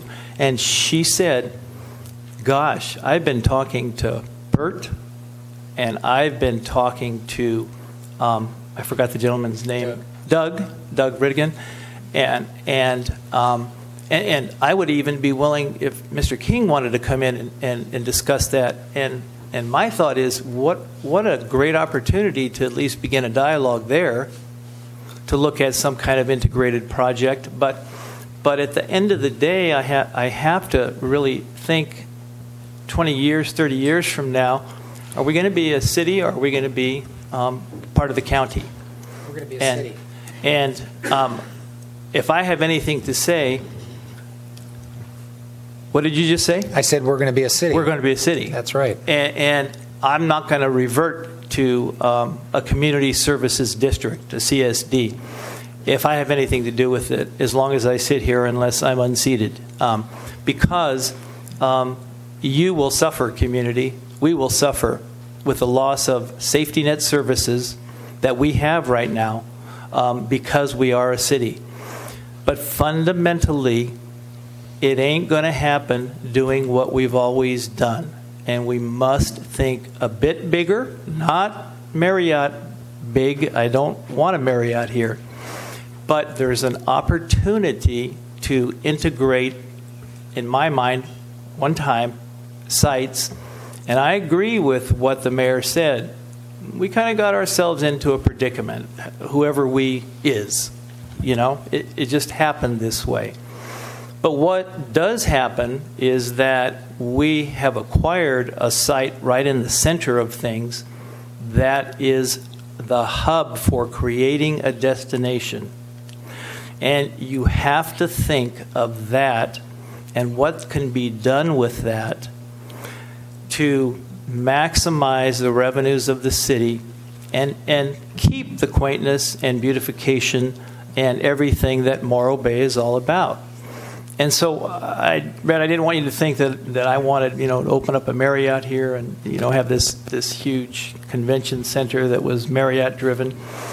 But you can be somewhere in the middle of that if things are done correctly and if people begin to synergistically talk to one another and there's a deep enough pocket involved. And by that, it takes a lot of money to do what we're talking about. Because as a city, we do not have any reserves to fund the things that we need to do. We're going to have difficulties.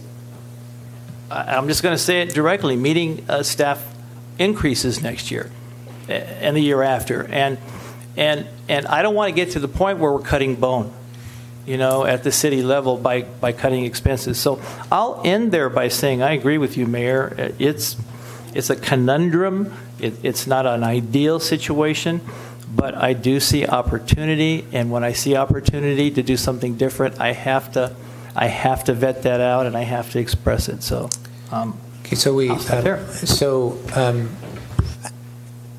I'm just going to officially. So Joe, go ahead. You had some comments, and then I know Matt did. I know we're going back and forth a little bit, but Joe, you had some comments, or? I feel uncomfortable going before council people if they have something to say. So you tell me if it's okay to talk now. I think we can go back and forth for quite some time. So okay. if now is an appropriate time to make a comment, that might help. Based on comments that several of you, and in fact probably all of you, seem to have a consensus on, you do have authority as a city to do that bigger picture. You have the right of eminent domain. And actually, the state legislature has broadened your eminent domain authority as a city because they got rid of redevelopment agencies. They now gave cities economic development opportunities using eminent domain.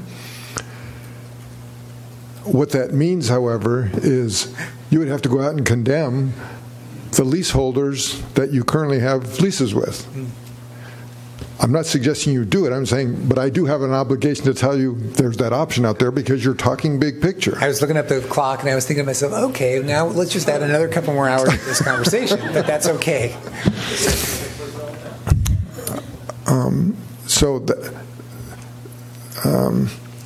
That, however,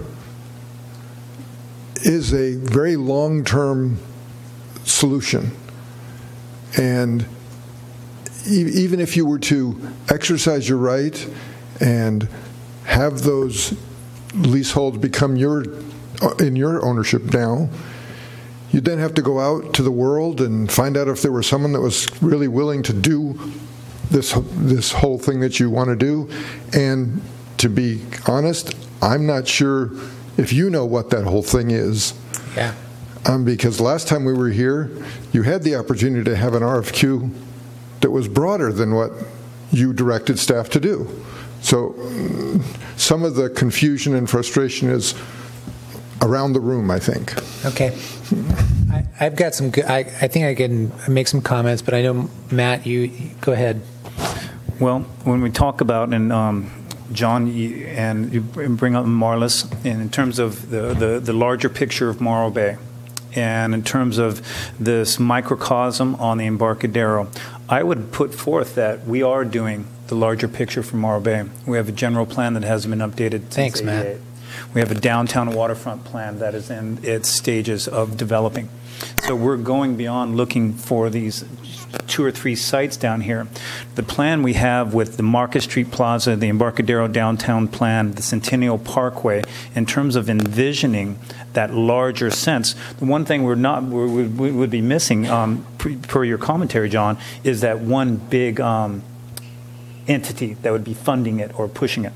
But with the D'Estasio's property and then the parking lot across the street and down below, if we were able with that RFQ process to find a bigger entity to create a larger, not a Marriott by any means, not even a Hilton, but then all of a sudden we have a bigger player down there that would allow these smaller entities to go.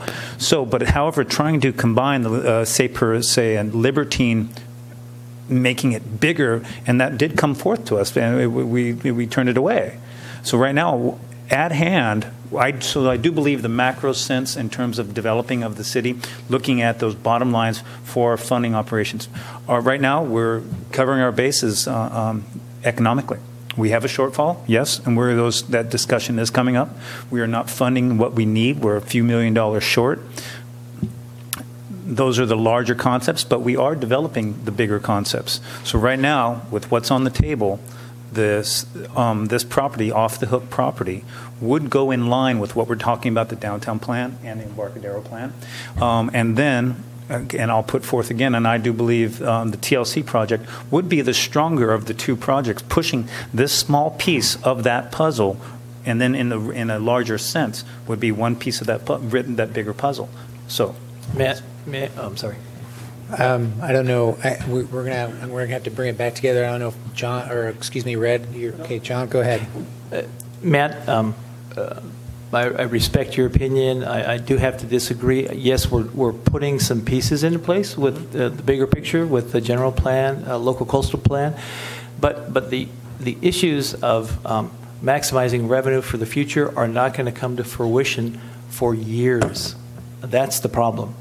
And in the short run, if you look at the financial situation of the city, we are facing almost a crisis if you really look at it closely. And my concern is the interim period over the next 10 years that we're going to be here and we're going to have conversations that are very difficult from day to day until we find a way not to keep cutting costs, but to generate more revenue quickly. That's the key.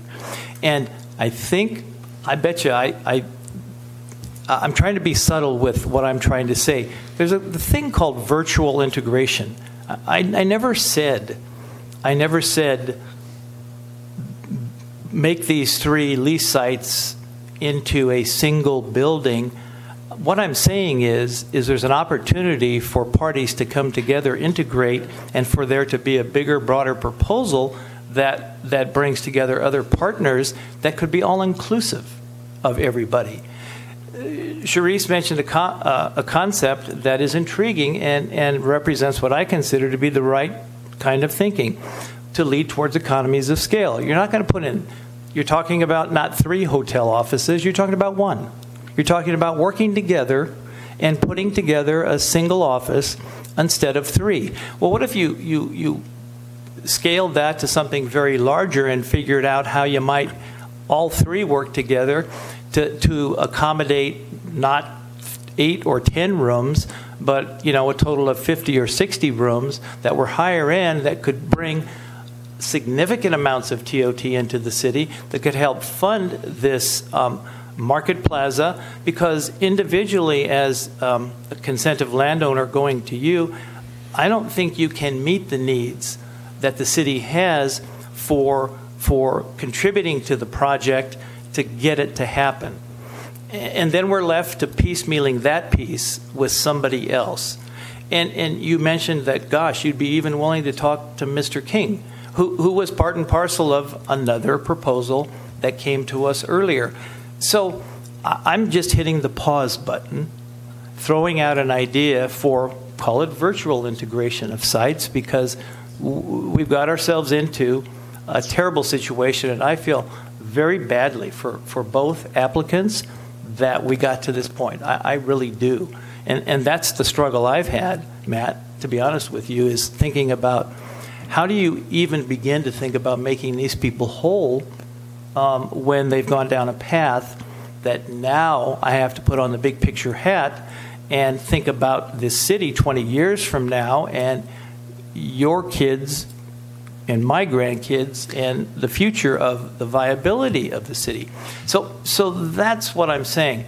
Pause, time out, think, look at the opportunities, don't rush, push the button on COL, RFP right now, and I still opt for something different, something larger that offers economies of scale. Thanks. I'm just going to make a couple comments and then work this out. Interesting when we need to wrap this up without getting too much philosophical part of this, but I just have to get through some of the philosophical comments. Sorry, but so we talk about charm and character and vision and all that. You know, if you really think about the vision of that area and the character of that, you know, it's hard to get through what things are going to look like.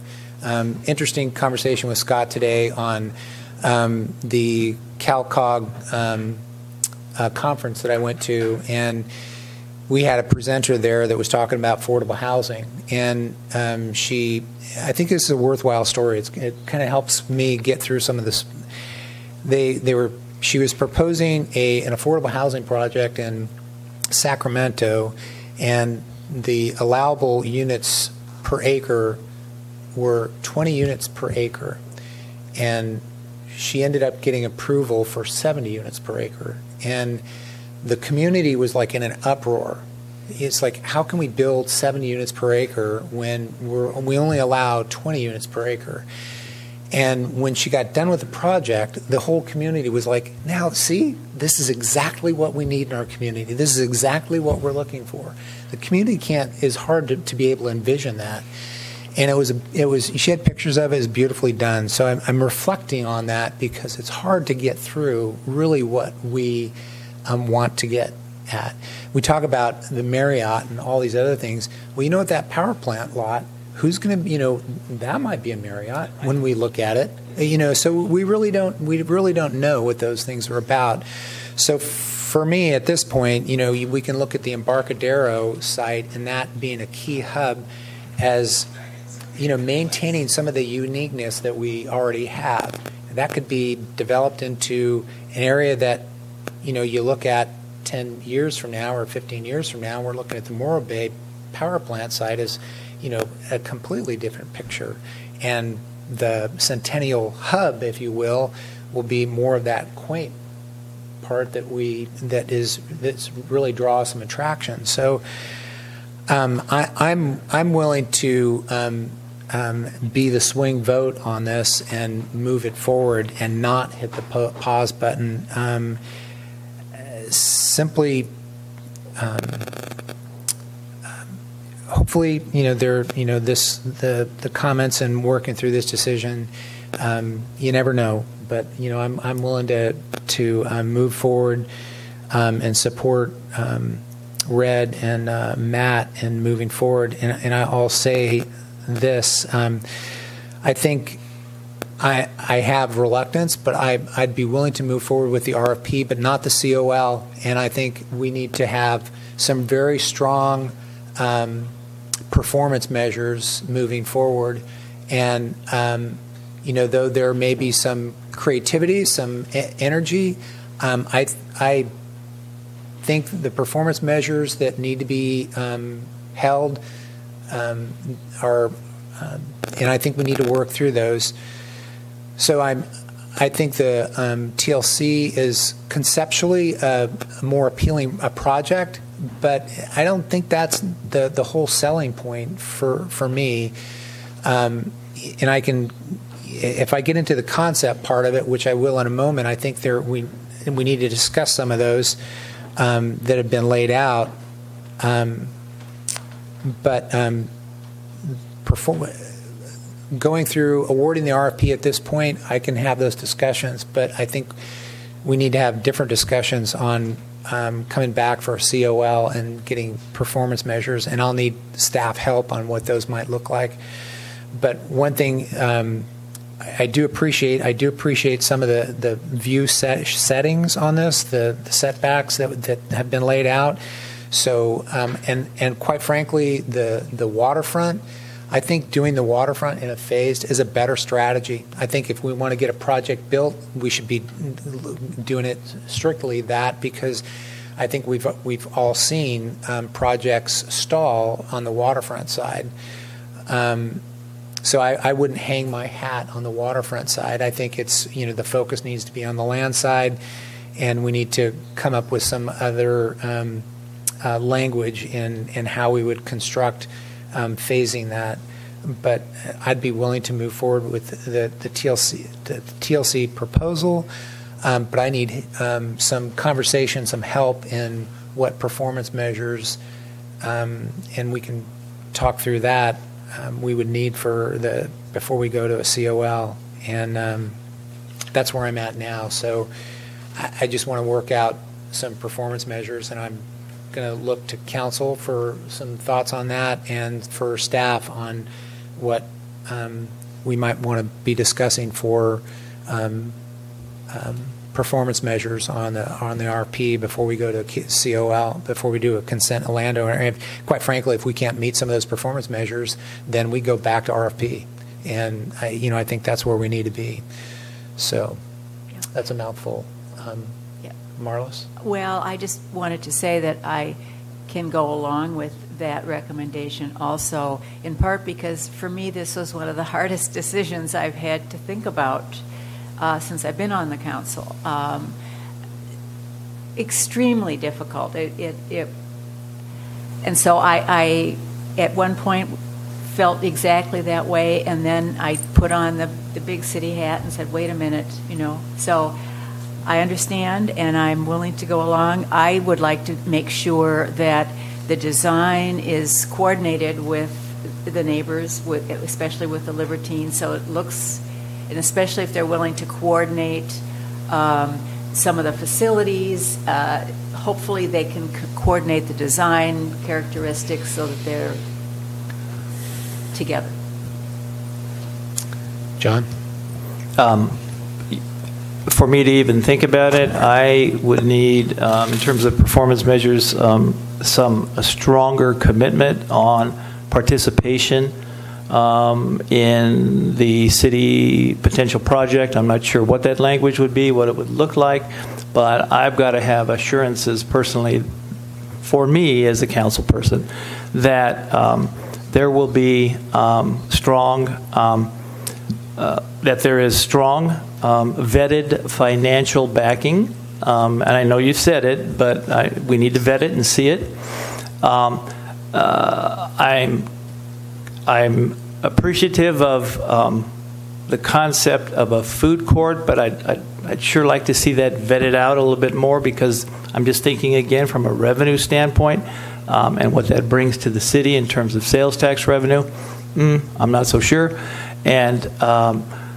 But my biggest issue really is the contribution to the shared project when we go out to the RFQ for the other properties, Centennial Parkway and Market Plaza. And I guess lastly, I'm not inclined to see phasing of the boat docks. I think that has to happen contiguous with the building of property. That's part of the deal. So those are measures that I'm interested in if I'm going to think about this at all. Okay. Yeah. Any other comments to my left? And then when you bring up performance, Jamie, looking at the next steps that Scott has put in here, and then looking at what Marlis and look at what John is saying, what other kind of performance ideas were you thinking about them showing? I'm not entirely sure. I But before we come back for, I think the financial part that John said is important. I would be willing to have further discussion, and I don't want to drag this out, but, I don't know if this means we, need to, resort to staff and say, hey, look, what kind of performance measures would be recommended, and we go through that process and we come back and look at that, because, frankly, we could spend a lot of time doing that, and but those are my thoughts on that, and I'm looking over at staff right now if there's any other comments. I just for my own clarification, when you're discussing wanting performance standards, are you saying you want to have criteria set up that TLC meets before the COL is approved, or the COL is approved with milestones, and if they don't hit the milestones, the COL goes away? Either or. Yeah. The latter, I think, is more understandable than the former. Yeah. Because at least then the applicant has something and can work toward it, as opposed to not sure what's going to happen. And yeah. And the last two COLs we did actually do have milestones, but they don't. I mean, they can be different milestones. So we have financial. We have one of the milestones I recalled in the last couple we did was specific financial commitments, not just letters of intent, but that's right down line. Right. So I guess the other question is getting through all that, and we're coming up on the hour, and we, I just don't feel as though we're going to be able to work through that. And I'm not suggesting you do, but what I'm hearing, a possibility is to go with TLC, since that's what the council seems to be wanting to focus on, and direct staff to come back to you with a COL that lays out the milestones that at least staff thinks they're hearing you say you want to see, and then you review that. Could I ask a question? Yes, sir. So, want to make sure that all makes complete sense to me from a process standpoint. But if we go down that road, what I would also want to hear from the council within the next 5 minutes would be, are we okay with the base concept and design that was presented to you? Because I don't want to bring you back the project if there's issues that some of you, all of you have. Yeah. And then you're like, yeah, this is great with the performance standards, but the project is not great. Right. So that would be what I'd be interested in hearing. After what quite frankly, there are some things that I would like to be specific on, and I'm not sure if we're going to be getting those done in 5 minutes. So if we want to just come back and discuss all of those things, and then we'd have that information, that's maybe the question of the council. If we're going to go past the 11 o'clock hour at this point, I can go through my list of what I feel is important, and then maybe others do as well. But, maybe it might be more beneficial to come back with the input with the suggested language for what a COL could look like. We could evaluate that, and then refine any input on specifics of the project that we want to make sure are memorialized, and come back at a later, perhaps the next meeting or whenever. But those, Mr. Mayor, I'm not inclined to do that in 5 minutes, nor am I inclined to go past 11 o'clock, because, we do this and we start at 3 o'clock, and I'm just going to say it, and our blood sugars are low. We've snacked, but we haven't eaten, and I'm not gonna make these big decisions in that mindset. So for me, I need time to think about this, and so that was the question. Thanks. So we can we can direct staff that we want to come back with a TLC proposal. We want some suggested performance languages on what a COL would look like with performance criteria.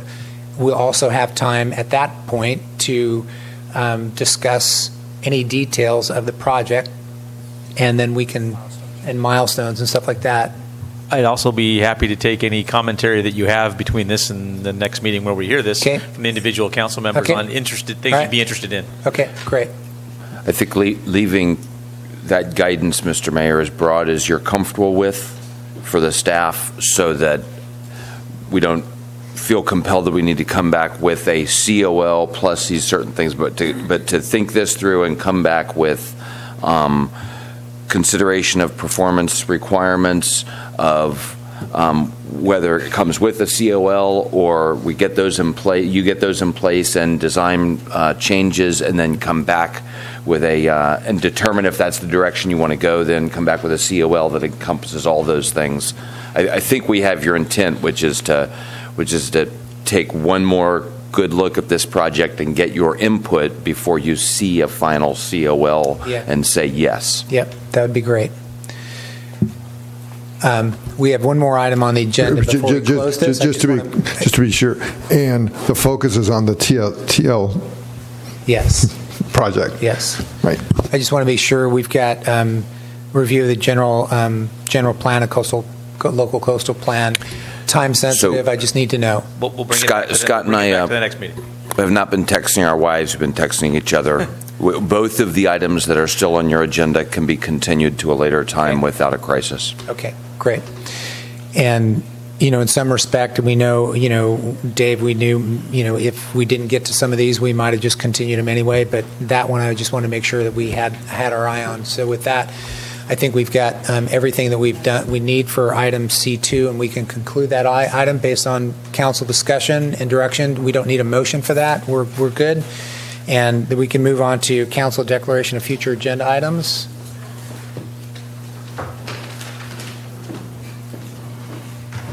I would like to agendize a discussion of the impact of Senate Bill 1 passage on Morro Bay and how much revenues we can expect and when, and any strings attached. Okay, I'd support that. We have unanimous support? Yes? Okay, we've got unanimous support. Anything else? Yes, I'd like to agendize the conversation about the working waterfront and Measure D language and recommendations that have been coming from Harbor Advisory, and so we can discuss that. Okay. We've got consensus on that? Yep. Okay, good. Okay, with that, I'll conclude. So we're all good on that, and thanks, everyone. Our meeting is adjourned. Our next meeting is Wednesday, April 12th, 2017 at 2 p.m. at the end. Next one is Tuesday, April 25th at 6 p.m. Veterans Memorial Hall. Tuesday, April 25th. Meeting's adjourned. Thank you.